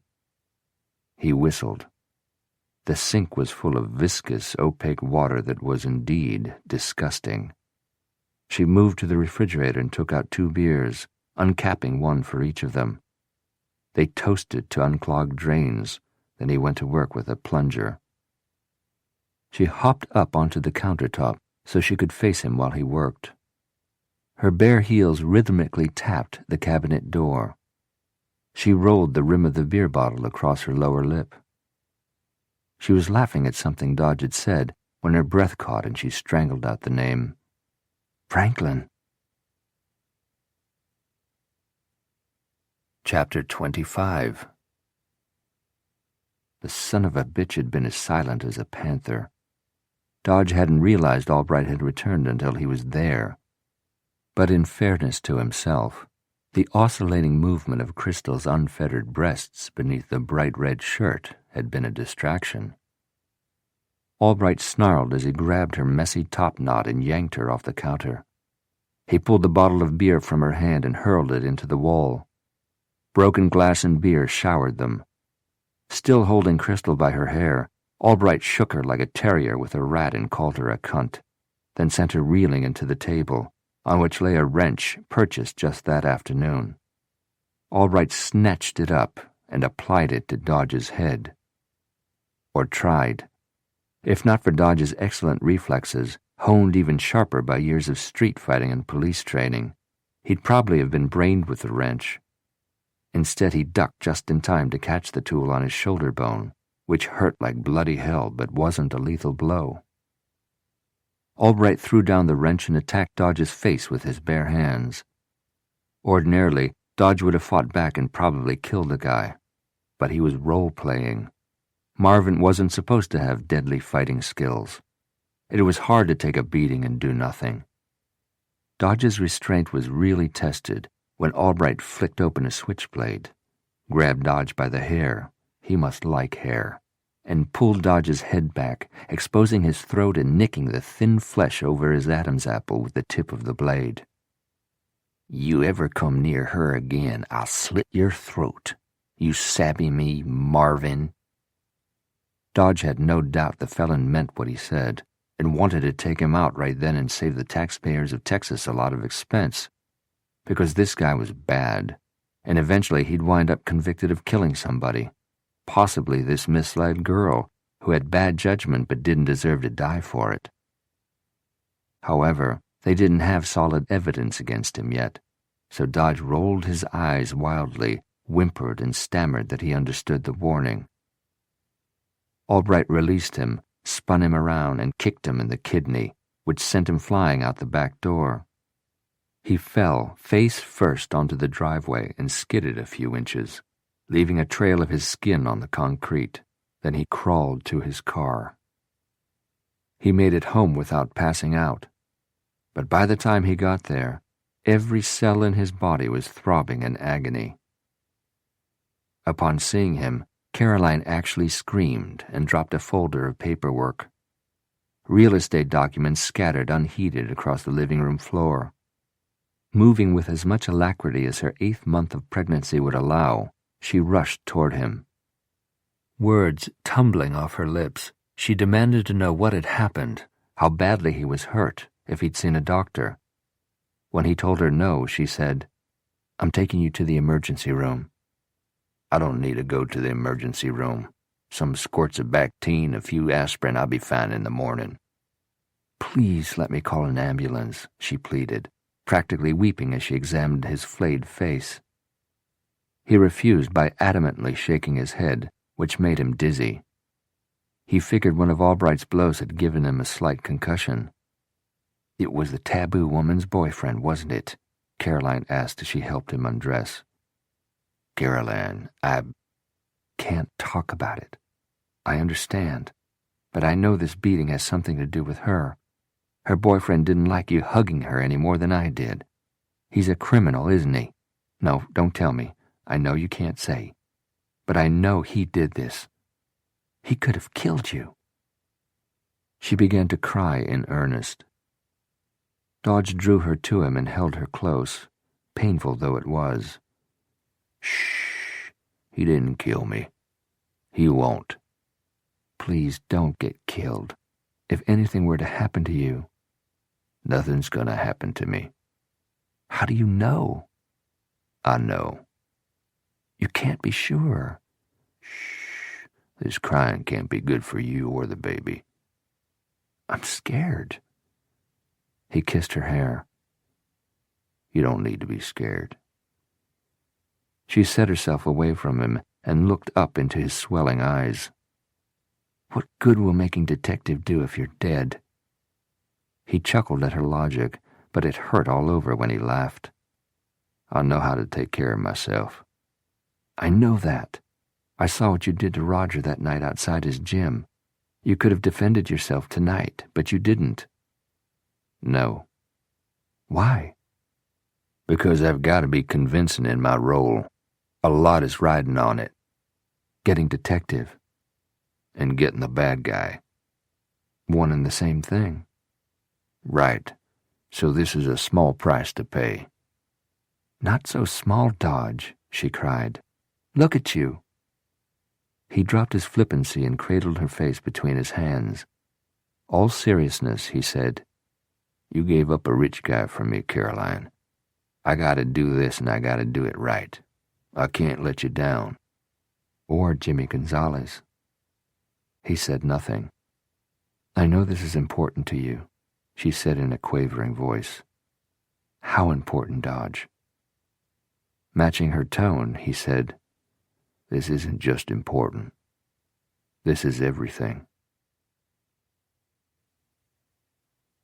Dodge was sore, swollen, and bruised for days after Albright's attack. However, the discomfort was worth the reward. The mission hadn't been as successful as it would have been if he'd been able to get into the attached apartment and discovered what Albright was hiding. But while Crystal had been getting their 2 beers from the fridge, Dodge had successfully planted a listening device, courtesy of Doris, on the underside of the kitchen table. Even on short notice, Doris had provided him with a whole setup. He'd had with him several more bugs, which he'd hoped to put in key areas of the duplex, but having successfully placed one was better than nothing. The surveillance had not been sanctioned by his superiors. Officially, their strong hunch that Albright was their culprit didn't amount to just cause. Not yet. But it was enough for Dodge. If anyone found out that he'd planted a bug without authorization, he would be removed from the task force, if not drummed out of the Houston PD altogether. But if it paid off the way he predicted it would, it was worth the risk. The day following the beating, he called in sick at the tire plant. As soon as Caroline left for work, he drove to within a block of Crystal and Albright's duplex and gave the equipment a test run. He was able to pick up snatches of their breakfast conversation. Most of it consisted of his yelling at her and calling her ugly names. Crystal tearfully denied that anything sexual had transpired between her and Marvin. Dodge couldn't catch all of Albright's response to that, but he picked up the word eunuch, which pissed him off. He lived for the day when the ex-con realized he'd been had, not by the nerd infatuated with his girlfriend, but by Dodge Hanley. When he returned to work at the tire plant, his brutalized appearance shocked co-workers. He fielded questions about what had happened to him and created a fender bender, saying it had been severe enough to push his face into his windshield and teach him a hard lesson about wearing his seatbelt. Crystal avoided him. At lunch, she joined a table of other women, and, after giving him one shamefaced sympathetic smile, she steered clear. It went on like that each following day. They made eye contact, but she never gave him an opportunity to get close to her. His captain was on his ass about it. Other cops on the task force considered his attempted penetration of Albright's duplex a complete bust. In the evenings, after dinner, he contrived reasons for leaving the house. He drove to the duplex. He parked near enough for the receiver to pick up any transmissions from the bug, but not so close that he risked being spotted by either Albright or Crystal.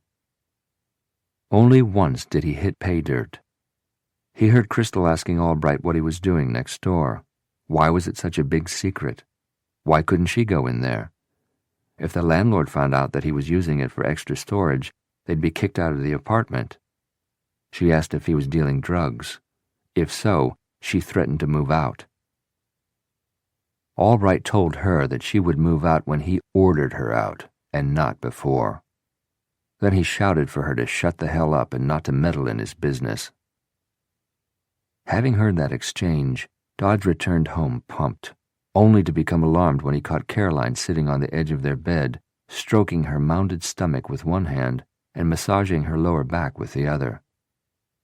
He rushed to her side. "Oh, God, is a baby coming?" She affectionately ruffled his hair. "Not for another couple of weeks, at least. I'm having Braxton Hicks contractions." "What the hell is what you said?" "They're perfectly normal. Really just twinges. Looks like more than twinges to me. The doctor says to expect these contractions until the real thing comes along." "How will you know it's the real thing?" She laughed lightly. "Oh, he says I'll know." For the rest of the night, even while she slept, he kept his hand on her belly, wondering how she could possibly sleep with so much activity going on inside her womb. Worry gnawed at him. If her uterus was in proportion to the rest of her, it was tiny. He thought it was a miracle that a frame as small as hers could carry a child of any size. But what if their baby was extraordinarily large? He couldn't remember if he'd ever been told how much he'd weighed at birth. But even if he had been told, he didn't know what the standard was. He'd have no gauge of comparison. What if he and Caroline had conceived a giant? His offspring could bust something up inside her. She could be ripped apart. He lay awake all night, fearing an anatomical catastrophe. Consequently, he was out of sorts the next morning when he reported for work at the tire plant. His mood didn't improve when he realized Crystal hadn't clocked in that day. Was she sick? Had Albright made her leave the job because of her friend and co-worker, Marvin, Had he started thinking about the plumbing episode, got angry all over again, and taken his abuse to a new level? At the end of his shift, Dodge quickly made his way toward the employee exit. He was anxious to get home, reassure himself that Caroline was all right, and then see if he could pick up anything untoward going on in the household of Franklin Albright. He practically mowed down a female co-worker who planted herself in his path. One day, when he reported for work at the tire plant, he soon realized Crystal hadn't clocked in. "Hi, Marvin." "Hi. Excuse me, I'm in a hurry." "I have a message for you from Crystal." He stopped in his tracks. Crystal's friend passed him a slip of paper. "She wants you to call her at this number." "Is she okay?" Either the co-worker didn't know, or she wasn't saying. "First chance you get," she said. "Okay, thanks." He called from a payphone. Crystal answered on the second ring. Her hello was faint, hesitant. "It's Marvin. Are you all right?" At the sound of his voice, she began wailing. No, I'm not. I'm scared." Dodge cooed and consoled, and finally got out of her that she'd left Albright. "More like escaped," she sobbed. He's... "Where are you?" She told him, and 20 minutes later he was at the motel, knocking on the door, glancing over his shoulder and hoping that Albright didn't have a bead on the back of his head. Crystal looked a fright. Her face was splotchy and bloated from hard crying. She was also a mess emotionally. Sitting beside her on the bed, Dodge held her until she stopped shaking. Brushing the hair off her damp cheeks, he urged her to tell him everything. "I can't help you if I don't know what's going on." The first thing he wanted to know was if he had to worry about Albright crashing in on them again, wielding his switchblade and making good his promise to slit Dodge's throat. "Does he know you left him?" "I'm sure he does by now," she said, hiccuping. "He went out and said he'd be gone for a few hours, but I didn't trust him not to come right back. Not after the other night when he tricked me. As soon as he left, I called a taxi. I packed only what I could carry, and all the time I was waiting for the taxi, I was frightened he'd come back and catch me before I could get away." "You didn't leave a note or anything telling them where you were going?" "No, I've left for good, and I'm not going back. Oh, Marvin, if he catches me, he'll kill me." "No, he won't, because I won't let him." She clutched him tighter and said she didn't know what she would do without his friendship and protection. Out of gratitude, she kissed him on the lips. "Listen, Crystal," he said, setting her away from him. "Do you have any other reason to be scared of Franklin?" She blinked the gummy eyelashes. "Like what?" He cautioned himself not to blow it, to go easy. "Like, I don't know. Do you think he's planning another crime?" She averted her eyes. "Maybe. He's up to something." "Jesus." "He's been on the phone a lot. With the cousin in Mexico. Remember I told you about him?" Heart racing, Dodge nodded. "I think they're planning something." Here her eyes began to leak again. "And if they go through with it, I'm afraid the cops will think I'm an accomplice." She sniffled and wiped her nose with the back of her hand. "My parents tried to warn me. Why didn't I listen?" "Maybe you ought to talk to the police." She raised her head and looked at him with alarm. "Yeah," he said, pressing her hands between his. "If you tip them to what Franklin's planning, then they'll know you're not in on it. See?" He kept at her for half an hour, trying to worm out of her the nature of the criminal plot, but she wouldn't say anything specific, nothing useful that he could convey to the task force.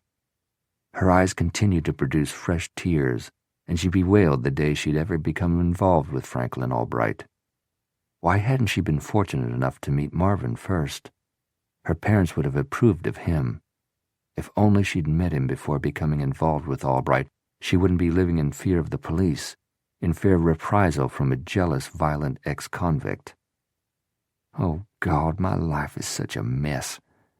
You're the only thing in it that's good, Marvin. You're the only person I can trust." The second time she kissed him, it wasn't out of gratitude, and Dodge knew enough about women and kisses to recognize the difference.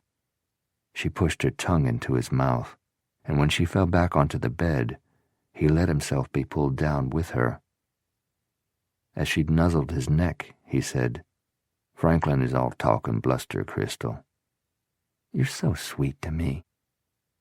She took his hand and placed it between her thighs. "Albright will land in prison again as soon as he's caught, and then we can be together without any fear of him. The sooner the better. You should help the police catch him in the act of committing a crime." She arched up into his palm. "I want to be with you." "Then let's go to the police together. I'll be right there with you." She demurred. "I'll think about it." "I think we should go right now, before Franklin has a chance to do whatever he's planning." "Maybe tomorrow." She unzipped his pants. "You promise?" "I promise to think about it, but I don't want to talk about it anymore." So they didn't talk. Not until after, when she was curled up against him like a kitten, making mewling sounds in admiration of the hair on his chest, which was damp with their combined sweat. Only when she was drowsy and mellow from sex would she be led into further conversation about Franklin. Then she spoke freely, because if a woman will trust you enough to share that, she'll trust you with her deepest, darkest secrets. That had been Dodge's experience anyway. That tenet was what his reputation in the department was founded on. Crystal spilled all she knew. It was terrific insider information gleaned from overheard conversations between Franklin and his cousin in Mexico that included buzzwords like getaway car and semi-automatic and popping anybody who gets in the way, and the 25th, a date that was only 2 days away. Eventually she fell asleep. Dodge stretched the motel room phone cord as far as it would go, taking it into the bathroom and closing the door. He called his captain at home, woke him up, and reported what Crystal had told him. To his surprise and irritation, the captain was skeptical.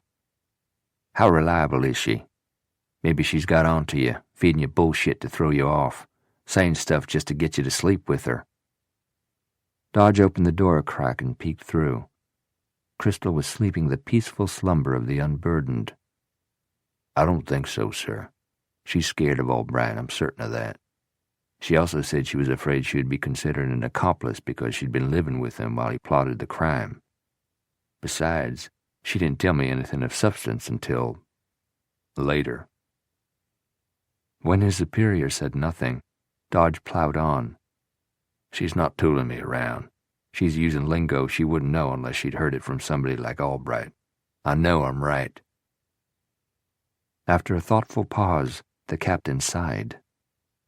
"Okay, I have to trust your instincts, Hanley, as well as your experience," he added drolly. "You've had your last day at the tire plant. Report to task force headquarters first thing in the morning. The 25th is only 2 days away, which doesn't give us much time to plan the sting." Dodge thanked him for the confidence he'd placed in him. Then, as quietly as possible, he washed up and put on his clothes. He left a note on the bureau for Crystal, telling her not to report to work again until she'd heard directly from him. He told her that he would take care of everything. All she had to do was trust him and stay where she was until he got back to her. He drove through the empty pre-dawn streets, wondering how he was going to explain to Caroline why he'd stayed out all night without calling.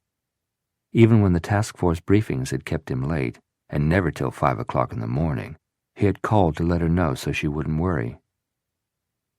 He'd just have to say, truthfully in fact, that something urgent had come up that got an unexpected break in the case, and he hadn't had an opportunity to call until it was too late for him to do so without disturbing her sleep. He had it all sorted out in his mind, which went into a tailspin when he reached their house and saw that her car wasn't in the garage. Oh, Jesus. He didn't even take the time to turn off his car's engine. He shoved it into park and left it idling as he bolted for the back door, where he fumbled his key, then, when he managed to get the door unlocked, practically fell across the threshold. He ran through the house, crashing into walls, stumbling on the rug in the hallway, barreling through the door of their bedroom, then drawing up short when he saw the blood-tinged stain on the bedsheet. It was still damp. He was breathing so hard, his lungs actually hurt. His heart was pounding. He went to the closet and flung open the door. Her suitcase, the one they'd packed together a few weeks ago so it would be ready when needed, was gone. He retraced his path through the house, moving even more recklessly than before. He plopped the cherry on the roof of his car, uncaring of his undercover status. With a red light flashing, he sped to the hospital.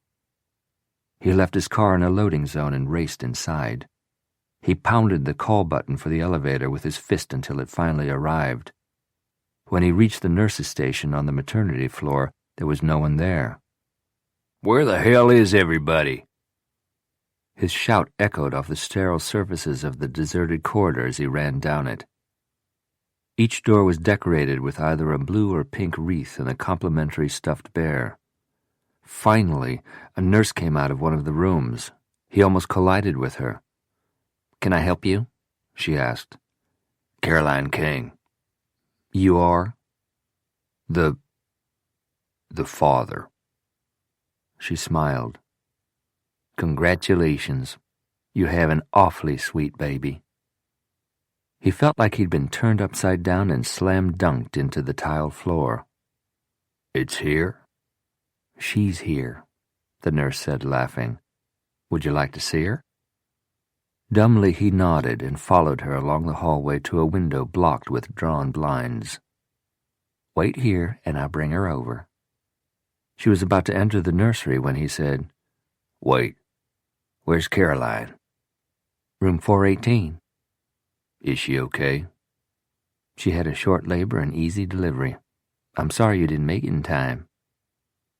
He'd been tupping Crystal when Caroline's water broke, when she went into labor, when she had to carry her carefully packed suitcase to the car and drive herself to the hospital, when she'd given birth to their daughter. His breath hitched until he was actually gasping. He couldn't imagine self-loathing more wretched than what he felt for himself. He stood staring at the slats in the blinds until they were opened, and there stood the nurse on the other side of the window, holding up the tiniest human being he'd ever seen. Her face was red, her nose was flat, her eyes puffy. She was wrapped up like a papoose. A pink knit cap was on her head. The nurse removed it so he could see the red peach fuzz covering her scalp. Her pulse was beating in the soft spot on the top of her head. Tears came to his eyes, and if he'd found it difficult to breathe before, it was impossible to do so now. He gave the nurse a thumbs up and mouthed, "Thank you," through the glass. Then he turned away and went in search of room 418. When he reached it, he smoothed back his hair and dragged both hands down his face. He took a deep breath. The door was heavy. He opened it only partially before slipping into the room. The light above the bed was on, a mere glow, but enough to see by. Caroline was lying on her back, her face turned away from the door. Her tummy was flat, and that looked strange now. When she heard the soft swish of the door, she turned her head toward it. She looked at him with full knowledge of his transgression. He made the long walk to her bedside. He, always the smooth talker, didn't know what to say. Words failed him completely. She was the first to speak. "When you didn't come home, and I didn't hear from you, I called the police department. I told the man I spoke to that it was an emergency, that I needed to reach you right away. Since you're on a special task force working undercover, He told me he would try to get word to you to call me. But you didn't. So I called a second time, more frantic than when I'd called before. The man said he'd been unable to reach you, but told me that if it was any comfort, you hadn't been reported killed or wounded in the line of duty. Both her voice and her eyes were expressionless. You slept with her, didn't you? To catch your crook, you had sex with his girlfriend. He would have preferred screamed invectives and tears. He wished she'd reach up and slap him. That kind of fury he was prepared to handle. This controlled rage terrified him. He opened his mouth to speak, but still couldn't think of anything to say. He didn't even consider denying it. He wouldn't heap lying onto his betrayal, adding insult to her wound, and in any case, it would be futile. I want you out of the house before I bring the baby home. Panic shot through him. Caroline, I mean it. I want you gone. Out of our lives. Hers, mine. You're to have nothing to do with either of us ever again, Dodge. You can't. Yes, I can. I am. You ruined it. I did something stupid. Label it any way you like. You abused me worse than Roger Campton ever did. Those words were like a lance straight through his heart. How can you say that?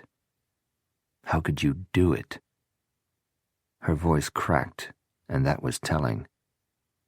How could you do it? She asked again, emphasizing each word. He was asking himself the same thing. He could offer her no excuse, because there was none.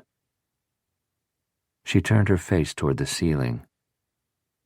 You've seen me for the last time, Dodge. I want nothing to do with you. Our daughter will never know you, or you her. Enjoy being a detective. Have a good life. Now get away from me.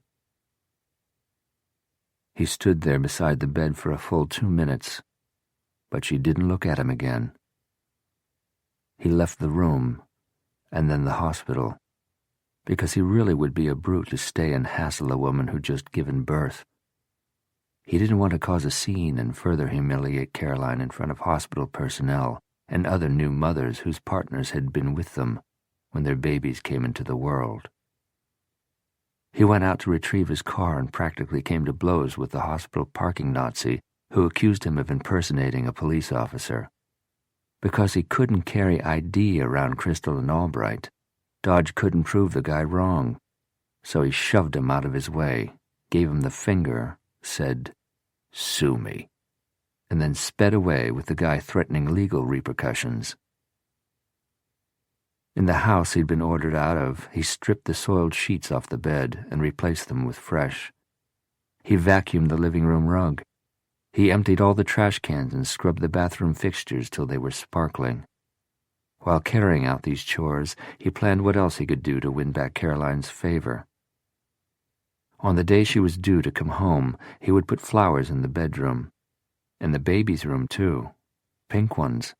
He'd stock the fridge and pantry with Caroline's favorite foods. He'd leave chocolates on her pillow every night. He'd get up with her each time she had to nurse the baby. He would fetch and carry. He'd give her back rubs. He'd buy the baby stuffed toys and lacy outfits that Caroline would call extravagant but would secretly adore. He'd do anything and everything, whatever it took to change her mind. He had to have her in his life, or his life wouldn't be worth shit. It was as simple as that. He must convince her to take him back, but first, he must prove himself worthy.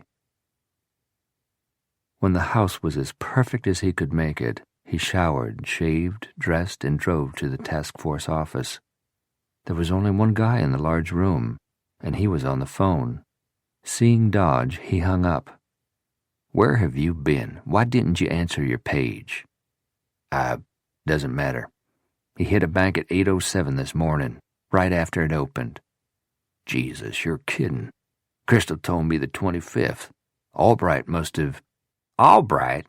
Forget Albright. Our guy's some dickweed executive for a pharmaceutical company. No priors. We never would have looked at him, not in a million years. Can you believe it?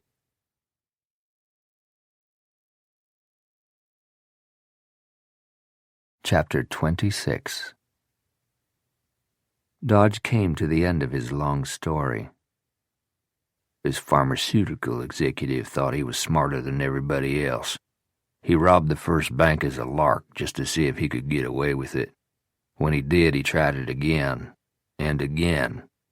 He said it got addictive. I guess that young guard he killed gave him an extra special rush. I wonder how much fun he had on death row.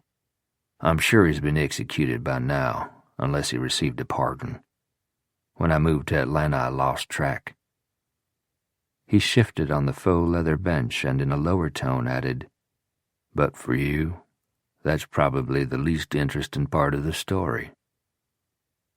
Barry had been listening for almost an hour without speaking a word. She cleared her throat and took a sip from the water glass that Grace had refilled without her even noticing. What happened to Franklin Albright? ATF caught him, and his so-called cousin, conducting a lucrative business in automatic weapons. They were selling them to drug cartels across the border. Crystal? Dodge sighed and shook his head ruefully. I guess she finally figured out that Marvin wasn't coming back to rescue her from the motel. I lost track of her, too. You never saw her again? No. Marvin vanished from her life.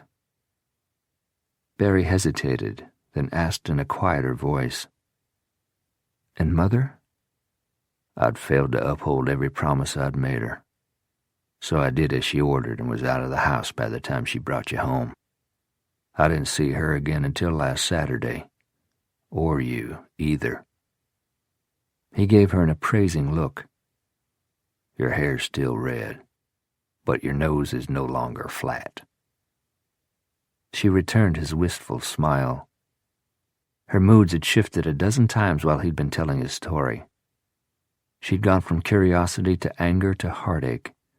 She wasn't sure which emotion she should land on, so she let them ebb and flow as they would without making a conscious effort to claim one. She said, "The task force was disbanded?" Yep. "And you made detective?"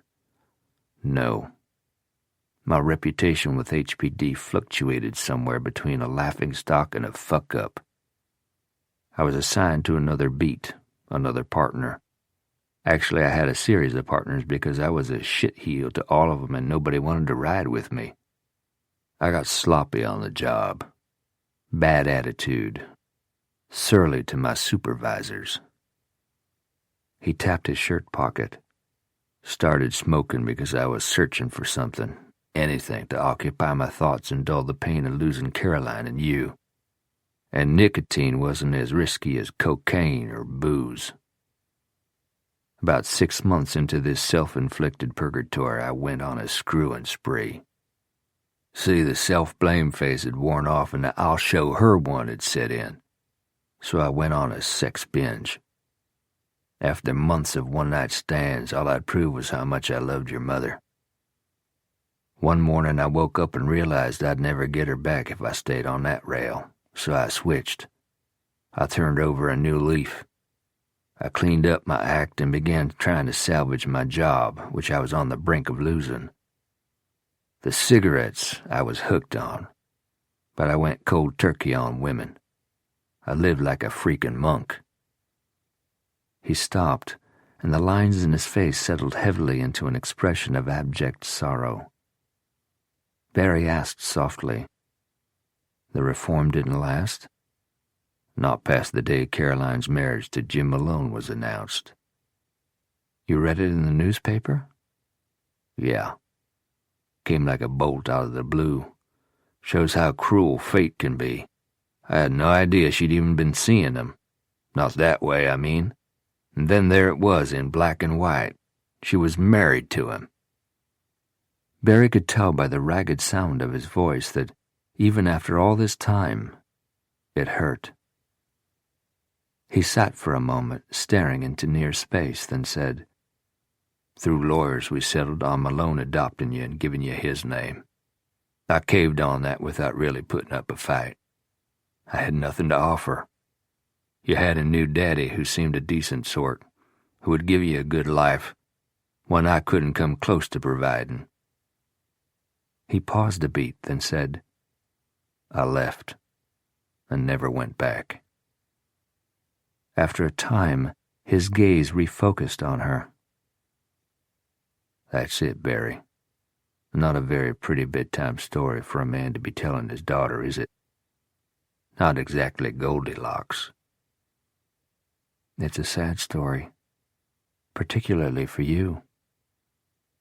"I didn't tell you so you'd feel sorry for me. Last thing I want you to do is make me out as some kind of woebegone hero, a tragic figure. I made bad choices and paid for 'em. The only reason I told you is so maybe you'll take a life lesson from it. That's the best I can do for you. God knows I haven't done anything else." They exchanged a long look, which was interrupted only when Dodge's cell phone rang. He pulled it from his belt and checked the number calling. "It's Caroline." He answered, listened, then said, "Okay, we'll be right there." When he disconnected, he told Barry that Caroline and Ski had finished their business at the sheriff's office. "That Mercury cretin got his check. She says Ski needs to stay there.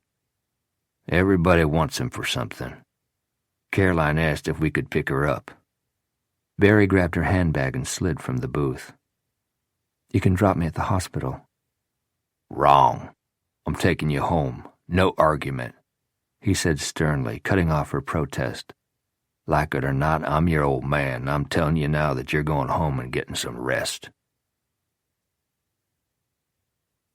On the drive out to the lake house, Dodge watched his daughter in the rearview mirror.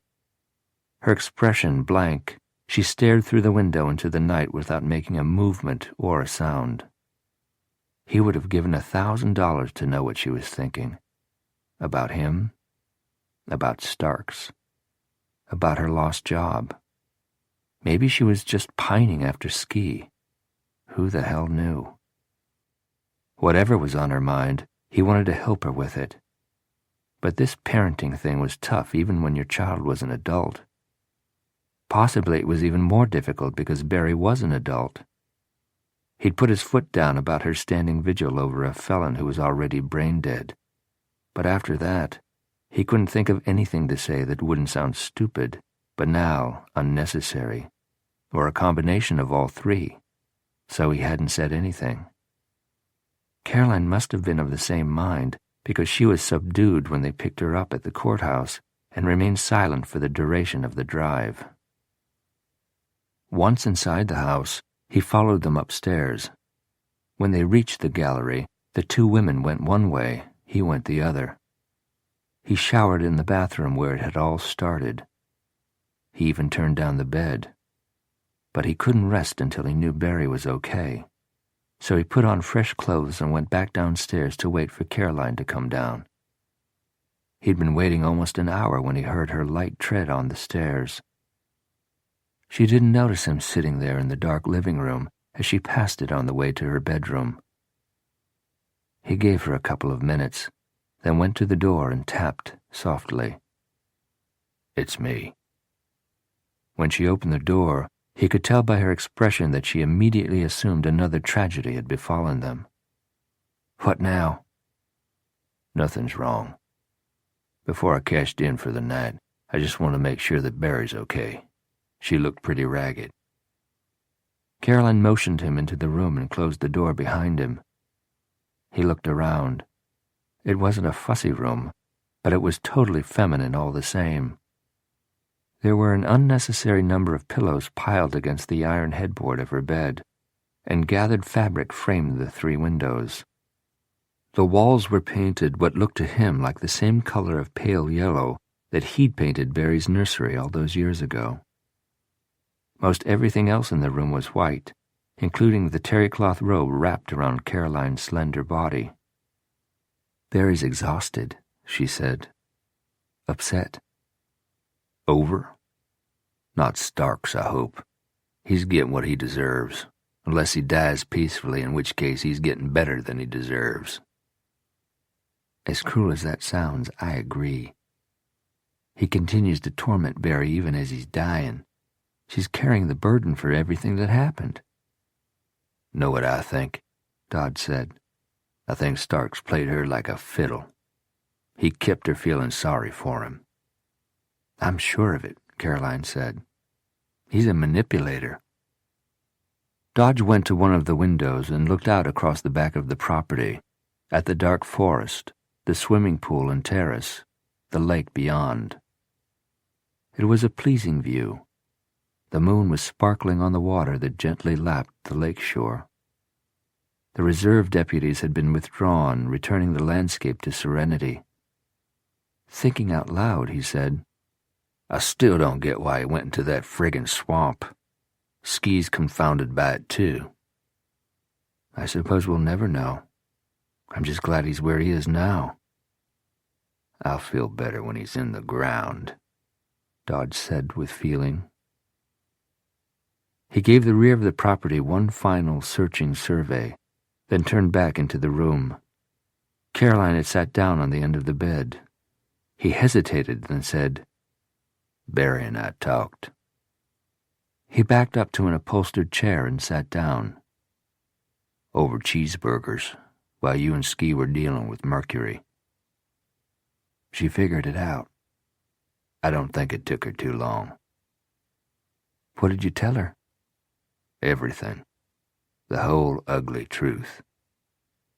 You didn't have to, Dodge. Yeah, I did. Not for her, but for me. I needed her to know everything. Why? First off, so she would never blame you for splitting us up. Not that she would ever have a mind to, but I wanted to ensure she wouldn't. Secondly, so that whatever she feels for me is grounded in the cold, hard facts, not some fantasy daddy. I don't want her view of me to be romanticized. By telling her the truth, I took a risk on her despising me. But maybe she'll see some redemption in my not trying to pass myself off as anything other than what I was, what I am. I hope she'll at least give me credit for being honest.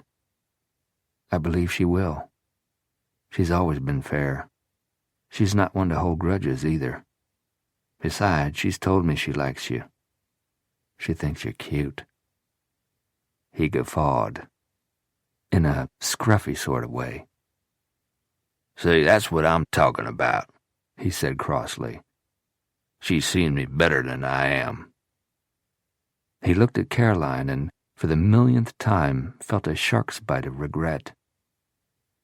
Not you, though. You saw me for exactly what I was. And loved you anyway. A long silence stretched between them. Neither moved or looked away. Eventually, she said, You didn't knock on my door only to talk about Barry. Dodge took a deep breath and expelled it, looked aside, and then came back. I never told you I was sorry, Caroline. Talking about it tonight brought back to me. He stopped, sighed. As soon as it was done, it was too late to make it right. Fucking Crystal was the least of it. I know that sounds like a cliche, but I swear to God it meant nothing. I went through it mechanically, the whole time planning what I was going to do as soon as it was over. I didn't betray you with my dick. I betrayed you with my ego. Nothing I said then or say now will make any difference. I did it. But I want you to know how sorry I am about it all. When you told me I'd hurt you worse than Roger Campton had, I hated what I'd done. Hated myself for doing it to you and destroying what we had. He paused, took another soughing breath. I wanted to say this to you for 30 years. I'm sorry for the pain I caused you. Her chest stuttered a little when she inhaled. Apology accepted. Thank you. Before he made an utter fool of himself, he slapped the tops of his thighs and stood up. "I'm beat. I can't even remember this morning." "You came into our hotel room in Houston and woke us up." "That was today?" "It's been a long one. That at least Orange Starks was caught. We can rest without worrying over our daughter's safety."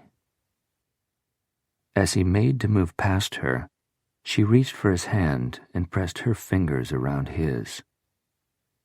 "Thank you, Dodge." "I didn't do all that much."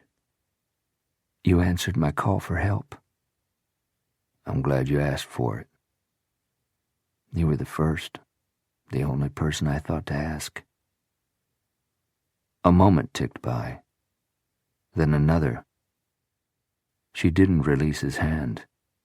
Instead, she studied the back of it and traced the ropey veins with her fingertip. Then slowly she turned it over, raised it to her lips, and pressed a kiss into his palm. She held his hand against her mouth for a long time, then looked up at him with eyes he could drown in. "All these years," she said huskily, "and you're still so familiar to me. I would know this hand out of every other hand in the world." He just looked at her, not daring to move, or to believe that this was really happening. "You've had a lot of women since me. 2 wives, and many others." He made a motion with his shoulder. "Do you..." "What?" "Do you remember anything about me?" Gruffly, he said, "Only everything." She smiled with uncertainty and a trace of sadness. "I'm not young and lithe anymore." He'd restrained himself for as long as he could, for as long as he was willing to. He pulled her up and clutched her to him. No hug had ever been tighter. He rubbed his face in her hair and poured out the words he thought he'd never have another chance to say. "You're the only thing I ever loved. God knows." Placing his finger beneath her chin, he tilted her head up. "I made such a goddamn mess of it, Caroline. But I wanted you the minute I saw you, and that's never changed." She lay across his chest, her cheek pressed against his heart, his chin propped on the top of her head. "You're quiet," she whispered. "I'm old. You wore me out." She nudged his crotch with her knee. "You're a stud." "You think?" She came up on her elbow to look into his face. "Uh-huh." He smiled, and she smiled back. She ran her fingers across his chin, her eyes moving lovingly over his face. "Until tonight, you hadn't told me you were sorry. And until now, I never thanked you." "Thank me?" "For Barry." His throat grew tight. He combed his fingers up through her hair. "Yeah, you have. Every time you look at her, I can see how much you love her. That's thanking me, Caroline." They kissed. She was the first to pull back. "When are you going to tell me?" He kept his expression blank. "Tell you what?" "What's on your mind?" "On my mind? Right now, you. You naked. What a turn-on your freckles are. I'm especially fond of the ones on your tits." She laughed, but wasn't dissuaded by his joking. "You're not going to tell me?" "Nothing to tell." She searched his eyes for a moment, then murmured, "Okay," and returned her head to his chest. Except for a few whispered endearments, their conversation ended there. Occasionally Dodge would say something coarse that caused her to sigh, laugh, or blush. Or they used no words to express what they were feeling, and that was the most meaningful communication of all. Finally, she nuzzled his throat and mumbled sleepily, "I don't want this to end, but I can't hold my eyes open any longer." He kissed her lips softly, then turned her away from him, pulling her hips up against his lap. "I know you like to spoon, and I know what you like." She drew his hand to her breast and covered it with her own. "They're not as pert as they were." "Pert is overrated. Now sleep." She did, falling quickly under. Dodge lay awake for a long while. He was bone-tired, but, like Caroline, he didn't want to miss a nanosecond of this night together. He wouldn't waste a moment of it sleeping when he could be holding her, feeling her soft warmth and listening to every dear breath she took. And then there was that other thing, that niggling discontent that she had sensed in him, that unidentified something that lurked unseen at the back of his mind, gnawing at his subconscious like an insidious rodent, denying him physical repleteness and making peace of mind impossible. In spite of her emotional turmoil, Barry had slept deeply and dreamlessly. However, she woke up at sunrise. She showered, dressed, and went downstairs to make coffee. Just as it finished brewing, Dodge joined her, looking sheepish and defensive at the same time. She looked past him toward the direction from which he had come. Her mother's bedroom. She curbed the temptation to tease him and instead offered him a cup of the fresh coffee. "Thanks." He added 2 spoonfuls of sugar, sipped, then said, "That bracelet with the heart charm. Tell me about it." "It was one of several gifts Orrin gave me over time." She told him what she told Ski and Sheriff Drummond about Orrin's refusal to take back his unwanted gifts. To avoid seeing him, I gave up trying to return them. Why do you ask now?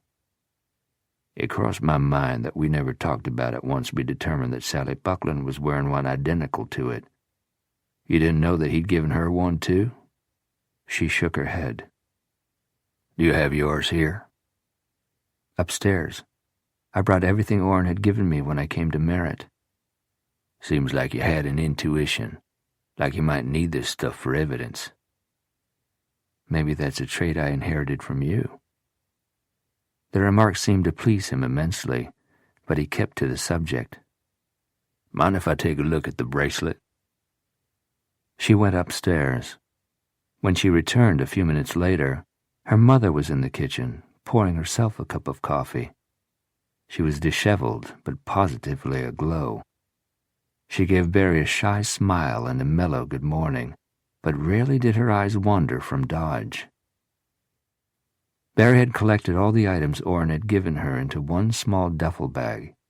She unzipped it and dumped the contents onto the kitchen table, then sifted through the articles in search of the bracelet. When at first she didn't see it, she sorted through everything more carefully. Then she looked at Dodge and Caroline with misapprehension. It's not here. How could it not be here? The last time I saw it was with all this other stuff. When was that? Dodge asked. I don't remember exactly. Before you moved here or since? Since. I was trying to talk myself into making a clean sweep, getting rid of any reminders of him. I changed my mind, but the bracelet was here, I'm sure of it. It was the most personal of the gifts. Maybe you removed it at some point and just don't remember, Caroline said. Of course I would remember. Then, immediately sorry for taking out her rising anxiety on her mother, she reached for her hand and gripped it. I would remember, Mother. Sinking down into one of the chairs at the table, she moaned, You don't think? It was your bracelet on Sally Buckland's wrist. Dodge had finished the awful thought for her. She wanted to nullify it before it could become fact. It couldn't possibly have been. When would Orrin have taken mine? Dodge cleared his throat. It's possible, just possible that Starks was here. Here? You mean in this house? Barry and Caroline listened with incredulity as he told them about the photos that had been discovered in a trash can not far from the motel where Orrin had been hiding until Davis Kildare walked in on him. Looked like he was getting the lay of the land, so to speak. There's shots of the house from every angle. Some of you, he said uneasily. To get them, even using a telephoto lens, he had to be fairly close to the house. Maybe he was ballsy enough to have come inside when you weren't here and made himself at home. He knew where to find your bedroom the night he shot Ben Laughlin, Caroline said. Barry hugged herself, rubbing her hands over the goosebumps that had broken out on her arms. He went through my bureau drawers, pawed through my things. The thought made her physically ill. We don't know that he did, but it's possible. I want to see the pictures, Barry said. No, you don't. Trust me. I want to see them, Dodge. He cursed under his breath. Barry caught words of self-chastisement for telling her about the damn pictures.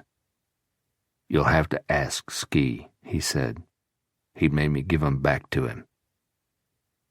Just then his cell phone rang. He checked caller ID. Speak of the devil. He answered, listened, then said, On our way. He disconnected. Starks is showing signs of coming around. It's an ugly scene, Ski told them as they joined him outside the ICU. Inside it, the hospital bed was surrounded by an attending physician and several nurses, all doing something different, moving with a sense of urgency while trying to give assurance to their patient, whose agitation was obvious. Orrin was struggling against the restraint securing him to the bed. A nurse, noticing them, came to the door. You can wait down the hall, Deputy Nyland. I'll come and get you if he starts to speak coherently. It was a subtle suggestion for them to relocate. They moved as a group to a small waiting room. Barry and her mother sat down on a love seat. This whole ordeal, Caroline whispered, shaking her head remorsefully. She never finished the thought. Those words said enough. Dodge took a chair. He removed a pack of cigarettes from his shirt pocket, fiddled with it, replaced it. Ski stood near the door, his back to the wall. He was watchful and tense, like a soldier waiting for the shot that would end a short ceasefire. No one spoke for a time, but the pressure on Barry's chest became such that she finally blurted out, I stole from him. From Orrin. The three looked at her with bewilderment. Before they could speak or she lost her nerve, she plunged on. You know that Orrin had been working on the campaign that Ben and I finished on Friday.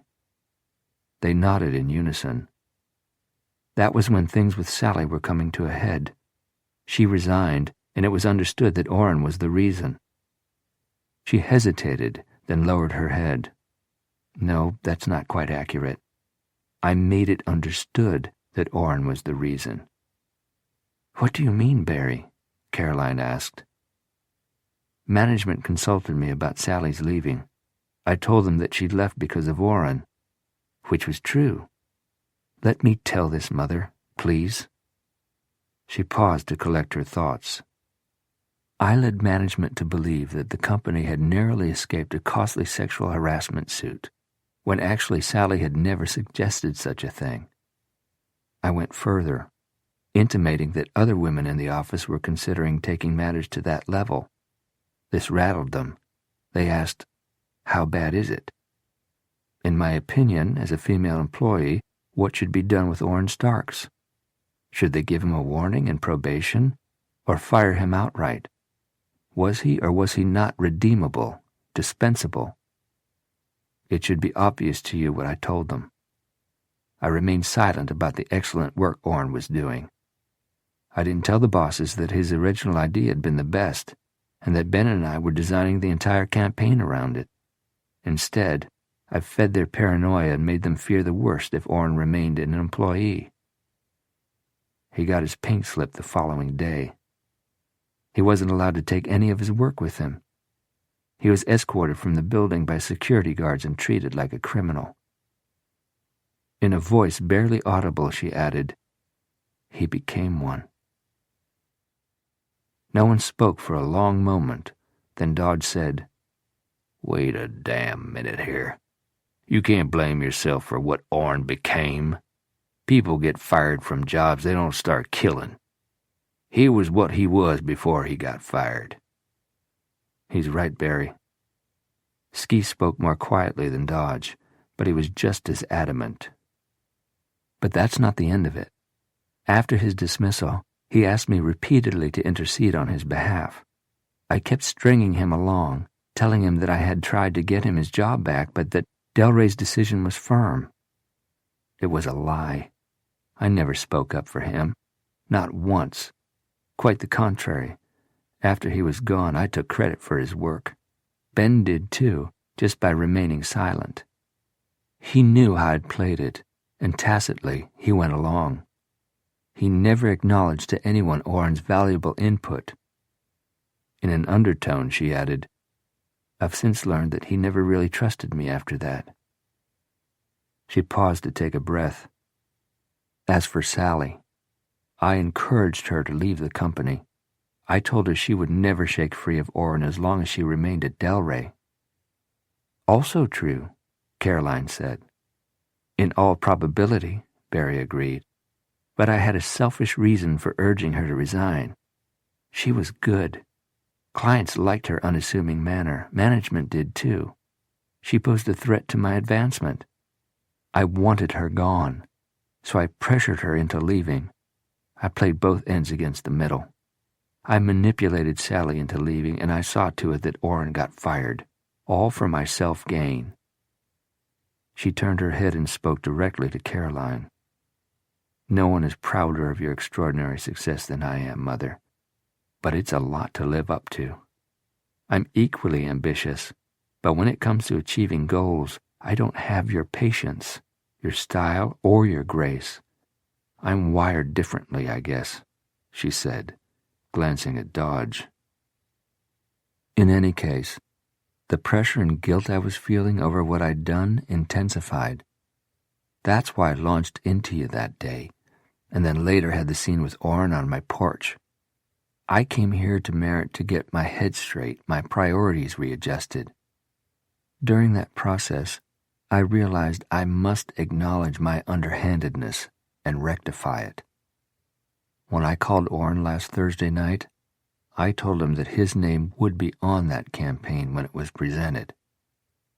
She paused, then added softly, "It wasn't enough."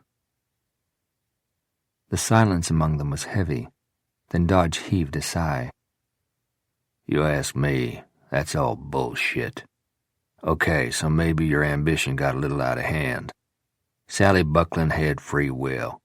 You may have nudged her, but she made up her own mind to resign. As for Starks," he continued, making a face of distaste, "behind this guy's smarts was a weird little creep with violent tendencies just begging for a chance to get out." He pointed a stern finger at Barry and said, "Now you've fessed up. Drop it." She felt a rush of affection for him and would have expressed it out loud if the doctor treating Orrin hadn't suddenly appeared in the open doorway. "Any of you named Barry?" She stood up. "He's saying your name over and over." "Should I?" He gave a pragmatic shrug. "Up to you." Then, as abruptly as he'd appeared, he vanished. Caroline reached for Barry's hand. "Don't go in there. We shouldn't have even come." Barry looked over at Dodge, silently asking for his opinion. "I wish he'd have died out in the thicket. Spared you this." When she met Ski's eyes, he said, "If you go, I'll go with you. I need to hear what he has to say." She went to him. He placed his hand on her elbow and together they left the waiting room and walked down the corridor. Orrin's ICU was a scene from a horror show. She approached the bed with trepidation. His eyelids were wildly fluttering. He was murmuring her name like a chant. His hands were moving restlessly, his fingers plucking at the bedding while his wrists pulled against the restraints around them. "Can he hear me?" she asked. "You can try," one of the attending nurses replied. Barry swallowed her misgivings. "Orrin?" When he didn't respond, she cleared her throat and said more forcefully, "Orrin, can you hear me? It's Barry." His eyelids blinked open, but his eyes were rolled back into the sockets unfocused. He spoke her name in a thin, raspy voice. "Yes, it's me." She groped for something to say that wouldn't sound entirely inane. "You're in the hospital. The doctors and nurses are trying to help you." "Barry." Again her name passed through his lips as he blinked rapidly to bring her into focus. "Barry." "I'm here." "You're alive." "Yes." "You should be dead." She sucked in a quick breath and recoiled. Ski put his hand on her shoulder. "Let's get out of here." But before she could move, Orrin managed to twist his hand, enabling him to grab her wrist. She looked down in horror at his cold, moist fingers clamped around her wrist. His eyes were now wide open and focused on her. The madness in them caused her to sob in fright. "You will die," he said with malice.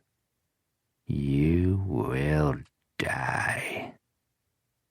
She wrenched her wrist free and stumbled backward, coming up against Ski, but remaining transfixed by Orrin's maniacal gaze. Then suddenly his eyelids fluttered again. His throat bowed hideously. His head slammed back into the pillow, knocking askew the gauze that had been covering the hole in the side of his skull, and the brain matter bulging out of it. His body began to buck uncontrollably. "He's seizing," one of the nurses said in an urgent voice. Ski turned Barry away and propelled her from the room. Outside in the corridor, she fell into his arms. Chapter 27. Ski knew that if he'd returned to the sheriff's office immediately following Orrin Stark's death, he would have been beset by reporters and other deputies, all salivating to know the grisly details. He needed some downtime before returning to the fray, so he was making calls from his kitchen table. Besides, he could better handle outstanding matters here, where he wouldn't be constantly interrupted. He had a cell phone, a carafe of strong coffee, and a checklist of people to call. First was Sheriff Drummond, who expressed appropriate concern over the wasted life of Orrin Starks, then commended Ski on his capture. "It was a coordinated effort, sir." The sheriff dismissed his humility, then asked about Caroline and Barry, and after Ski had assured him that they were as well as could be expected, the sheriff stunned Ski by telling him that he'd decided not to run for re-election. "It's time I passed the baton." He paused, then added, "I'd be pleased to endorse you as my successor. There'd be nobody better, and I don't say that just because you're the hero of the moment." "I appreciate the vote of confidence." "You've earned it. Think about it. We'll talk it over soon." Ski was flattered and excited, but he couldn't indulge in thoughts about the future when duties in the present were so pressing. Doggedly, he continued down his list, next calling the nursing home where Orrin Stark's mother was a patient. The administrator reminded him of the extent of her illness. "She's unresponsive, Deputy Nyland." "I understand, ma'am. I just thought she should be officially notified of her son's demise." Since no power of attorney documents had been found among Stark's papers in his Houston house, and his mother was incapable of making decisions regarding his interment, Ski made arrangements with a funeral home in Merritt. Last, he called the Houston detective Rodney Allen and gave him a rundown of the capture. He had very little chance of surviving the head wound. He died early this morning in distress, still wishing Miss Malone dead. Be glad you got him. I am. Allen asked for the paperwork necessary to close his case on Sally Buckland's murder, and Ski promised to get it to him as soon as he'd signed off on it. After a slight pause, the detective said, I checked out Hanley's record. He's a good man to have on your side. If you say so. I say so. Before more could be said, Ski disconnected, and just then someone knocked on his back door. Barry looked at him through the panes of glass that formed the top half of the door, hoping to gauge his reaction to her unannounced visit. But before she could get a good read on it, he opened the door. He was wearing a pair of jeans and a white t-shirt, the tail out. He was barefoot. Hi. Hi. He stood aside. She took the last step up and crossed the threshold into a kitchen that smelled like fresh coffee. She noticed the items on the table, including a legal tablet with scribbles and lines made in a firm, masculine hand. You're working? Just finishing up making some official calls. How are you holding up? Fine. Shortly after Ski had propelled her from Warren's ICU, the doctor had pronounced him dead. Still a bit trembly. It was a bad scene. Yes. He slid his hands into the back pockets of his jeans, then removed them. He nodded toward the counter. You want some coffee? No, thanks. When you left the hospital, you said you were going home to sleep. I was, but when we got there, Mother said we all should eat. Dodge volunteered to go to the store and get things for brunch. I volunteered to come and extend you an invitation to join us. She took a breath, knowing she was going for broke but willing to take the risk. But inviting you to brunch was just an excuse. The real reason I came is because I want you to hold me. It took him only one wide step to reach her. He pulled her against him and wrapped his strong arms around her. And for the longest time, that was enough. Just being held. Then he tipped her chin up and kissed her with surprising gentleness. When he pulled away, he searched her eyes as though asking permission, and must have seen in her gaze what he was looking for. Dipping his head, he rubbed his lips against hers. Then their open mouths fused hungrily. She slid her arms beneath his. Her hands met at his spine and held him fast against her. They shifted the angle of their heads several times but didn't break the kiss until he pulled away and pressed his lips against her neck just beneath her ear. Can we continue this with our clothes off? She made a humming sound that he took for a yes. Reaching for her hand, he led her from the kitchen, through the house, and into a spacious bedroom. She was impressed that the bed was made, but it was not for long. He flung back the covers, then returned to her, and immediately began undoing the buttons on her blouse. He unclasped the front fastener of her bra and pushed aside the cups. He took her breasts in his hands as he kissed her again. Lips, tongue, fingertips, they made her breathless, helpless, until she didn't even realize that the small sounds filling the quiet room were coming from her own throat. He continued caressing her with his mouth while his hands reached beneath her skirt. One splayed over her ass, the other slid into the front of her panties. She whimpered, because he knew exactly what to do and how to do it well. The slip-slidey play of his fingertips soon had her gasping. Stop, Ski. Stop. "No," he murmured, his lips moving against her nipple. It felt too good.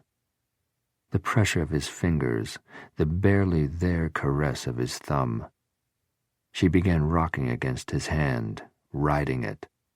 Urged on by his fervently whispered encouragement, she let go of all control and allowed the pleasure to surge through her.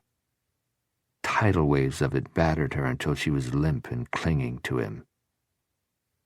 He eased her back onto the bed and smoothed the hair off her face. He kissed her lips softly, then removed each article of her clothing. Never breaking eye contact, he stood at the end of the bed and peeled off his t-shirt. He unbuttoned his jeans with a practiced hand, then pushed them down and stepped out of them. He'd been wearing nothing underneath them, and that incredibly sexy sight caused a purling sensation deep inside her. He crawled over her until he was levered above her, bracing himself on stiff arms. His frank study of her body made her feel hot with shyness, but she wanted to touch him, so she did. His eyes closed and his breath became rough and loud, then hissed through his teeth when her thumb glanced the most sensitive spot and came away damp. When he pressed inside her, she bit her lower lip to keep her moan fractionally contained. His arms relaxed. She welcomed his weight all along her body. Instinctually, she pulled her knees back to take more of him, and he responded not only with his body, but with a rumbled litany of vulgarities. The blunt, elemental language of a man totally absorbed in the moment, in mating. Ski was on his back, holding Barry close. They lay with legs entwined. He was relaxed, but his body continued to buzz with sensations that occasionally sparked and sizzled along his nerve endings. No wonder. The object of his lust was naked, in his bed, and she was incredible. "I love that you kissed me." Her husky voice sent a dart of renewed desire through him. He turned his head to look at her. "During it, I mean." "That was very nice. Sexy, absolutely. But also," she lifted her face to look at him, "awfully sweet. Special." It had been meaningful to him, too. Never before had he kissed a woman, really deeply kissed her, while actually fucking her. Barry probably wouldn't believe him if he told her that. It was too soon to be telling her things like that. For that matter, it was too soon to be feeling things like that for a woman he'd met only 4 days ago. But that's how it was. Looking at her now, he realized how goddamn great it would be to wake up every morning for the rest of his life and see her face on the other pillow. Thinking about it gave him an ache deep in his gut. Felt like yearning. "Tell me," she said, "did you learn that wicked language in the army?" "Oh, hell," he groaned. "What did I say?" "You don't remember?" "I was preoccupied. If my language was offensive, I apologize." She gave him a naughty smile. "I kind of liked it." Hmm. They kissed lazily. Eventually, she was the one to pull back. "Did you also get your scar from the army?" He looked down at the raised, jagged line along his thigh. Well-trained surgeons had tried to clean it up, make it less unsightly, but it still looked like his flesh had been pried open with a rusty, old-fashioned can opener and then sutured with barbed wire. "I should have warned you." "Are you all right talking about it?" He rubbed her earlobe between his fingers. It was incredibly soft. "Afghanistan. We'd been ordered to police, render aid where needed, not to engage the enemy. The Taliban didn't get the memo, I guess. My unit went into the house of a guy who'd been acting as our interpreter. We went there to discuss security at the local school. It was a trap. He was Taliban, and those guys are fighting to win, or fighting for us to lose. Either way, it was a bloodbath. We killed all of them. 2 women. 1 kid who looked about 13. I and 1 other guy were the only 2 of our unit to survive. Last I heard of him, he's still messed up psychologically. His eyes slid from his study of her earlobe to her soft gaze. I got lucky. Does it hurt? Sometimes it reminds me it's there. Not too often. He smiled crookedly. Rubbing it helps. How about kissing it? And without waiting for a reply, she moved down. She ran her fingertip delicately along the scar that ran from knee to groin, then followed that same course with her lips, touching it with feather-light kisses. He placed his hand on the back of her head, not in the least bit forcefully, lightly, just to acknowledge how damn good it felt, how sweet it was of her not to be repelled. Then she kissed his penis, took the tip of it into her mouth, and every cell in his body jangled. Christ. He took a handful of hair and pulled her up. Stop, Barry. He kept tugging on her hair until they were once more face to face. Hers wore an uncertain expression. She looked a bit wounded. He ran his thumb across her lips. I want you to, God knows. It felt amazing. And 5 minutes from now I'll probably be weeping because I stopped you. But you gotta know some things. What's that? I'm not going anywhere from here. She shook her head in confusion. What? From Merritt. I'm staying here. People wonder why I settled here. It's rumored that I lack ambition, that I'm wasting myself in a backwater place. Maybe all that's true to some degree. But the fundamental truth is that when I left the Army, I was sick to death of seeing blood and watching people die. And die in ugly ways. I wanted to be a cop. I've wanted that all my life.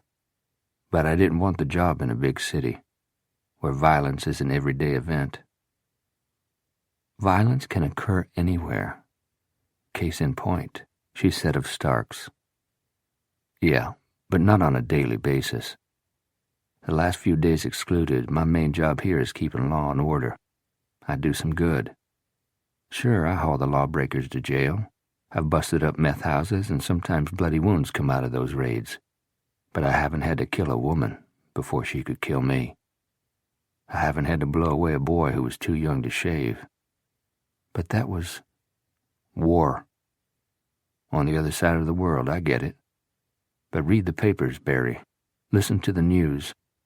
I want to be where there's less chance of me having to kill somebody. I might consider running for sheriff when Drummond retires, but that's as high as I'll go.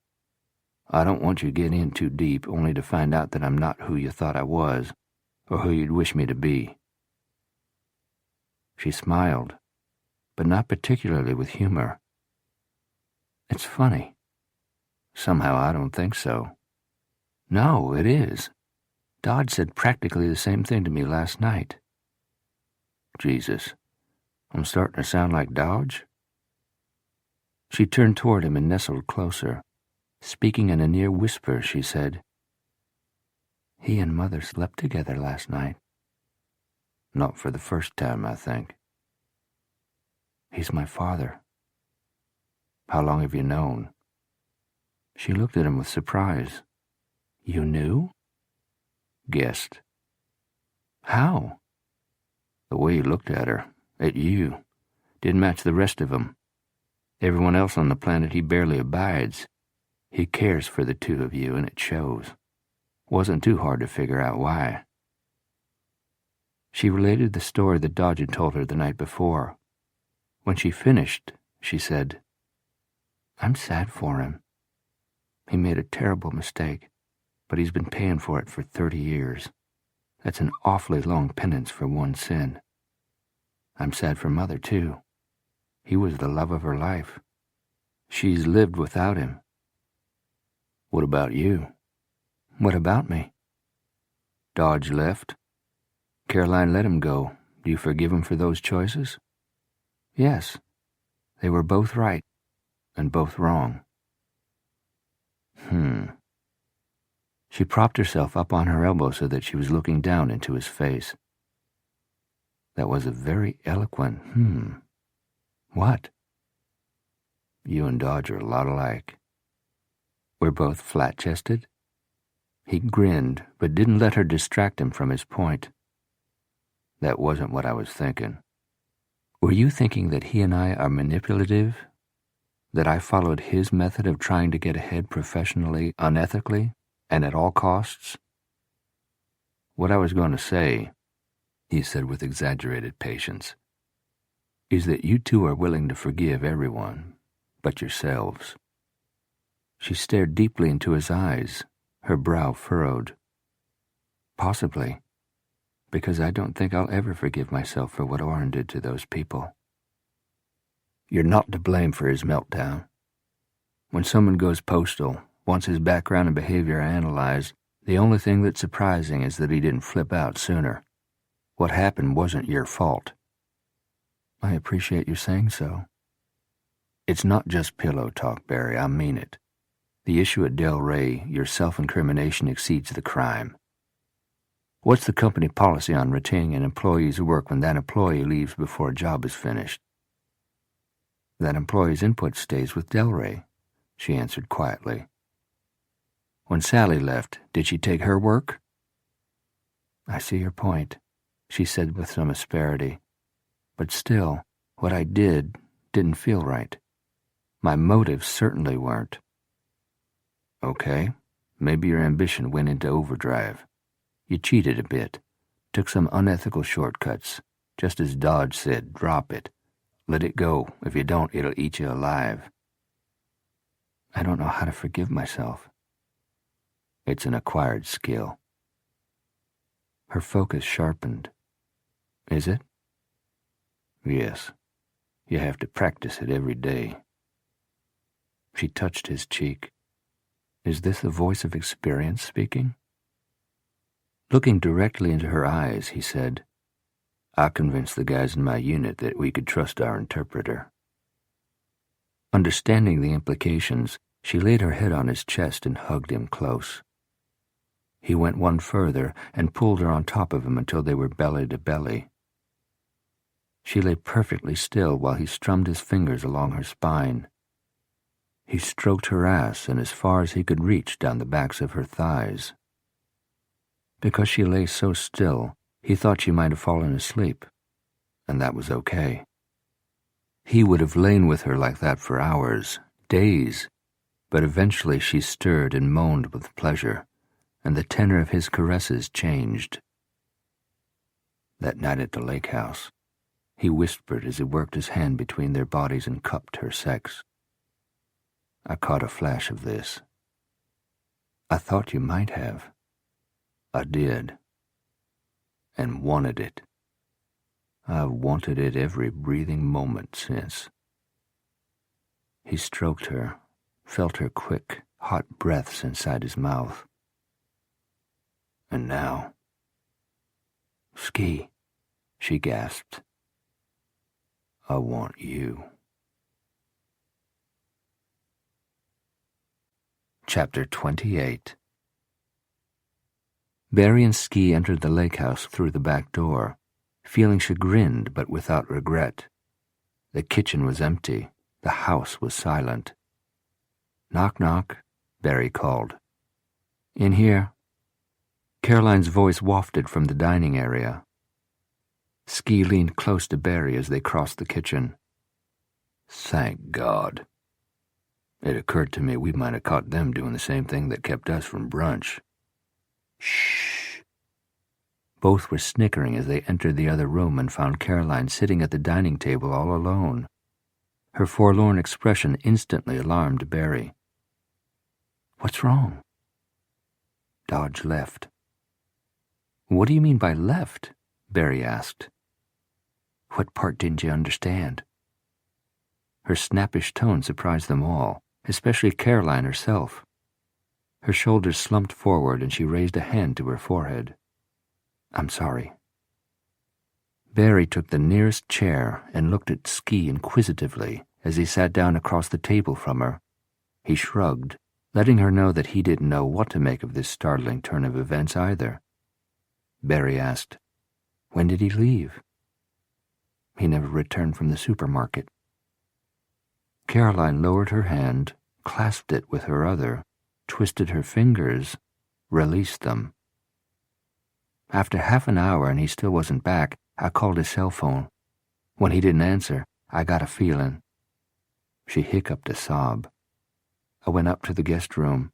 His things weren't there." Miserably, she said, "He left." Tears began to overflow her eyes. Angrily, she brushed them off her cheeks. "For 30 years I did without that man. I did fine, better than fine. Then I saw him, and in only 4 days' time he became essential. And now—" She buried her face in her hands, rubbing the heels of them into her eye sockets. "I hate myself for crying over him again." Nobody said anything until she lowered her hands from her face. Barry spoke first. "Your reunion wasn't one-sided, Mother. You spent last night together." Caroline smiled through her tears and gave a small nod. "And it was good?" She burbled a soft laugh. "Like we'd never been apart." "Then he wouldn't have just up and left without saying something." "He did." Ski asked, "He gave you no indication that he was going to split?" "Something was troubling him. I asked him about it last night and again this morning, but he put me off. Told me it was nothing, made jokes. But I think—" "What?" Ski prompted. "I think he'd done what he came here to do. The bad guy had been caught." She shrugged with helplessness. He dreaded a prolonged goodbye. Ski pushed his chair back, stood and moved to the window. He slid his hands, palms out, into the back pockets of his jeans, a habit Barry was coming to recognize and find endearing. After a moment, he turned back to them. "With all due respect, Caroline, I don't think that's it. Not entirely, anyway. He was bugged." "About what?" "As we were leaving the hospital after Starks died, he told me about Barry's missing bracelet. He hated that he would never get an explanation for that. Was it or was it not the one on Sally Buckland's wrist? He was complaining that this case had been wacky from the start, that Orange Starks had never followed a pattern, which was odd for a methodical guy so into solving puzzles.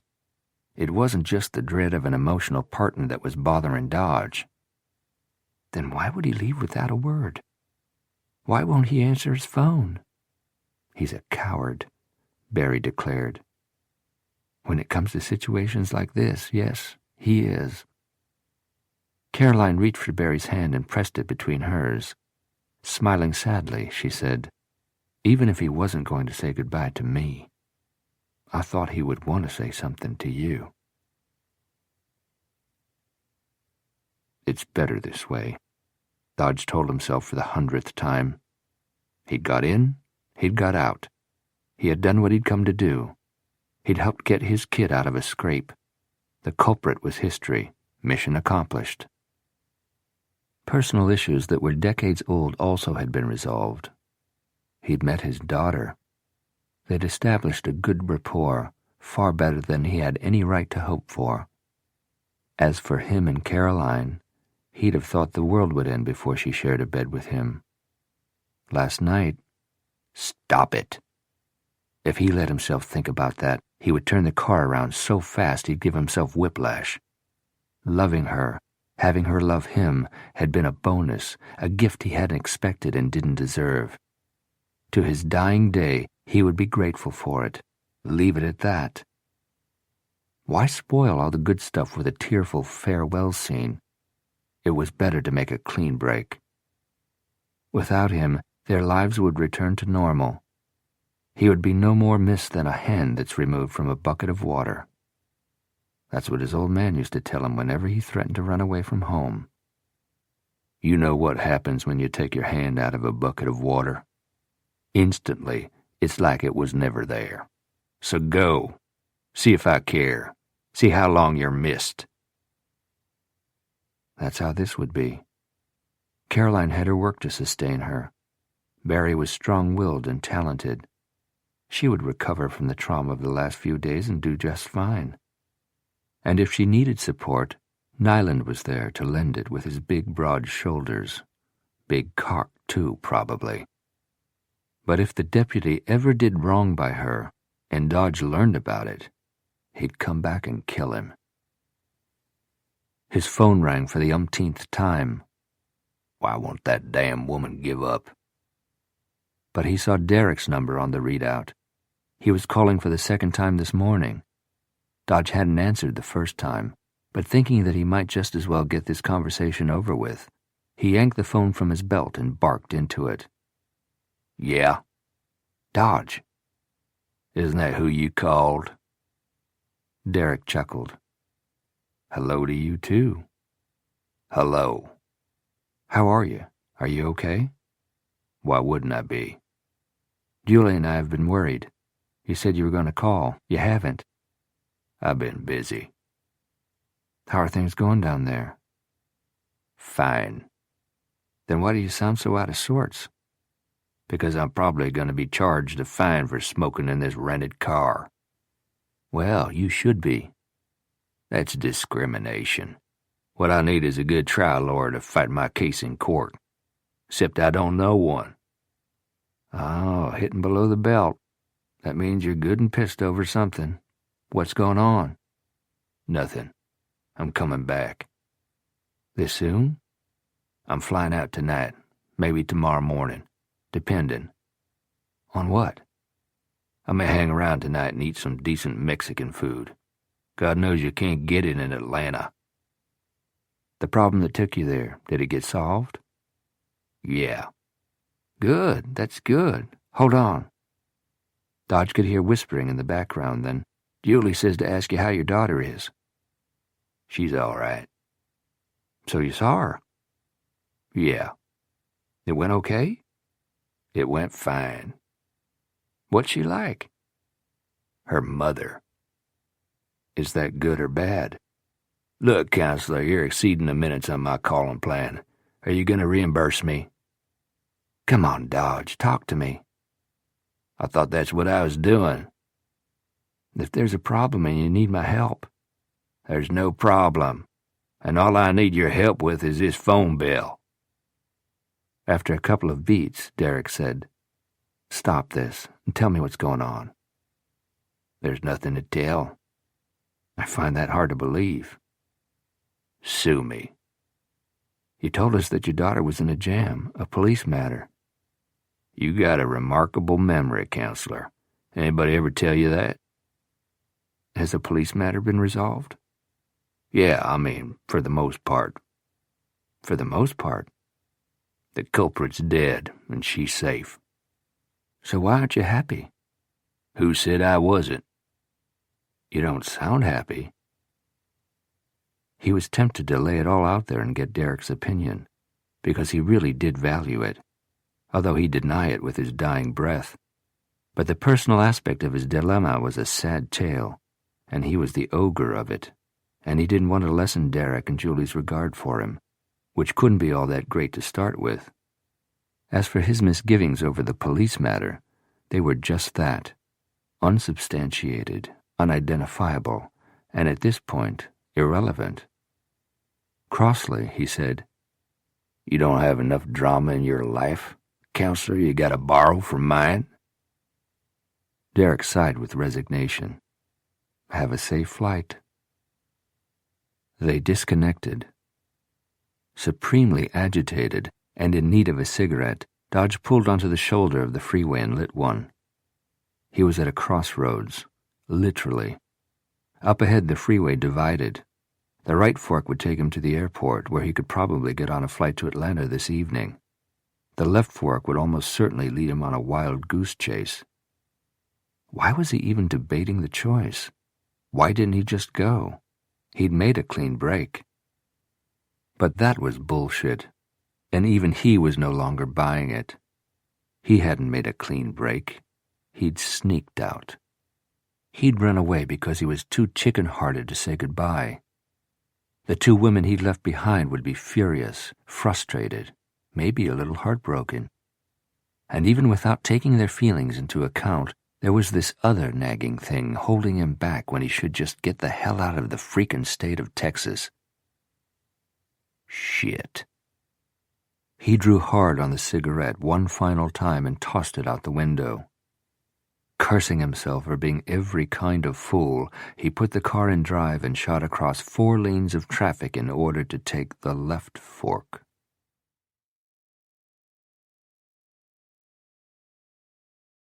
You're not supposed to be in here. Didn't you read the sign? Visiting hours are over. Dodge turned away from the bed. The nurse filling the doorway was maybe 4 feet, 11 inches tall, and almost that wide. Her scrubs had clown faces on them.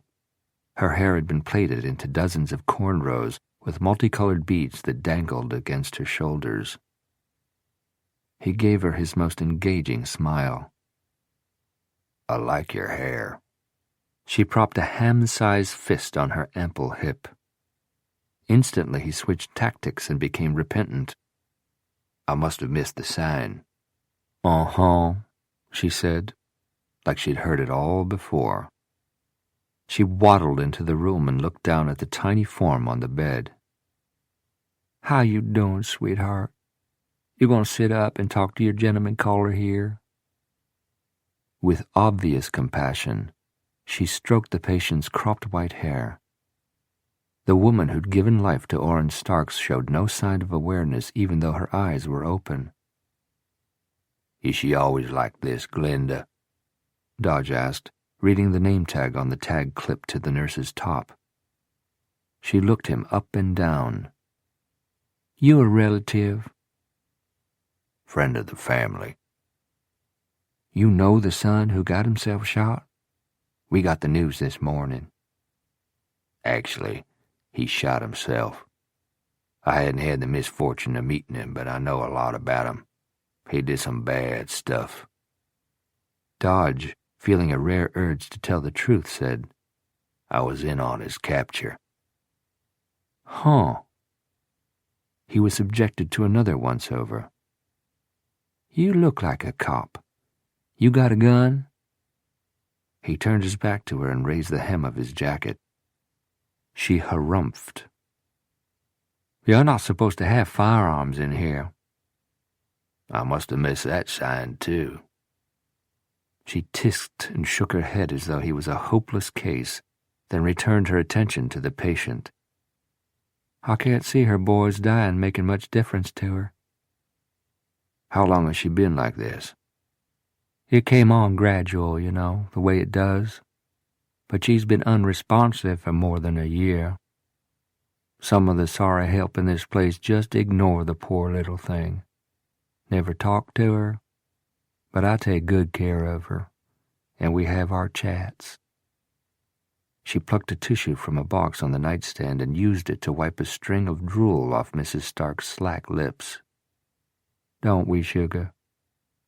You feel free to chime in now any time you get a mind to. You're a saint, Glenda. You're full of shit. No, I mean it. So do I. But she was grinning. He laughed. Guilty. What are you doing here, Mr. Cop? I don't know. You don't know? No, and that's no shit. He looked thoughtfully at Mrs. Starks. I guess I hoped she would enlighten me. Like how? Like tell me something about Orrin that would explain why he whacked out, killed a woman, a 16-year-old boy, and an old man, then wished another person dead with his dying breath. Lord of mercy. The nurse shook her head again, causing the beads to clack together. I'm sorry, sir, but she can't help you. Last few times that Orrin came to see her, she didn't know him. Didn't even know he was here. Dodge asked how often Orrin had visited his mother, and when the last time had been. A while back, Glenda told him. Several months at least. Frankly, and this is just between us, I wouldn't say it if this poor soul could understand. My lips are sealed. She leaned toward him and spoke in a stage whisper. I didn't like him. No one did. I didn't even know him, and I didn't like him. He wasn't right in the head, you ask me.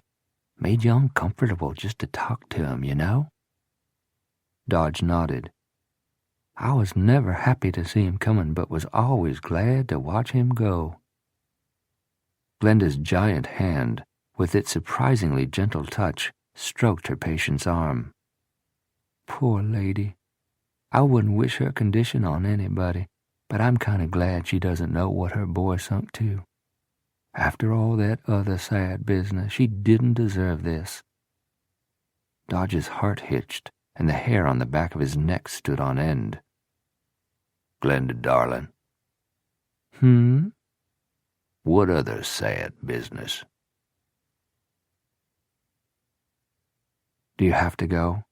Barry asked when Ski kissed her goodbye at the back door of the lake house. Duty calls. I gotta make an official statement to the media. Dot I's, cross T's. Will you come back for supper? I think it will make Mother feel better if you're here. She rubbed against him. It'll make me feel better, too. He nuzzled her ear. You couldn't possibly feel any better. Laughing with self-deprecation, she said, I'm being shamelessly easy. I haven't exactly played hard to get. He pecked her lips with his.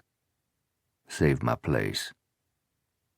She waved him off, watching like a lovesick puppy until his SUV was out of sight, and then she climbed the stairs and went into the guest room that she occupied since last Friday night. Upon entering the room, she spotted the bag of Orrin's gifts sitting on the bed. Seeing it made her shiver. She had retrieved it this morning from the closet in her bedroom, the one Dodge had been sleeping in until last night. After getting Ski's call that Orrin was regaining consciousness, they'd rushed from the house, leaving it and its contents on the kitchen table. Who had brought it up to this room? She didn't want to look at it, but was loath to touch it. So for the time being, she left it where it was. In an attempt to banish all thoughts of Orrin's dying moments from her mind, she was eager to feel the heat of the sun on her skin, the embrace of the cool lake water. After quickly changing into a swimsuit, she jogged downstairs and went to her mother's bedroom. She wanted to ask her about the bag, but when she opened the door, she saw that Caroline was curled onto her side, hugging the pillow that would have been Dodge's. Probably she had cried herself to sleep. Barry decided to leave her in peace. She walked to the edge of the pier and dove into the lake. She swam underwater for as long as she could hold her breath, then surfaced and began swimming a vigorous crawl. The tension in her muscles gave way to a burn that felt good. When she tired, she rolled onto her back and floated, expending just enough energy to keep herself afloat as she gazed at the white puffy clouds overhead and thought about the bizarre events that had taken place since the last time she'd gone for a swim. So many bad things, but good things, too. She'd met Dodge, and despite what her mother believed, she refused to accept that he would abandon them again. He loved her mother. Barry would bet her life on that. And he liked her. She knew that to be equally true. No, she thought decisively. Dodge wasn't out of their lives yet. Even if he was operating under that delusion, she wasn't going to let him go. And Ski. They'd got off to a rocky start, but sexually, they weren't merely compatible, they were combustible. He left her as hungry as she was satisfied, and the same seemed to be true for him. They'd pleasured each other until they were weak, but still they'd wanted more. Aside from the marvelous sex, She also liked his solidness, admired his practical viewpoint of things, and his unmitigated honesty, even regarding his own shortcomings. He appealed to her physically, cerebrally, and emotionally. He was as close as she'd ever come to the one. With enticing possibilities in mind, she flipped onto her belly, then did a surface dive and swam back to the pier. When she reached the ladder, she grabbed the top rung and was about to pull herself up when a head popped over the edge of the pier. Boo! Chapter 29. Orrin Starks leered down at her. Surprise. Barry screamed and tried to push herself off the ladder, but Orrin grabbed her wrist, clamped a handcuff on it, and jerked hard. Get out of the water. Her only thought was escape. She kicked and thrashed. She tried to pull her wrist free, but the metal cuff cruelly gouged into skin and bone. Barry, if you don't get out of the water, I'll kill your mother. He tapped the barrel of a handgun against the edge of the pier. Bang, bang, she's dead. Instantly she stopped fighting. He smiled beatifically. Thank you, sweetheart. She gaped up at him with horror and stupefaction. Her teeth were chattering with terror. She couldn't speak. You look like you've seen a ghost. Thought I was dead, didn't you? Her head wobbled in affirmation. Well, clearly you were wrong. He yanked on the cuff. Get out of the water. I can't. Barry, he said in a sing-song voice. I'm going to count to 3. 1, 2. All right. She gulped a breath. I'll get out, but you have to let go of my hand or I can't climb the ladder. He aimed the pistol at the bridge of her nose. With those long, shapely thighs of yours, I'm sure you'll manage. I need both my hands to pull myself up. Let me make myself clear. Either you'll make do with one hand, or I'll blow your brains out, then go to the house and do likewise to your mother. But only after fucking her in every orifice. If you don't think I'll do it, remember Sally. If he could rise from the dead, he was capable of anything. Seeing no option available to her, she placed her foot on the bottom rung of the ladder, but she was trembling so bad it slipped off. She fell forward and banged her chin on the metal rung. Hurry up, Orrin hissed. Apparently he'd had the same thought she had, that a boat might come near enough for her to scream for help. He alternated between charting her progress up the ladder and scanning the lake for an approaching craft. Unfortunately, this being a workday, there weren't many boaters out, and none on this inlet of the lake. Barry hauled herself up onto the pier. She thought of lowering her head and plowing into him, surprising him with an aggressive action, but he could still shoot her, and then her mother would be helpless. Besides, she wasn't sure she could muster the strength. She was shivering with fright and with cold now that the air was hitting her wet skin. Her teeth continued to chatter. Orrin grinned evilly and nudged her raised nipple with the barrel of the pistol. I took a picture of you like this. Have you seen it? You were stretched out here on the pier. The wind must have kicked up. He stuck out his tongue and waggled it obscenely. Barry ignored that, focusing instead on how this could possibly be happening. She'd seen his brain bulging out of his cranium, his body convulsing. The doctor had pronounced him dead, yet now he looked completely healed and whole. Gone were the scrapes and scratches on his face and arms that he'd got during his chase through the thicket. He didn't have a broken tibia. The only difference between him now and his sudden appearance in her bathroom last Friday night was that his head had been shaved. It was as slick as a billiard ball. He spun her around and pulled her arm behind her back, then linked her wrists together with the handcuffs. He pushed her forward, forcing her to stumble ahead of him along the pier toward the house. "Who are you?" "I'm Orrin, silly. Who do you think?" "You're dead." "Wrong.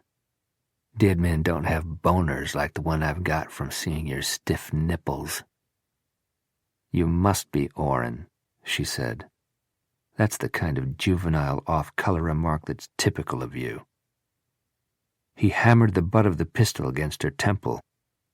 She hadn't seen it coming, and the pain was intense. It caused her to drop to her knees. They landed hard. She crumpled forward. Her stomach heaved. She tasted bile in her mouth and had to spit it out in order to gasp in pain. He grabbed her hair and pulled her head back. Blood ran into her eye. "Now see what you made me do," he cooed. "It's that snotty attitude that got you into this situation in the first place, Barry. You've got only yourself to blame." He hauled her to her feet. She swayed, half-blinded with the pain in her head, as well as the blood that trickled into her eye. All her loathing and hatred for him and the things he'd done boiled over. "Fuck you." He laughed, unfazed. "Possibly. I haven't decided yet. You look like the very devil just now. No temptation at all. But I'll think about it. I promise I will. In the meantime, your mother will do nicely. You can watch," he said, as though he'd just thought up a fun new game. "Then you can watch me kill her.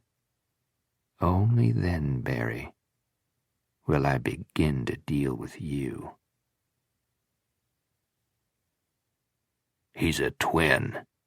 "What?" "A twin. Identical twin." Ski sat bolt upright in his desk chair. Through the phone, Dodge's breathing sounded like he'd been heaving hay bales. He was gasping each breath, but he made himself heard. "I went to that place where his mother's at. Nurse there told me Mrs. Starks had twin sons. Bookends. Fuck. Tell me, the guy we pulled out of this swamp is Orrin's twin brother, Carl. I'd stake my balls on it." Shit. Something was hinky, I knew it, just didn't know what. "We thought it was off.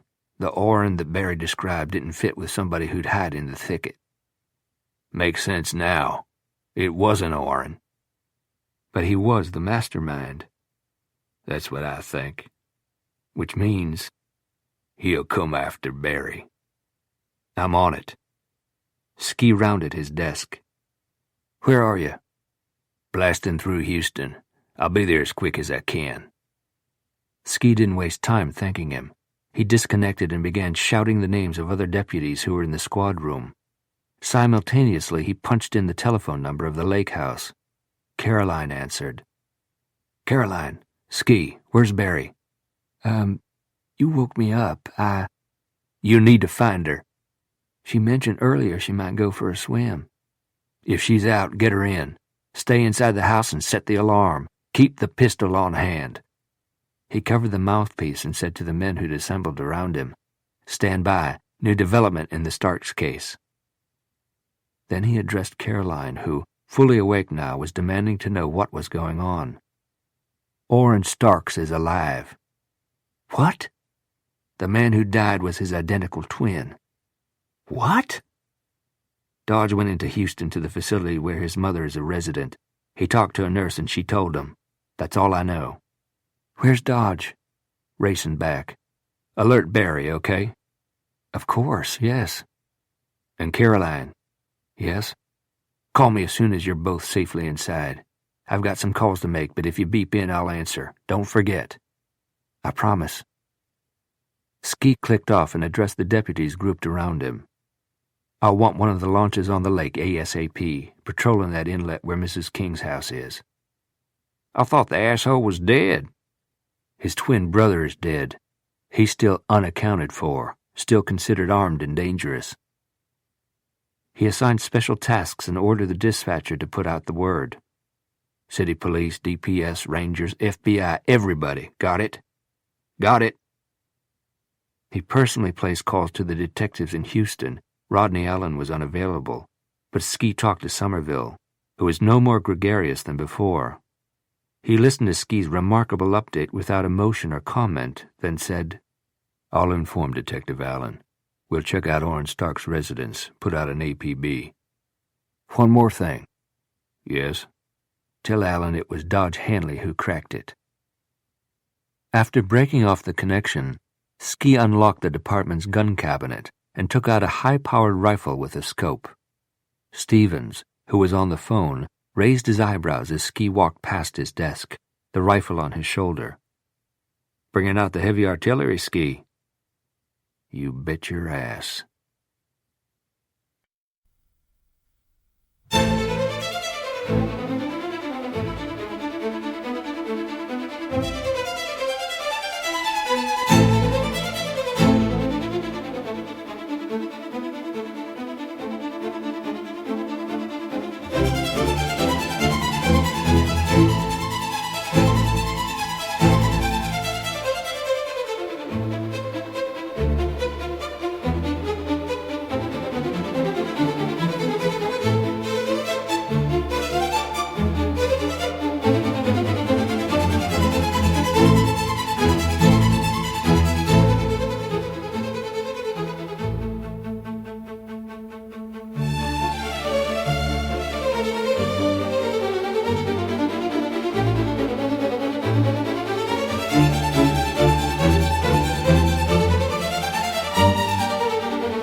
Caroline came racing into the kitchen, just as Orrin shoved Barry headlong through the back door.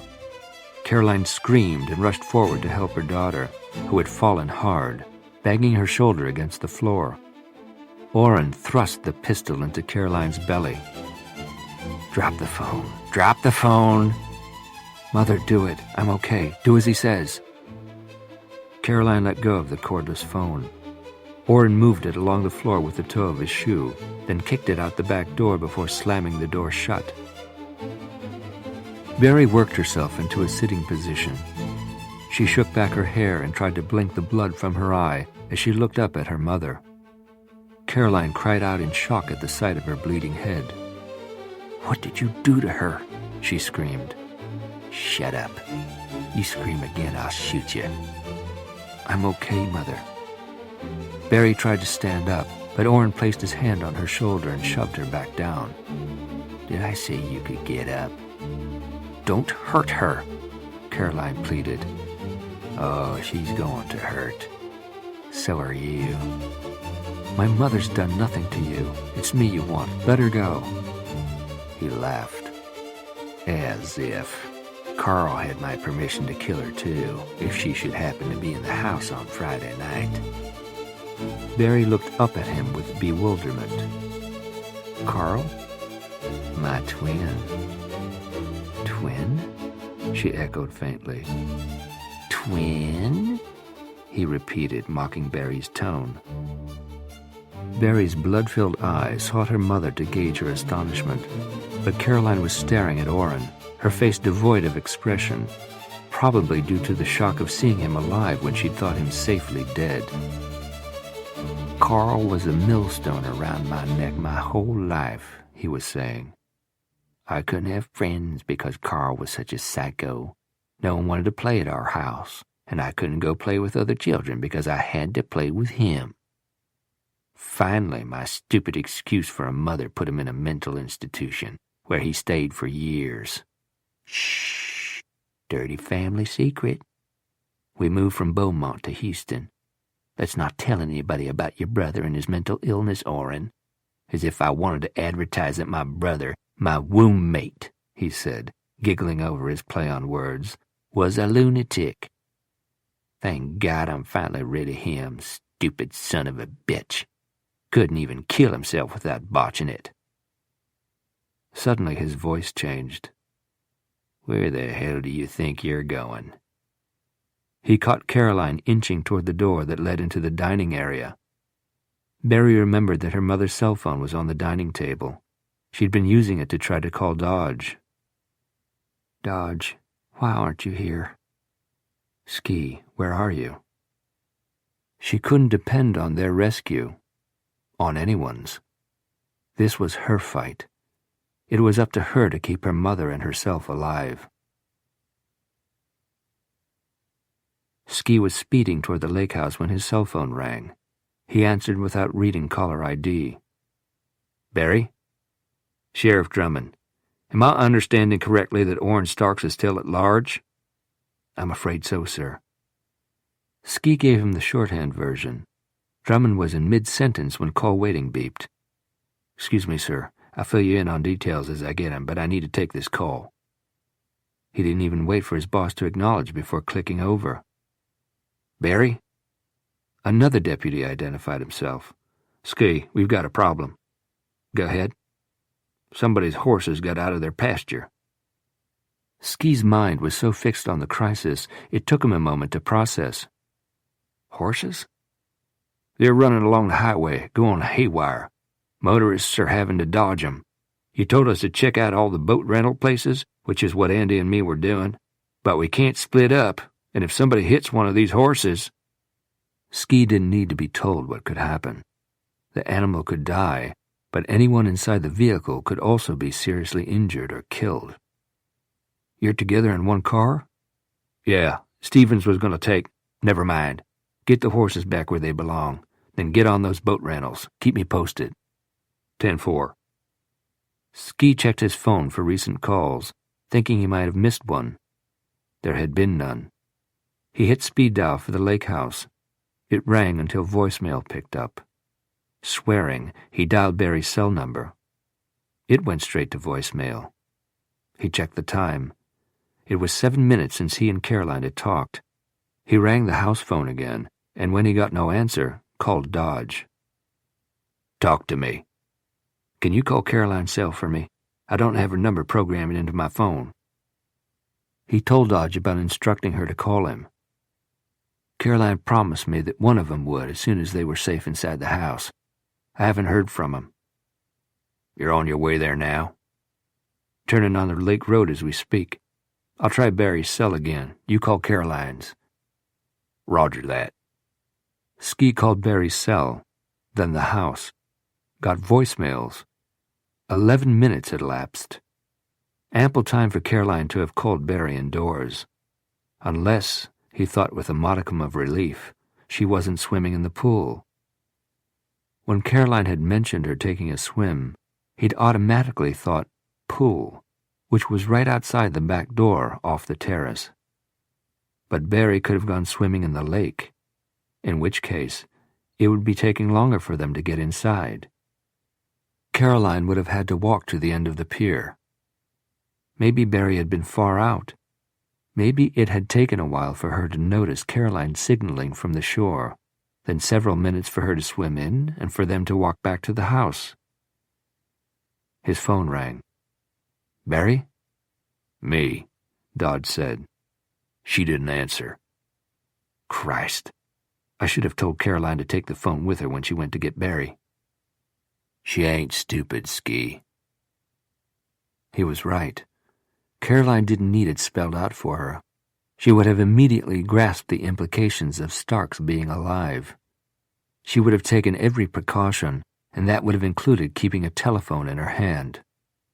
Dodge's thoughts were running parallel. The only reason she wouldn't call you back is if she couldn't. Ski's stomach dropped. He started swearing, started praying, stamped the accelerator. Orrin forced the two women at gunpoint into the living area. He motioned toward the sofa and ordered Caroline to sit. Barry, he kept standing in front of him, the pistol against her temple. "This is a lovely room," he said pleasantly, looking around. "You've been here," Barry said, "when you took back the bracelet." He laughed. "So you noticed it was missing? I wondered. I thought you might check for it when it was found on Sally. And I was right." "You also came into the house this morning when we weren't here." He laughed. "You discovered the bag in the guest room. I guess I can't blame you for switching rooms. Imagine my surprise when I saw my gifts on the kitchen table. I replaced them in the bag and even added some duplicate prints of the photos I took of you. The close-ups." He licked his lips obscenely. Barry looked away in disgust, but he placed the pistol along her cheek and forced her to look at him. "It was Carl who came here last Friday night. I had laid the groundwork, showed him the photos, and drew him the layout of the house. I had told him 1,000 times to wait until you and Ben were cozy in bed. He was to shoot you both and get out. No fuss, no muss, but the best laid plans." He sighed. With his free hand, he picked up a picture frame from an end table and looked at the photograph. To Caroline, he said, "You're very photogenic, just like Barry." She merely glared at him. "You said Carl was in an institution," Barry said. "When did he get out?" "Couple of years ago. The state declared him cured. He got dumped on me because of Mother's condition. He'd been the bane of my childhood. Now I was responsible for him for the rest of his life. Wonderful. Fabulous. But then," he said, his inflection shifting, "when I started thinking about how I could get revenge on all you hateful people at Delray, I saw a way to put the head case to use. I began brainwashing them on how evil you were, how you must be killed, how it was up to him to do it if he wanted to go to heaven and live with Mother forever and ever." His giggle sent chills down Barry's spine. "It worked." "It didn't work very well," Caroline remarked coolly. Barry was surprised and grateful for her composure. Her mother had to be every bit as afraid as she was, yet she gave the impression of being calm. "Mother is right, Orrin," Barry said. "Carl made mistakes. Ben survived. He panicked and couldn't shoot me. He—" "Shut up," Orrin barked. "I know all about it." "From Carl? You saw him after he left here on Friday night?" "He's the idiot, Barry, not me. Of course I didn't see him. But I'd given him a cell phone so he could stay in touch. He was to call me as soon as it was done. When he did call, he was blubbering, crying, telling me he'd failed, wailing because now he wouldn't go to heaven. I got the details from news reports. Orange Starks was a wanted man, so I had to get Carl out of sight. I told him to find a place to hide." "The motel." "It seemed like a good idea," he said defensively. "That goof-up was It was a fatal shooting of an innocent boy." Orrin shrugged. "It was that kid's time to die." "And Mr. Mittmeyer's too, I suppose?" "I was furious with Carl over that. Hijacking the RV was smart, but it was careless of him to hit the old man hard enough to kill him." Orrin thoughtfully tapped his lips. Although it actually worked out for the better. His killing spree, as they called it on TV, made him look all the crazier. He began to unravel. "You have no idea," he said, rolling his eyes. "You told him the only way to heaven was to kill himself." "Precisely. I told him to go into the big thicket." "That was an elaborate choice. Why there?" "Because the more difficult his capture, the more fatigued everyone would be afterward. Your friend Nyland would breathe a huge sigh of relief and relax his vigilance. You see?" When she said nothing, he continued. "Carl was instructed to throw away the cell phone, somewhere where no one could find it, then to use the pistol on himself. I promised him it wouldn't hurt and he'd go straight to heaven. He could wait there for Mother, who would join him soon. You should have heard him. He was so relieved and happy. He sobbed. But," he gave another dramatic sigh, "the moron couldn't even do that correctly." "Is that why you killed Sally yourself? You wanted to make sure it was done right?" He chortled a laugh. "That, and I didn't want Carl to have all the fun." Barry swallowed with difficulty. "She came home to find me inside her house." He smiled as though fondly recalling the scene. She'd heard about the shooting here the night before. She knew what my being in her house implied.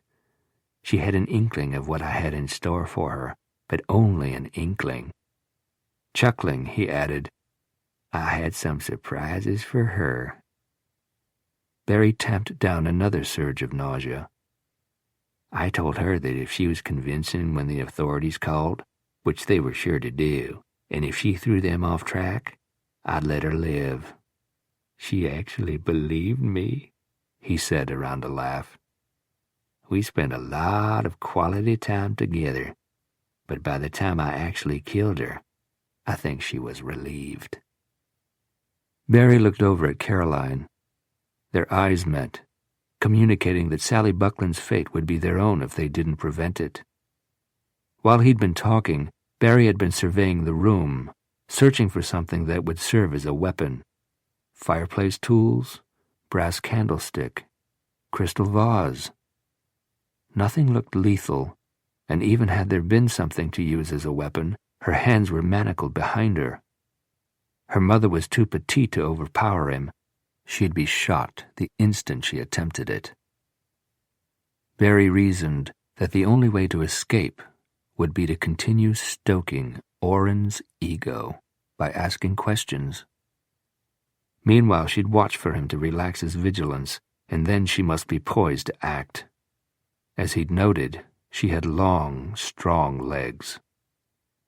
She said, "You certainly had this well planned." "Didn't I just?" "It was risky for you to call me from Houston on Sally's cell phone, after being spotted in Walmart." "Well, that was Carl in the store, of course. Meanwhile, I was at Sally's place trying to decide how I was going to dispose of her body. Orrin Starks was at Walmart buying shoes at 3 o'clock in the morning. He's at the Astros game in Houston hours later.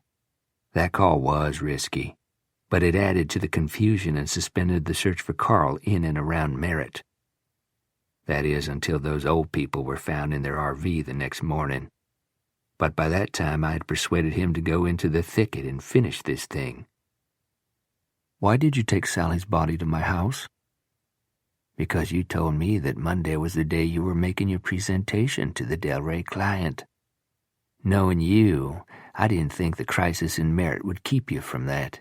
And I was right, wasn't I? I figured you would be in Houston Sunday evening to prepare, and thought that extra little surprise would really leave everyone scratching their heads. And it did. By the way, I've been meaning to ask, did you catch the song I was humming when I called you? Spinning Wheel. Get it?" Barry refused to give him the satisfaction of an answer. "You're still a long way from getting away with this, Orrin." "Would I leave a stone unturned, Barry? No. This past weekend, I lined up several alibis. Early Saturday morning, I drove over to Louisiana, where I'd rented a cabin for the entire summer. Backwoods, Cajun country. Everybody's kin to everybody else, and outsiders are noticed. I had my head shaved at the local barber shop. The barber will remember, believe me, because I was squeamish about making such a drastic change in my appearance. In the supermarket, I created quite a scene over some spoiled milk I'd bought several days before, and I had the receipt to prove it. People in the store at the time will remember me. I made sure of it. If the authorities inspect the cabin, it will appear that I've been there. Trash dating back several weeks, fresh produce in the fridge, there's no TV, no radio, no computer with internet, so I was completely out of touch with the outside world. I'd heard no news. Only when I returned to Texas did I learn that my demented brother had murdered 3 people during my absence. And he's dead too. Oh, woe is me. I'm devastated. He smiled smugly. You see, I've got it all covered. It seems you do, except for one thing. I'm still alive. Not for long. If you kill me now, the authorities will know Carl didn't do it. Random act of violence, he said flippantly. 2 women left alone in a lake house. A deviant comes along. He shrugged, leaving the rest unfinished. That would be awfully coincidental, Orrin, Barry said. I don't think any peace officer would believe that. Any peace officer like your brawny Deputy Nyland? He sneered. If anything happens to Mother and me now, you'll naturally be the prime suspect. Nyland might suspect, but Nyland knows. They all jumped at the sound of the voice coming from the open doorway that connected the kitchen to the dining area. Barry nearly fainted with relief. Dodge stood there, his hands raised high above his head. Orrin squealed as he jabbed the barrel of the pistol against Barry's temple. I'll kill her. No. Dodge kept his hands in the air but frantically waved them. Please, don't.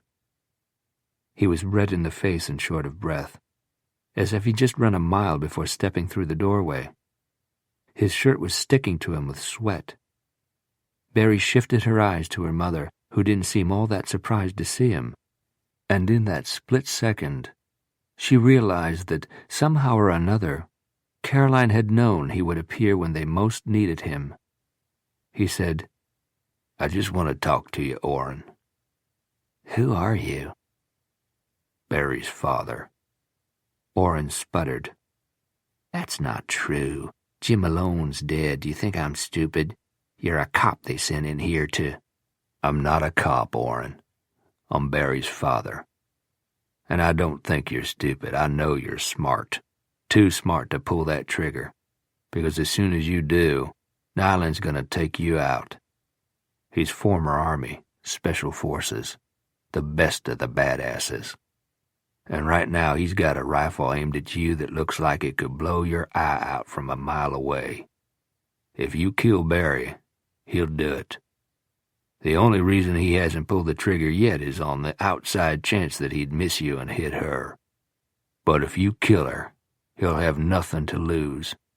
He'll squeeze that trigger, and your head will disintegrate, and I bullshit you not. Orrin wet his lips and gripped the pistol more tightly. You're trying to trick me. Well, you got a pistol aimed at my only kid's head? No way. She's not your kid. She is. I left her in the hospital nursery the day she was born, and only just reunited with her. Don't take her away from me now. Please. You're breaking my heart, Orrin said. All right. You don't care about us, think about yourself. Don't be foolish enough to think Nyland sent me in here to bargain with you. The man's a cowboy. He wants you dead. I had to fight my way past the son of a bitch to get in here. Thought I might get a bullet in the back at any second. You're a cop. I swear I'm not. It's true, Orrin, Caroline said. He's Barry's birth father. He abandoned her just as he said. I don't believe you. Who else besides a desperate father would defy Nyland? Huh? He looked at Barry and changed the tone of his voice. You're bleeding. Does it hurt too bad? No, I'm okay. Shut up. Shut up, Orrin said shrilly. I'm not falling for this. Please, Dodge implored. Don't harm my baby. Suddenly, he grimaced and sucked in a wheezing breath. Exhaling it slowly, he said, Nyland is so pissin' mad at me right now, he'll probably shoot me too. But if he killed my daughter, and Caroline... His gaze shifted to her and stayed for several seconds. Then back to Orrin, he said, If you harm them, I'd just as soon die. Out the corner of her eye, Barry could see Orrin in profile. His face was shiny with sweat. She could feel his nervous tension, his indecision. His bravado had vanished. She could smell his fear that what Dodge was telling him was true. Dodge took a few steps toward them, but Orrin dug the barrel of the pistol into her temple, and Dodge halted immediately. Okay, he said quickly.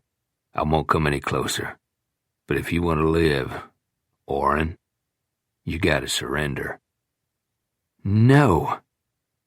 He gave his head a stubborn shake, like a child refusing to eat his vegetables. Now's not the time to get stupid, Orrin. Nyland found out about your brother. Figured you'd come after Barry. He's got this place. Dodge winced. His breath caught. Dodge? Caroline stood up abruptly. Orrin shouted for her to sit back down, and she did, but remained perched on the edge of the sofa, her eyes worriedly fixed on Dodge.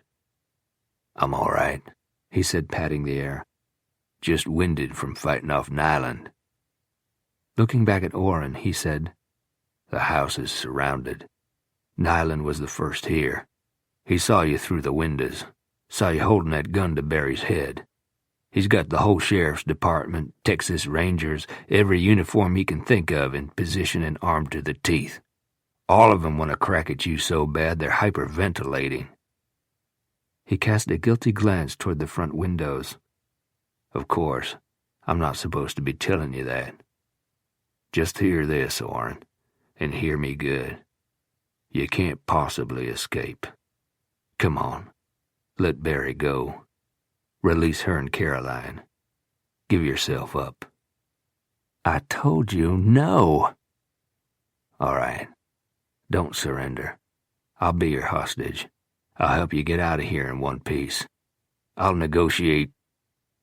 He broke off as he gave a sharp cry and clapped his right hand over his left shoulder. Bending double, he staggered several feet forward. As he did, he pulled his pistol from the holster at the small of his back. But it was of no use to him. When he pitched forward and fell to the floor in obvious agony, the pistol dropped from his listless hand and slid across the hardwood. Caroline, ignoring Orrin's warning shout, launched off the sofa and flung herself down over Dodge, calling his name repeatedly. Barry screamed, "Mother! Dodge!" Orrin, frantic at having lost control of the situation, pushed Barry aside and kicked Dodge's pistol out of reach, then bent over Caroline and struggled to pull her off Dodge. "Shut up! Get back over there!" Barry gave the side of Orrin's knee a vicious kick. It buckled and he howled, but he didn't release Caroline, who held on to Dodge, still wailing his name. Orrin doubled his efforts to haul her up. Barry bicycled her legs against him, striking him as hard as she could with her bare feet. He let go of Caroline, spun around, and aimed his pistol down at Barry's face. "I said I would kill you." Then there were two loud claps in rapid succession. Before Barry could even register Orrin's surprised expression, he dropped to the floor with 2 bright blooms of red on his chest. Ski burst into the room, pistol drawn. Other officers rushed in behind him and swarmed over Orrin's prone form. Ski bent over Barry, who was struggling to stand up.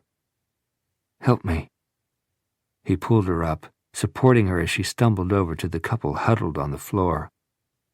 Hands still manacled, she awkwardly dropped to her knees beside them, joining her mother's mournful chant of her father's name. One of the deputies called out, "Starks is dead, Ski." Barry barely registered that. Her concern was channeled strictly to Dodge. She released a sob of relief when he eased Caroline off him and came up on his elbows. In his right hand was a small, blunt-barreled pistol. Caroline threw her arms around his neck and held on tight. She was openly weeping. "You scared me half to death." Looking up at Ski, Dodge wheezed, "Motherfucker was resisting arrest." "You had no choice. He would have killed Barry." Ski gave him an arch look.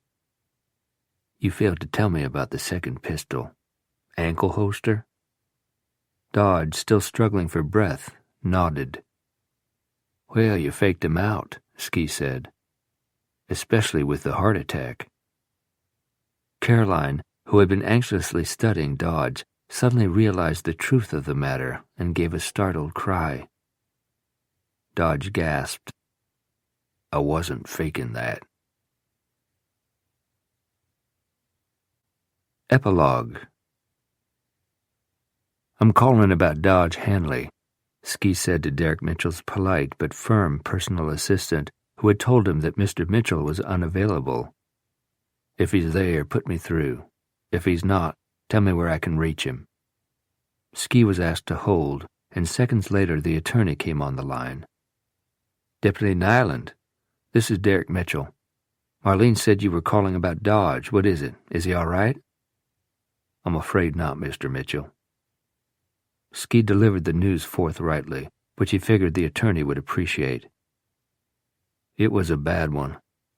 He arrested twice in the ambulance on the way to the hospital. CPR kept him alive, barely. I didn't call you sooner because I didn't have anything solid to report until just a few minutes ago, when the cardiac surgeon came out to give us the lowdown. Dodge held on through the surgery, but the doctor used words like infarct and friable, and he didn't sugarcoat the prognosis." "Which is what? How bad?" "Chance of survival 50-50, and the surgeon said that's optimistic.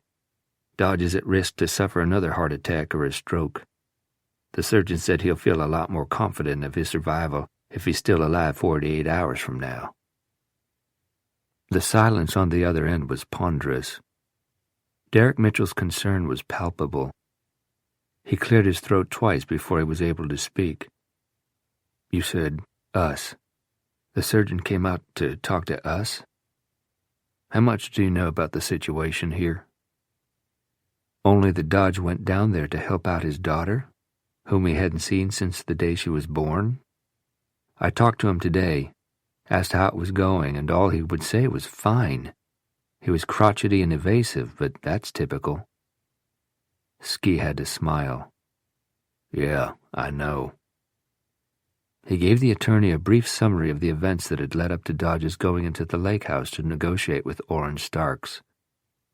Dodge insisted, said he would go in with or without my sanction, said I couldn't stop him with a team of wild horses or a Sherman tank, said he would save those 2 women or die trying. The grim irony of his vow hadn't escaped Ski. Barry had the presence of mind to keep Starks talking, but Dodge and I were wasting precious time arguing over his plan, so I agreed to it. He was confident that he could play Starks and get him to release Barry and Caroline and then to surrender. He almost pulled it off. He faked everything except the heart attack. When I saw him lose his pistol, topple, I almost had a heart attack myself. I thought it was over, and it was for Starks. Dodge hadn't told me he was packing an extra handgun. Riley, he added. He played me too, I guess. Ankle holster? How'd you know? He's never without it. I know that now. Ski glanced over at Barry, where she sat with Caroline at a table in the hospital cafeteria. The surgeon had said it would be a while before anyone could see Dodge, so they had come down for coffee. But he noticed that their cups had been left untouched. On the tabletop, their hands were tightly clasped, as if they were both dispensing and deriving comfort from the contact. Sharing a common urgency, the two men wrapped up their conversation. What did he say? Barry asked when Ski rejoined her and Caroline at the table. Thanked me profusely for notifying him. He's going to charter a private jet to fly him and his wife here. Soon as he knows where they'll be landing, he'll text me. I'll dispatch somebody to pick 'em up, bring 'em straight here. It'll be the wee hours, probably, but he didn't want to wait until tomorrow. None of them questioned the reason behind Derek Mitchell's haste. Barry said, Dodge will be glad they're here. He talks about them all the time. He loves them. Gauging by Mitchell's reaction, I think the feeling is mutual. In Dodge's mind, he doesn't deserve to be loved. They looked at Caroline, who'd spoken in a soft voice, made even gruffer from crying. Up till then, Ski hadn't been sure she was even following their conversation. Barry leaned across the table. What makes you say that, Mother? His father told him so. By the way he treated him, if not in actual words. Dodge believed him. Up to the day you were born and I ordered him out of our lives, he'd been trying to earn everyone's respect and acceptance. Everyone's love. She looked down at her hands, which she was twisting together. Ever since that day, he's been trying to kill himself for being unlovable. Ski agreed with Caroline, and he figured Barry did too, although they weren't going to say so, because that would lay unfair blame at Caroline's doorstep. Dodge had willfully cheated. By doing so, he had thrown away the best thing that had ever happened to him. Caroline had taken a position and refused to back down. Neither had won. The loss to both had been enormous, and it had defined the paths their lives would take for the next 30 years. Years that could have been happier for all of them. If only he'd been faithful. If only her rejection hadn't been absolute. Caroline's cell phone rang. Knowing that she'd given her number to the ICU nurse, they all reacted with alarm. Bracing herself for the worst, Caroline answered. She listened for several seconds, then said, I'll be right there, and disconnected. She was trembling as she pushed back her chair and stood up. He's regaining consciousness. Thank God, Barry whispered, obviously sharing Ski's relief that the news hadn't been what they feared. She said if I come right now, I can see him for 5 minutes. Go, Barry said, making shooing motions with her hands. Run! We'll be right up. Caroline gave her a grateful look, then dashed toward the cafeteria's exit. Barry was none too steady as she stood up. She looked at Ski through watery eyes. Then her face crumpled, and she began to cry. He reached for her and hugged her close. I've been holding myself together for her sake, but I can't any longer. Go ahead and cry. Oblivious to the other people in the cafeteria, he stroked her back and continued to hold her as sobs shook her entire body. She might lose the father she'd just found. That was bitter. She also bore the guilt for everything that had happened, and she would carry it for a long time. He admired her for taking up that mantle. A more shallow individual would have made self-serving excuses and shrugged it off. His admiration was also tinged with pity. He had first-hand knowledge of how heavy a burden guilt could be. Only by sheer force of will would she carry on with her life and eventually forgive herself. He was confident she had the fiber to do it. She was, after all, a combination of two determined, hard-headed people. Having cried herself out, she pulled away from him, plucked a napkin from the dispenser on the table, and used it to blot her eyes and face. Well, that was a spectacle. Not really. And anyway, who cares? She gave him a wavering smile. Thank you. You're welcome. We'd better get upstairs. Mother may need me. With his hand curved around the back of her neck, Ski guided her from the cafeteria and across the lobby toward the elevator bank. One was available, and they were alone as they rode up to the ICU floor. He bent down and gently kissed the butterfly clip above her eye. It had been required to close the gash caused by the butt of Orrin Stark's pistol. She leaned into him. I know you have duties, responsibilities, but if you can, I'd like for you to stick around. I'll stick around. She looked up into his face. Think before you commit, Ski. It might be for quite a while, and the outcome is unsure. Knowing that they were now talking not only about the vigil at Dodge's bedside, but also about their future together, he cupped her face between his hands and touched her lips tenderly with his. I'll stick around. It surprised the hell out of Dodge when he came to. He had a good buzz going. Everything within his field of vision was blurry around the edges, and his overall feeling was one of languor. It felt like he had a 50-pound weight sitting on his chest, but that was only mildly uncomfortable. The best part, Caroline was there, bending over him, stroking his hair. So even if he was dead, his afterlife wasn't half bad. He wondered if smoking was allowed. If so, this really was heaven. Or maybe this was just a staging area, and it could still go either way.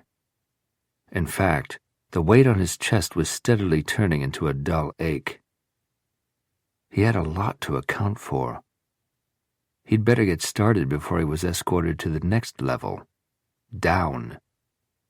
He blinked Caroline into better focus. I skipped out. She smiled and placed her hand on his cheek. Didn't say goodbye. He tried to swallow, but his mouth was dry. Worse than dry. It was pasty, and his tongue kept sticking to the roof of his mouth, so it was difficult to form words. Not that he could think of that many. Nothing to offer you. Then, now, never. She shushed him and continued to smooth his hair off his forehead. Damn it. He needed her to pay attention. He shook his head, only then realizing that there were tubes in his nose. Jesus, how undignified was that? He reached up and pulled the cannula away. Or tried. Caroline replaced it, and there was nothing he could do about it because he didn't have enough energy to raise his hand again. The dull ache had worsened, and now he remembered being wheeled down a corridor, blinding overhead lights flashing past with dizzying speed, people running alongside the gurney talking in loud, excited voices.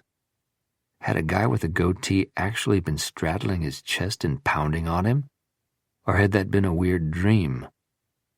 Had those extra bright lights been on the ceiling of an operating room? Probably some asshole with a trophy wife, a golf club membership, and a healthy 6-figure annual income had been digging around inside his chest, and that's why it felt so tight and achy. He heard a soothing voice as if it was coming from the end of a tunnel. It said, "Only another minute, Miss King, then you'll have to leave." He hadn't realized his eyes had closed until he pried them open again. Caroline was still there.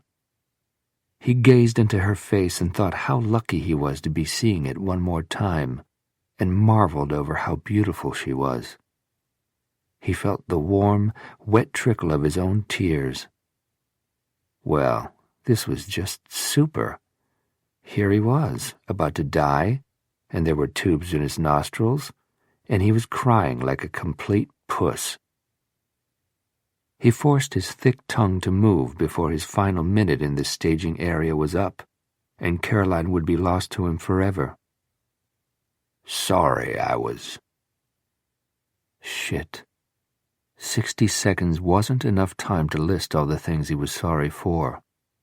He just needed to tell her how much he loved her, had always loved her and always would. But he had to hurry because the stranger with the soothing voice was injecting something into the tube in his arm. Instantly, he felt a rush of honeyed heat and sublimity. It was great fucking stuff.